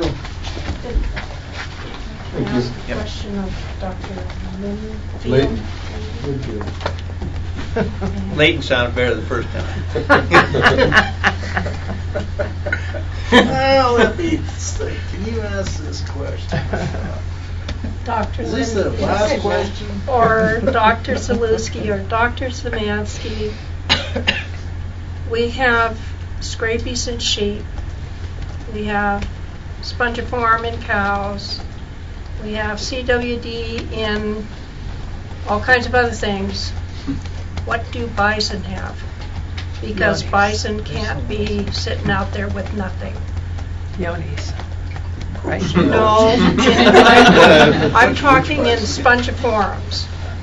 Because Mr. Chairman, these- Ms. Box, I don't know if I've ever heard of a documented or confirmed case of any kind of a spongiform encephalopathy in bison. Has anyone ever looked? I honestly don't know, but you're right. We have it in multiple other species, including humans, including big Yes. felines, so cats. So there are multiple different related diseases in multiple species, and so but I've never seen it documented in bison. But it's a good question. The reason I ask that is because the elk and the bison have shared the brucellosis back and forth, and if we're seeing CWD in the deer and then possibly the elk, are the bison next, and is it something that it would be better to be ahead of the game than to be trying to play catch up? And I just throw that out to you guys for thought, because the CWD is showing up down there where the bison are going to be Yeah, it's good. playing games with the Good elk. question. We can certainly pursue to see if there's been any research anyway as far as looking at different species. Sometimes they'll look at different species and do some intracranial injections even to try and intentionally infect them. So there may be some research that's been done on bison or other species, but to my knowledge, not. I think there's been a few maybe incidental cases of moose contracting it down there, but other than that, I haven't heard about bison being affected at all. It's interesting. But with everyone else having it, I can't imagine they don't have something Besides brucellosis. besides brucellosis. Which brings, may I ask a second question? No. Which brings up, so if tuberculosis can be spread around, do they get tuberculosis? Mr. Chairman, Ms. Box, yes, bison would likewise be susceptible to tuberculosis. Yeah.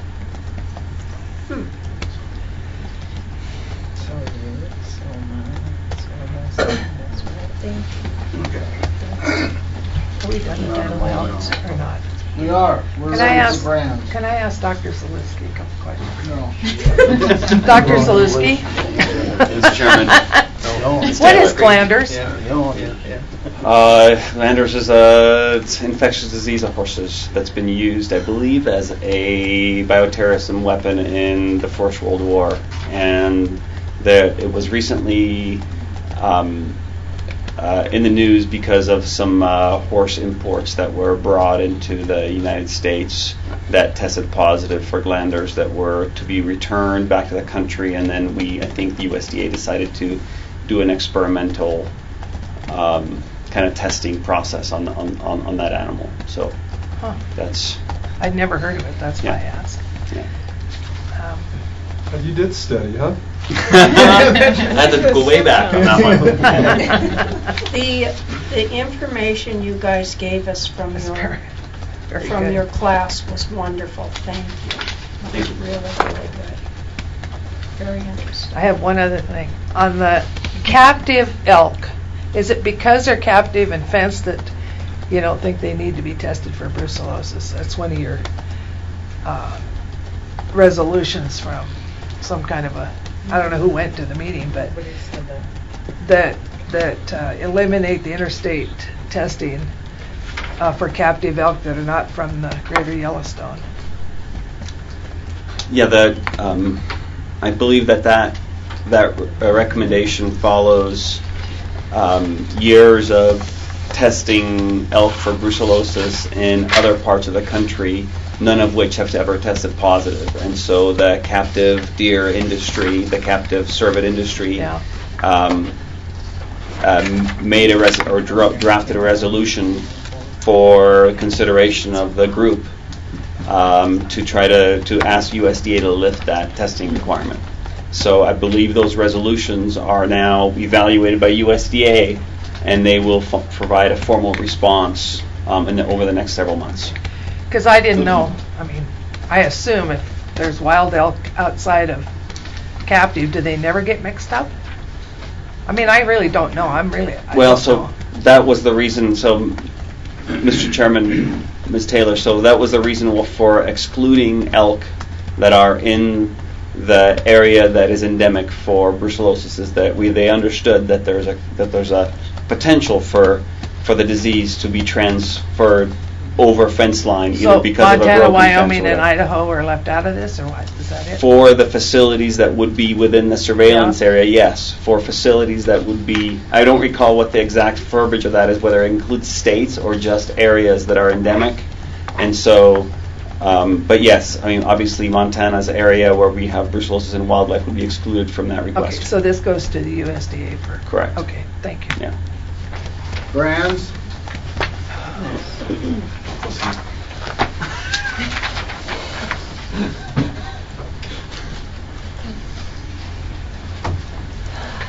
Mr. Chair, members of the board, Leslie Doley, Friends Enforcement.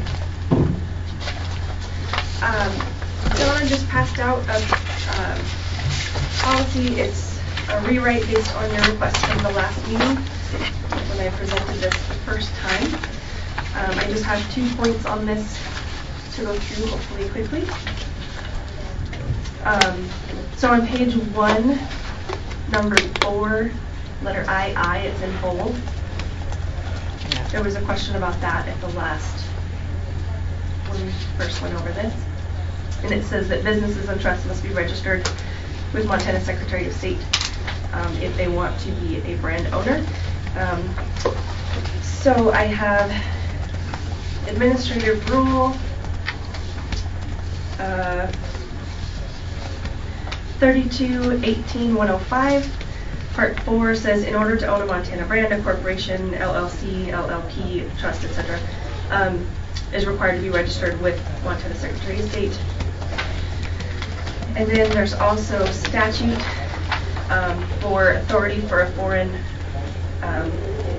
company to transact business in the state of Montana. These are actually required to be registered with Secretary of State. So that's in Title 35. There's one for limited liability company, one for corporations, and one for partnerships. We didn't go into trust, but I think there's enough backing there to require folks to be registered with the Secretary of State unless they can provide a valid exception to that, because there are some exceptions that are outlined in the statute. So that had come up with the last one, so if that's all right with you guys, I'd like to leave it in that way.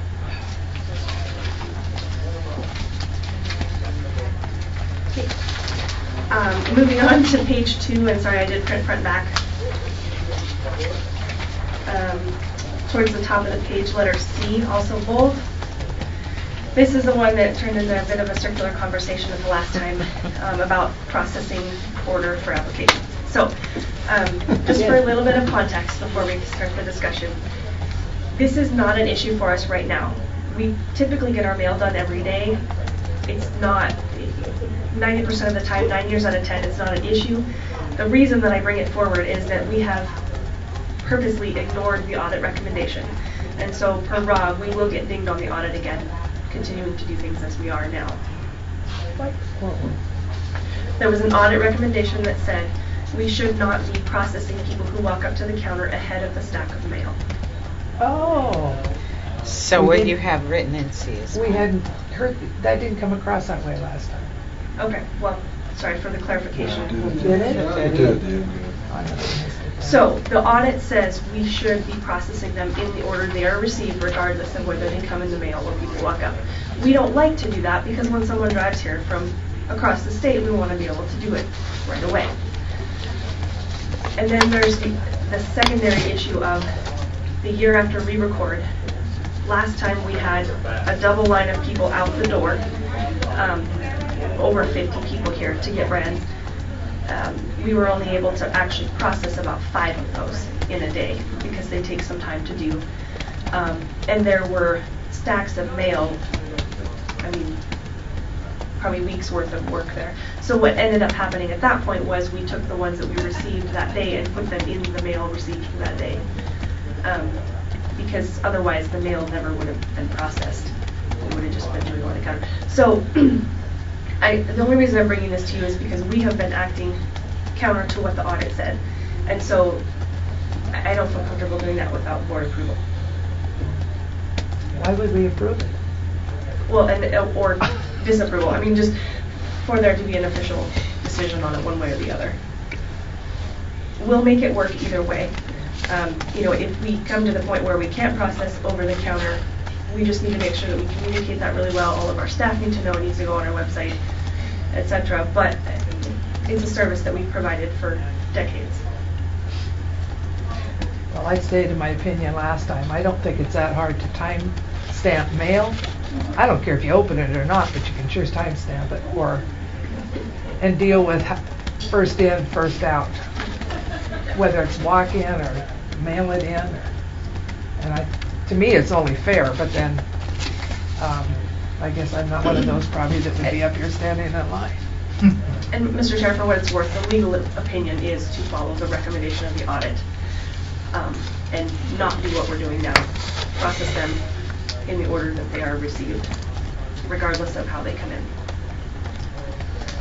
So, Mr. Chairman, Leslie, you said the last time, though, that they can come in and you can get all their information and you just tell them that I have, 10 on my desk in front of you. And Mr. Chair, Ms. Brown, that's exactly it. It's never going to stop us from helping people over the counter, and there is a benefit to coming into the office because we can help them through the process. A lot of folks like to talk through that process, and they're very visual. So we can still help people go through it, help them fill out their application, take it from them, make sure everything looks good. We just can't issue that certificate that day. so I want to move that we do letter C, the applications be processed in the order in which they're received. I move that. You might have to do the whole Because it's thing. the recommendation. Do the other one too. Which other That's one? what you have, right? That on the other Correct. page? Well, the whole, as long as So those do the two whole ones are- document. And The whole- as the well whole as thing. II, the whole thing. So moved. Second? Second. Discussion. On just All in those fa- two things, right? No, it's the whole thing. We're approving the whole. No. I'm not going to I approve read this it. whole thing. We had it last time. Yeah, but No, this is to, considerably changed from last time. No, Mr. I- Chair, it is rearranged, the content is the same. I tried to consolidate the pages that were just, the content is the same.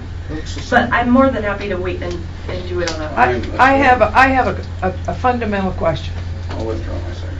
My question is, are we doing this to cover our butts for the way we're doing this now because we can't find any motions that were made through time for how things are done? I guess that's what I'm asking. Are we approving what we called practice that was never approved by a board, or by a motion of a board, Or at least wasn't wrote down. or wasn't written down, and this is just policy that has come internal in the office? I'm asking, because we've got an Well, evaluation committee First here. of all, it can't be effective retroactively.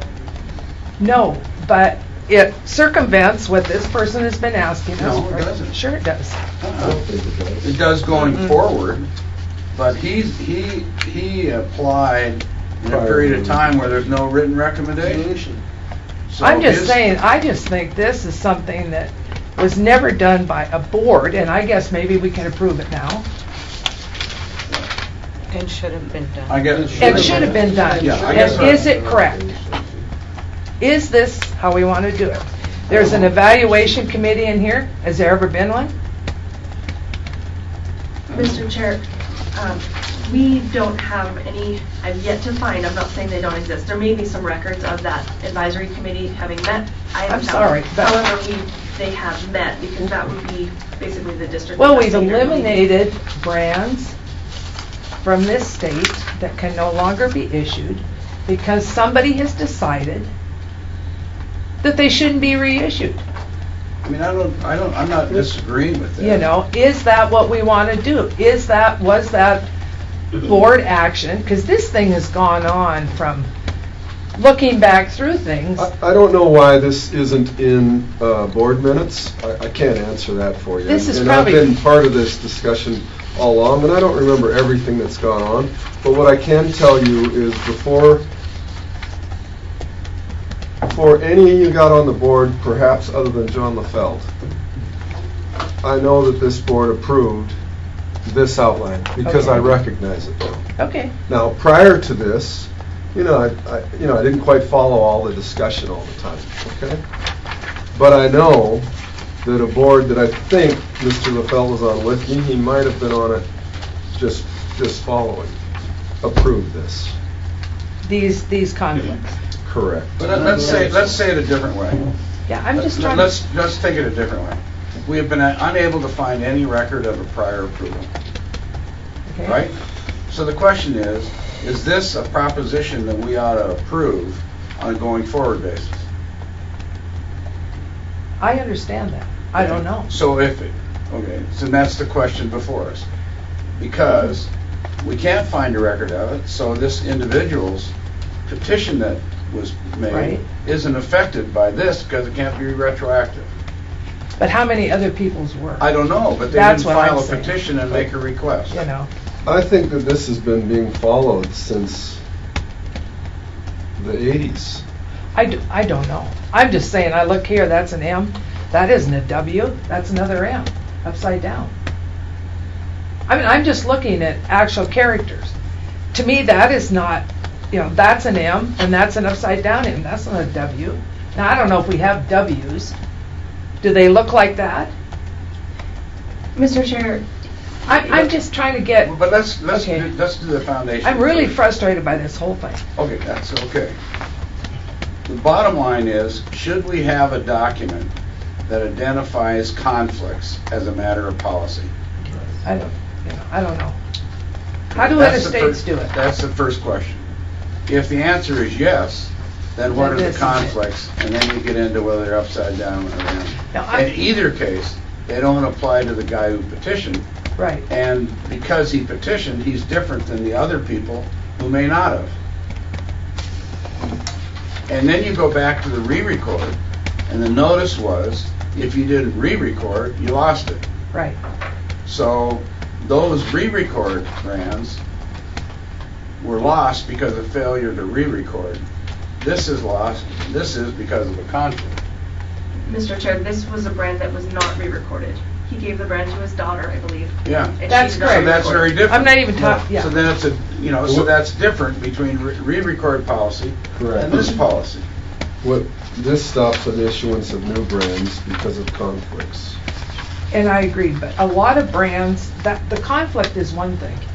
There's a lot of brands that were pulled that never were reissued. Why were they pulled? They couldn't be taken away from somebody. They were single character. They can't take them away from somebody. No, I realize Take them away, so don't call it pulled, Lila. I meant pulled If they after. didn't re-record. That's right, they were pulled. Okay. If they were single character. Now, why would that be pulled? Why would that brand be not Well, issued? take yourself back into the early 1900s, late 1800s, and think about single iron characters in cattle rustling. Yeah, I know that. But I can tell you there's brands, I don't know how you change them.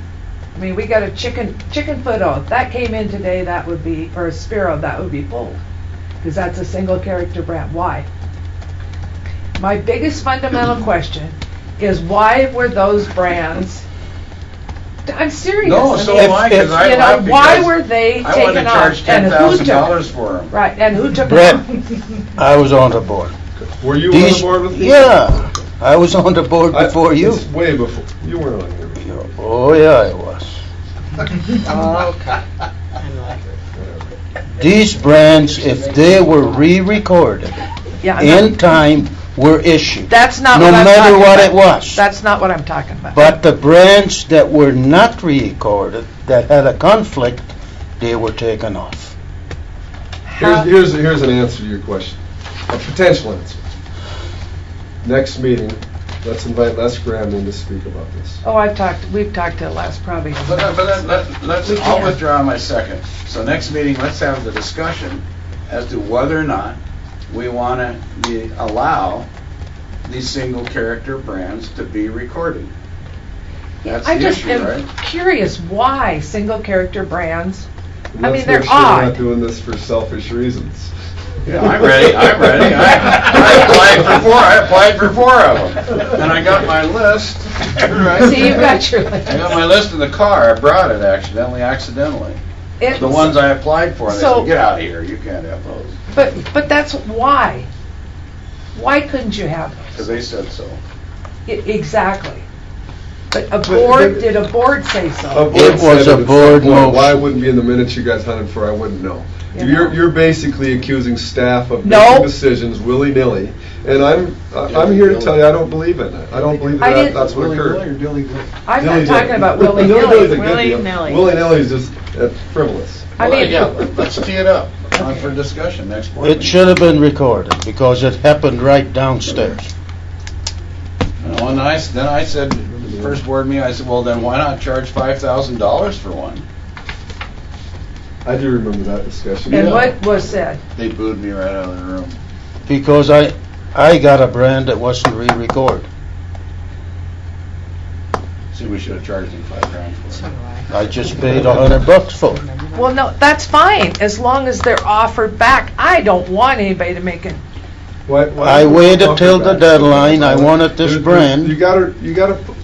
Let's take ourselves out of, and forgive me, I'm not trying to poke you, but I'm It's joking. okay. Go right with it. Let's take ourselves out of the selfishness side of it, and how we want certain character brands, and how we think that we should have them. Because there's lots of people who got it. I've had lots of calls, okay? Yeah. And let's put ourselves into the thought process of how can people go about getting cattle stolen and things like that, because that's where it is. Now, if you're saying, okay, if you put yourself there, you go, oh, well, the reason why we don't have one character brands is this, and the reason why we don't have conflicts is this. Now, if you choose to take a different stance on it, and that's okay too. I don't believe cattle wrestling really goes on. I don't think anymore. Yeah. Okay. Yeah. Anymore. I'm being serious about this discussion. And therefore, I think one character brand should be issued, and we should, get them out there, and we should not have conflicts. People can put whatever they want on them. Then that's a discussion to have. Yeah. I'm not talking about, I guess, conflicts. I mean, although I have to admit, going through these, I was a little bit. We're going to get into a lot of trouble because there was a lot of people wanting single character brands. Let me know when we're going to do it. And we never right behind John. Okay. Well, the other night I thought we should auction them all off and fund the lab. Me too.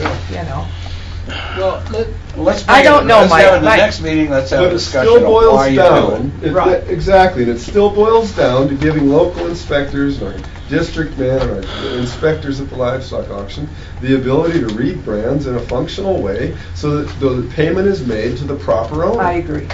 I totally agree with that. And I just want to describe, and I've said it before, I'll say it again, just so I'm on the record again for the board, at least from a staff opinion, or maybe not even the staff opinion. I'll go on my own and say the executive officer opinion is you have to be careful of the slippery slope that you take a step off of. So now I don't have the justification of this, and I'm not someone who was raised in this brand's culture, right? I'm from the east of the Mississippi.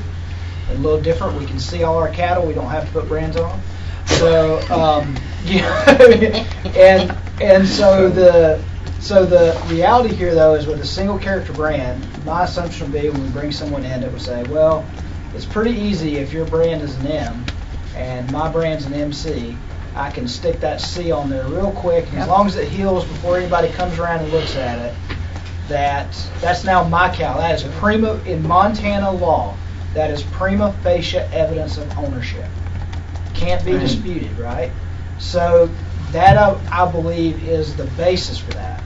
Now, if you say, as has been mentioned here, you go, well, I don't really believe that's a problem, and we should go back to single character brands. The next step down a slippery slope is why do we record brands everywhere?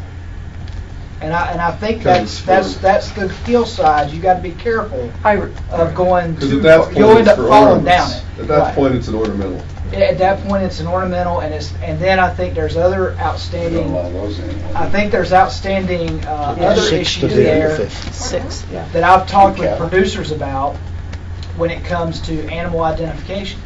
We use, because of our brands law in this state, we use brands quite a bit in terms of animal tracking. That's exactly my only reason for voting for this. I believe if you didn't have brands in Montana, you would be wide open to, you need to have an RFID tag in every ear, and it needs to be. And so I think if you want to, and I know there is some interest in staving off some of those conversations, I think that's one way we're successful in Montana in staving off those conversations, because we can say, we can track animal movement by brands. Our law says they're indistinguishable. We've put policy in place to make sure they're indistinguishable, and I can tell that that animal belongs to this owner, and I can tell you all the movements they've made and everywhere they've been.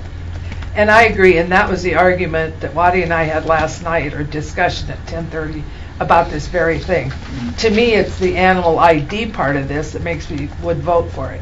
It's the idea that we have brands that have been pulled that I think are probably valid brands that probably, to me, I tried to watch the other day in Miles City. You couldn't read a brand. And you can't sit up there and read. Well, ours you can't because it's a single character, plain old thing. Most brands you can't sit there and read. So I give it to those people in there. I'm just saying. I just wanted to know, since we can't find things. I don't know. I'm very frustrated by this. No, it's very. I can tell you from a staff standpoint, there's no one more frustrated than us because, we inherited these policies and practices. There is some argument from legal circles, and I'll let Rob come and defend himself to you when we have this conversation. There is some argument from legal circles that your past practice is as good as having a policy in place. It is. And the fact that I did ask Leslie, and she's not brought that up today, so I will. I asked her to do some research on characters and say, what can you find out? And one thing I think is sort of evidence of when things happen is if you can find that character was never issued after a certain date, you pretty much know when the decision was made to take that character off the list because it never got it never got issued again. Yeah. But I do understand the frustration either with lack of board action, which probably is not the case, probably better to say lack of documentation over the time of the department has sort of put us in a position that's a bit compromised on the issue. And I agree with that. I think what Leslie's trying to do is say, we know this is how we're acting, and I think John's point is very, very valid, which is not an uncommon conversation we've had today, which is from a staff standpoint, you at least need some starting place to go, okay, can we affirm the policy, and at least we know how to act tomorrow. Without that affirmation, the next people listening to this conversation all come in and file a petition tomorrow. They'll be in the same position of, well, I filed it before you. Trying to have one discussion at a time. Can we have a discussion on this and finish it? And then if we have to go back and have a discussion on the JAL brand, then we can bring in Rob and discuss the whole policy. So if we make this interim policy, I mean, it is obviously by default, but if we make a motion on this today and we want to change, we bring it back. You certainly can. And I would say at some point, once again, this is my advice, because we are trying to define something in statute. The real missing piece here is that I'm not actually comfortable with, and I've mentioned this before, and Leslie, I don't know if she's on the same page with me or not, so I'll leave her out of it. I don't think internal policy is enough. At some point, you got to engage in rulemaking because you're trying to define a statute. I agree. Yeah. Plus, you got to get ready for re-report again. Yeah. I realize that. Yeah. So. And the other thing about this thing is, if I recall these conversations, it's staff too. You asking, if you're going to put a lot of those other brands out there, then you're going to have to put more people out checking. And it was a monetary issue also. If I was reading, that was part of the deal, is that they're hard to read, some of these, and so you got to have more inspectors out there.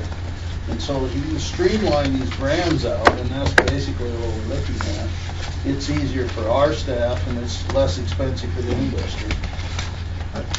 I have So no I'm idea waiting which for a meeting it second was, on a motion. but I guarantee that was approved by a board. Well, then we should have a motion. Quite a while before. Well, We have a motion on the floor, I'm waiting for a Was it second? No, the second was pulled. Second. Right? It was second by Lila. No, so you seconded it. One- Discussion.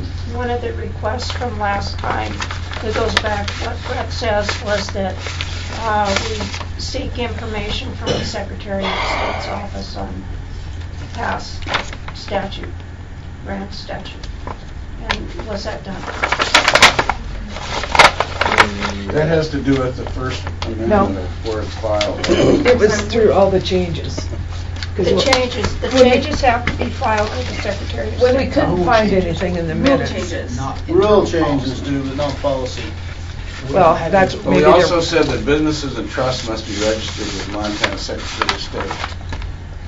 no, She but what's inserted the lady in the, Cinda. Cinda Cinda. gave us this whole, on the brands and everything, and she was gonna, I thought we asked her to do it, maybe Asked her not. to. To go back through and see when some of these, since we couldn't find it in the minutes, see where some of these changes were made in the, Yeah, but there will be no filing with the Secretary of State's office because we never engaged in rulemaking. okay. That would only be if the department had ever established a rule. Anytime that rule was opened up, changed, would be there. The challenge is, I think, in this area, is we did engage in rulemaking, we tried to stand on internal policy. So the Secretary of State's office is going to be an empty... Yes, okay. Yeah, because Okay. they won't have a record of our internal policy changes. Only we would have that record. We don't have it. If we That we that's the can point. find. Yeah. Well, we got it at our disposal now. You know, I guarantee I've seen that before and we approved it. Evidently, we approved it as policy, not as a rule. Let me ask you one question. Did we check the notice that went out on re-records? Did we what? Oh, Check that's a the thought. actual notice that went The out to the public on the re-record, because that might have had in it a notice to you, if you fail to record, it will be... Do you have a copy of that from 10 years ago, somewhere in the file? Somewhere I'd be able to find it. I'm pretty sure it cites the statute on there. Typically, Typically, they would cite the Typically, statute, but whether it cite would the spell it statute. out. Oh, did you lose Yeah. it? But there's got to be something there relative, you can reapply for it somewhere. Because some people did that, right? To my knowledge, we didn't send anything out that says you can reapply. Oh, we didn't. Oh, okay.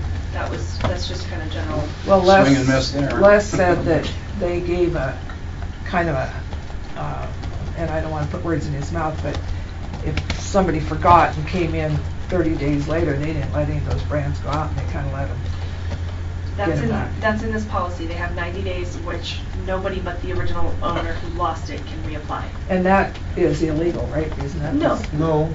And It it, just- it and it just used to prohibits- be they had all 10 years. They could walk in anytime.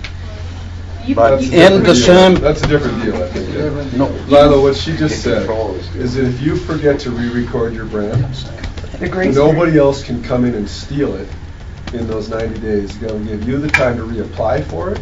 Now, if you conflict out, but if it's good for the conflicts, you are the one in those 90 days that can get the brand back. that can get the brand back. Okay.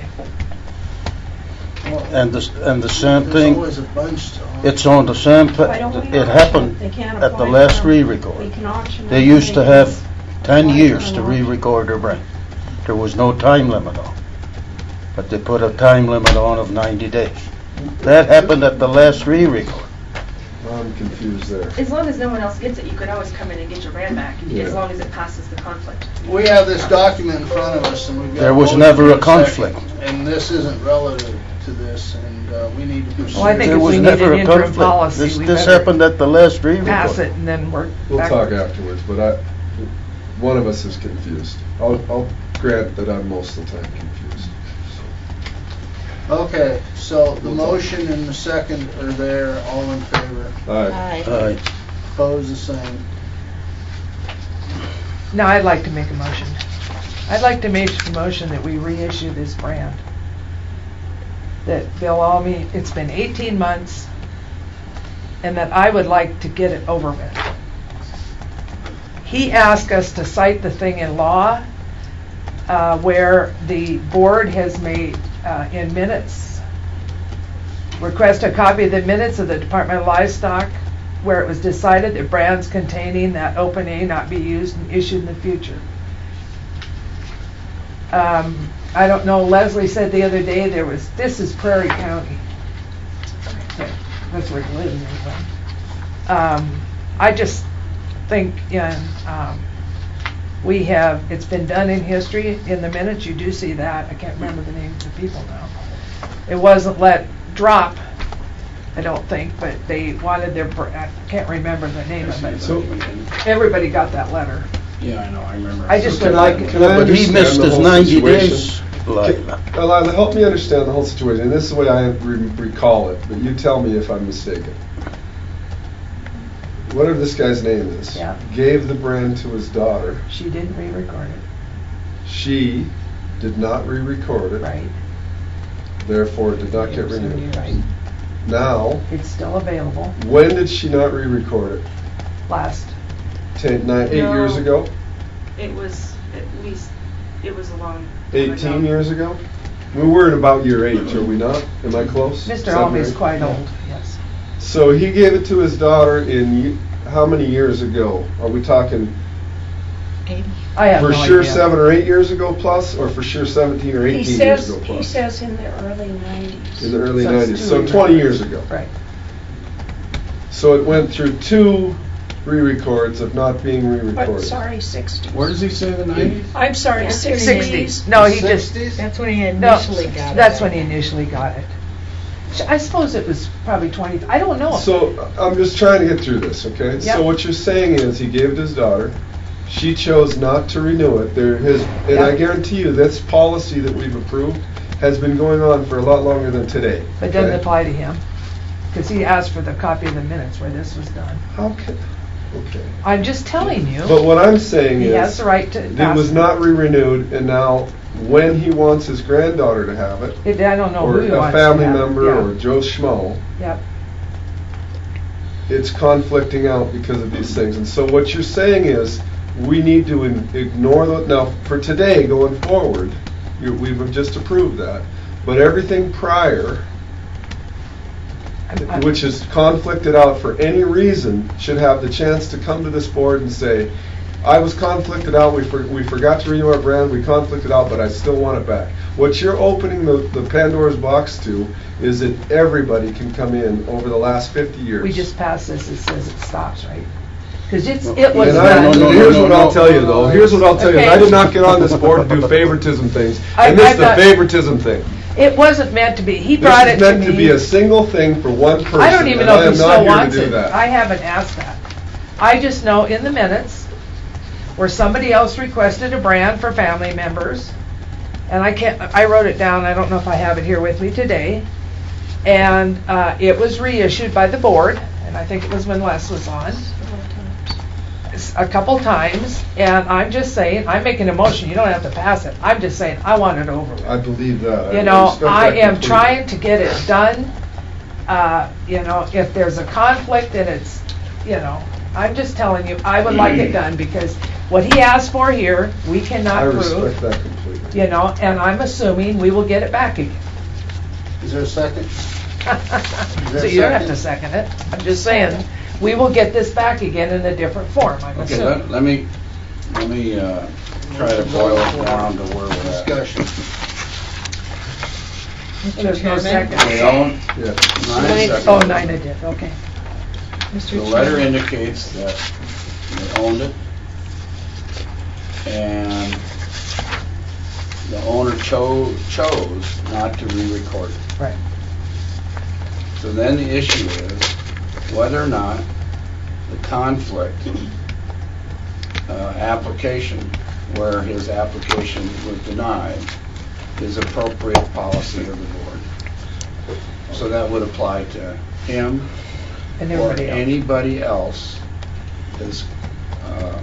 who had affiliation with those brands. The openings. So if the policy of the workplace of the board has been not to include it, whether you can find minutes of it or not, then I think we better ask the lawyer whether that sticks or Well, not. that's, Because to Brett's point, we are opening up Yes, we are.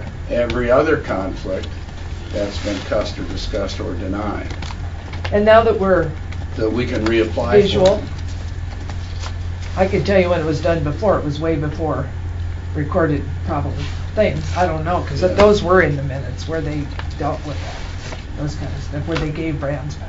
But he says in there that she chose not to re-record And he did, it. yeah, he's not. And so he's Genius. fighting the notion it was denied because of the open conflicts. Right.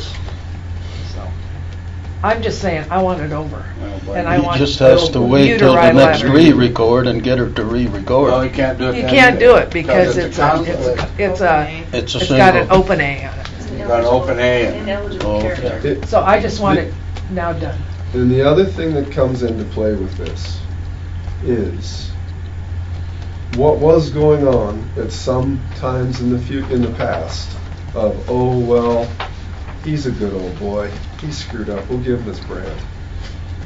I've been under the impression the entire time I've been on this board, and I've heard you say things to it on different things, that, you know, this isn't about being playing favorite, Yeah, I know. good old boy Yeah. bullshit. I'm not right? trying to be a good That's old what we boy. have I to just be want pretty this careful over. of.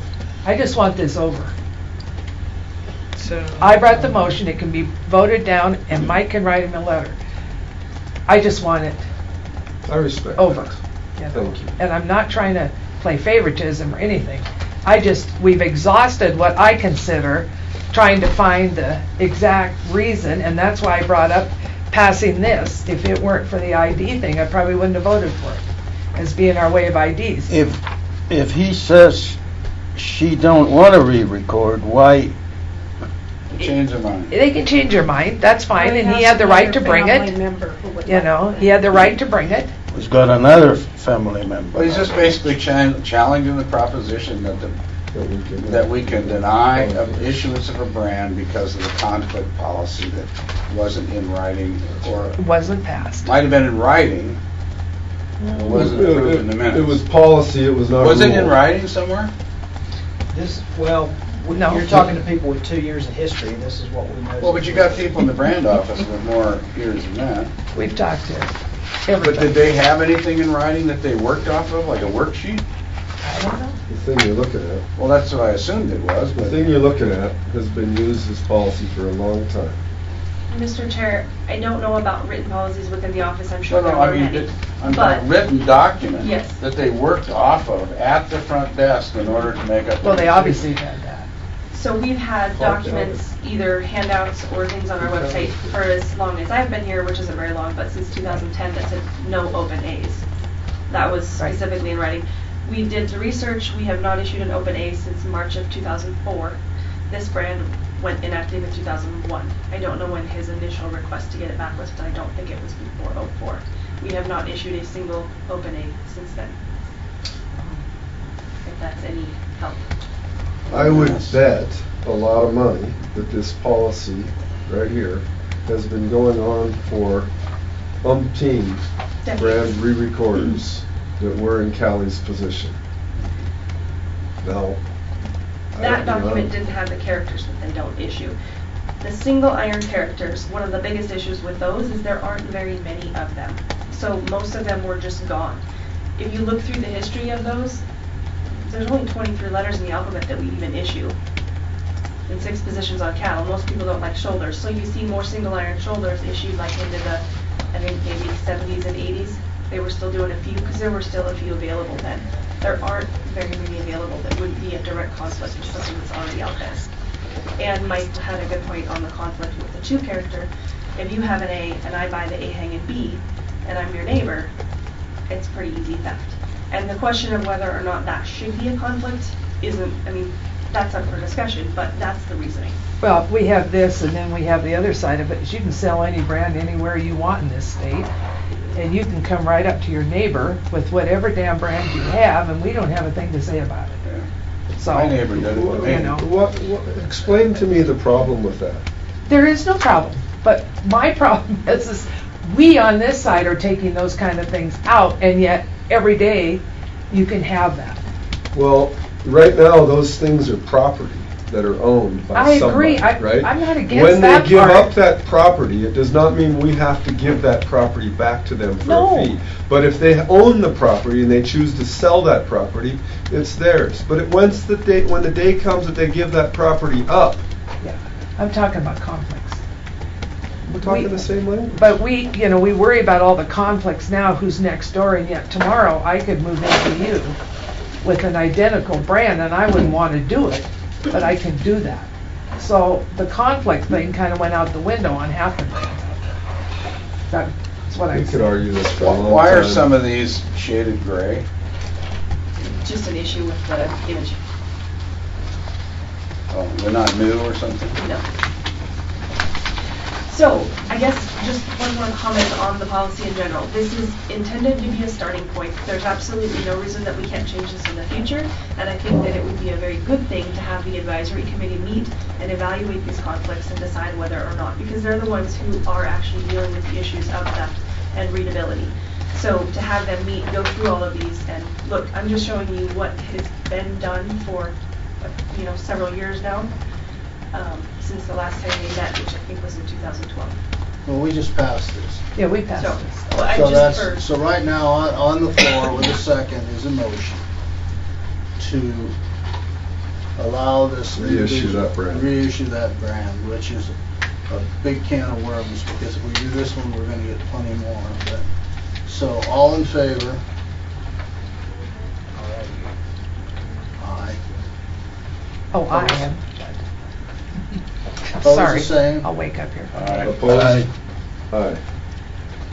Mike, may I have you make sure you write the letter Take care to of him? And maybe he's watching, I don't know, but he'll be back. Mr. Chair, that's all I have. Is that it? Thanks, Leslie. And Yeah, Leslie, Mr. Chairman, can I have Are just you a gonna minute? set this for an agenda item? Yeah, I would like to. And what exactly do you want to have?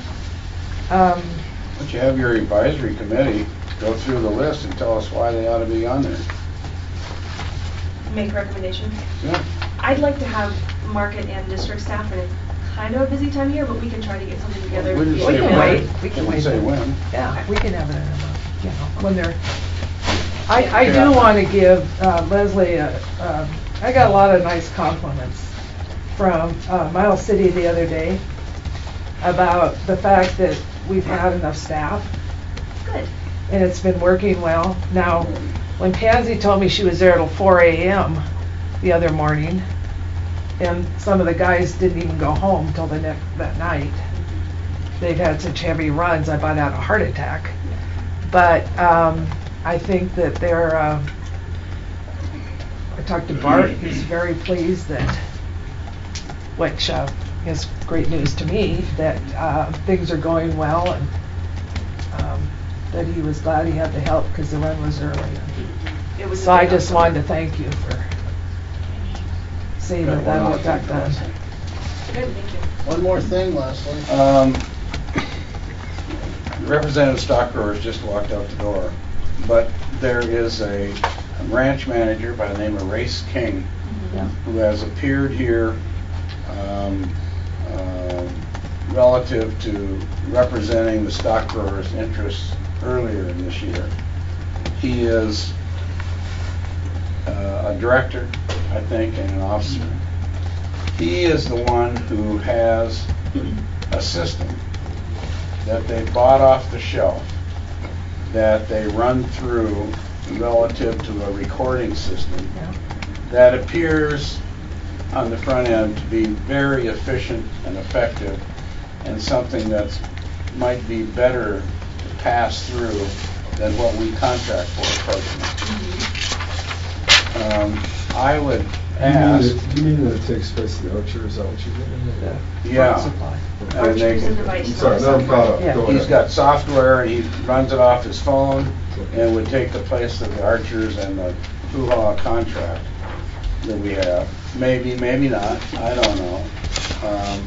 But it seems like the functionality and what he can do real time with the veterinarian standing there and keeping records and records that they can pass on is worth looking at. So we have two options. He has agreed that he would come to one of our board meetings and explain it to everybody. But before we did that, I thought it might be a good idea for you to call him and find out what I'm talking about from him, and you may find that I don't need to know anything. I'm talking about Race King and field device and software he operates with. And so I would like one or the other. I would like, or both. You can call him and set it up for a board meeting, or you can call him and understand what he does and say, we don't need that, or we can have him come into a board meeting, and then you can be here along with the rest of us, and he can explain it all. He said he'd be ready to do that after the first of the year. Okay. So I don't care what option we take, but at the very least for me, I'd like to have him present it to the board. But depending on how you feel about it, and what you want done, because it was very interesting and it was very efficient the way he described it. It was off the shelf and the expenses weren't there and it's transferable the way he talked about it. Okay. And he's presenting it to somebody else. Do you know who he's presenting to? At the National Cattlemen's Beef Association's convention in January. In January. So he's presenting that solution nationally, and we ought to see it here. Do you know what it's called? The program he's using? I don't No, know. it's a combo of his phone and the program. Yeah, that- you can actually run it off of your phone with like a wand. Yeah. It'll take all the information, put it into Yeah, an he just app, and picks you it. I have an mean, Excel it's slicker than a document. whistle. But then he also has addition. And is this for brands or is this for electronic IDs? Electronic. Okay. So you're going to be. So it's start an electronic posting it ID recording function. Mm-hmm. Yeah. Well, last I heard, that was still, anyway, that's not for me to be involved in right now. Yeah, because of post. But if she's going to post in January. Then she can if call she him could- and schedule him for a meeting to Yeah, come she here and could- present it. She could call him and talk to him. Yeah. He could come in to our next meeting and Yeah. make a presentation. That's what I'm saying, I'll leave it to her. Just- I'll call him. Just so we're clear though, you heard, what's your name, Corey? Corey. This isn't about brands, this is about electronic ID recording. I know. Okay. But if you look at what we're doing relative to Archer system, it is that Archer system and what we're signing up for is electronic ID. I can find out where. When we start processing bled cows, that's what it is. And sooner or later, so if you were out trying to, as a ask local him brand when inspector, the trying to postman is. prove moving out of the DSA, we'd have to do it through that kind of system. Because that kind of system would have the ID on it and whether they were tested or whether they weren't. We have to interface with our brand new database, I think is what Yeah. Oh, I agree, but in the end, that's what you're gonna have to do anyway, right? Because the rule for the DSA is that you're gonna have the silver tag and you have the ID and it's traceability all the way from soup to nuts. And that's what you're gonna track, and that's what you gotta prove took place in order for you to leave the DSA. And that's what he tracks. Here's when they were bled, here's when they were processed. Maybe it's the other week. And it's simple. They're coming from Billings. Because that's what's happening in the DSA. Whether it's applicable all over the state of Montana, it's a whole different story. Hopefully not yet. But for that traceability issue relative to the silver tag, I've got It's like you. silver tag in mine, it's Banks tags. Yeah. Trace the Banks tags based upon the ID and Be slick because I know we sent cattle to South Dakota. You got to read about banks tags. It drives you crazy. You know, you read those number on those or re-banks tag them. and if you get your slip, you know, you got the number on the left-hand column all the way from A to. Do you do that? Yes. Thanks, Leslie. And, yeah, and reading them is one thing, but wait. Stock growers, comments? Just like you, Like right? Dan. I work Well, full-time. Scotty, it's your turn. Okay, all right. I have to make up my time Oh, come on. today. Did you You know what I mean? Mr. Chairman, members of the committee, Corey Anderson with the Montana Stock Growers, and we are gearing up for our convention next week, and really we'd just like to thank Mr. Honeycutt and Dr. Zucci for taking time out of their schedule to come down. A few of the issues you discussed today are definitely ones that our members are going to be discussing as well at our convention, including Yoni's, and also the brucellosis funding as well. So we really appreciate them taking time and the work that you do here, and looking forward to a good convention. Thank you. Thank you. Farm Bureau? Thanks, Leslie. Do you want me to send you?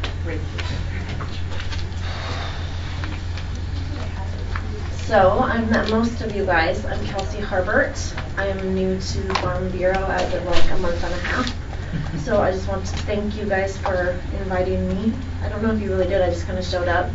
But I appreciate all the comments and everything that went on today, because I need to know it from my members. So as for comments about anything for us, I don't really have any. But like I said, I just appreciate what we went over today, because my members, it's important to them. So thank you. And like I said, if I haven't met you, Kelsey Harbert, and I'd love to talk to you guys. So thank you. And we're glad you have a name close to us. Oh, I know. Nice to meet you too. Close to the line. I know. Yeah, Chelsea. I know. I know. It helps some of us. Yeah. Sure does. Whoops. So we'll just set this board meeting in relation to when we're gonna get some information and come Can back. we kind of pick? Do you need a date picked? Yeah, well, I'd like one. I mean, that's the only. She's got vacation to go on the end of January. I'm gonna get out of here. Yes, I am. It's been a couple years and I am worried. As I always say, it depends, like you said, that if there is another outstanding issue that has some weight on it, but if we took that out of it, just always remember that if it's after January 15th, that's usually better for the finance situation. Because then, as we were today, as you saw, we're presenting to you a month and a half behind. Right. The processing hasn't caught up to where we are. When we go this early in the month, the first week of the month. Yeah, but we haven't had a meeting since. I can't be here the 25th. How about the 23rd? I'm Early in leaving that. sometime in the end of January, but I don't know when. Can we? When is the, when did he say he'd have this Isn't it information? The when you beginning get of the over, month? Can you just leave? You just I mean, leave. Because I'm waiting No, for you this. can't. Yeah, it's there. Right now, Hey, what the hell? I'm in a full-size pickup, but in a couple of years, I'm buying a smaller pickup, because they'll ask you to do less. I think that could be an agenda. You get to a certain age, you just leave. Yeah, just leave. What's that? Business Good luck. management, 101. That's a good question. I can't even go to a bull sale like What that. does your dad say about that? I'm gonna ask you. Yeah. How about the 22nd or 23rd? Can we try to set that as a, you can't do the 25th? I just have a hospital board meeting. And I want to leave somewhere like the 27th or something. I know what it's like to want, may not get there, but. Anytime after the 15th, then. Is that what Well, they as said? far as the staff is concerned, that's all I'm talking about. Yeah. Okay, did Jeff suggested after the 21st? Oh, the 15th. Right. So you got the 22nd, 3rd, 4th, 6th, Yeah, anyway. 29th, 30th, 31st. 22nd? I've got 22nd or 23rd. 22nd. Is that good to you? That's a Monday. I'd rather have Mondays. Tuesday better? Whatever. Tuesday? Tuesday better, 23rd? That'd be, All right, that'd be better. January 23rd. Okay. Meeting adjourned. Thank you. We're wasting time on that. No. Donna, I Happy don't know holidays, everybody. how you Happy do holidays. that. Thanks, Donna. Thank you. Thank you for a lovely. I wanted to ask, hey, January Mike, do you know 23rd. about the TV? Don't forget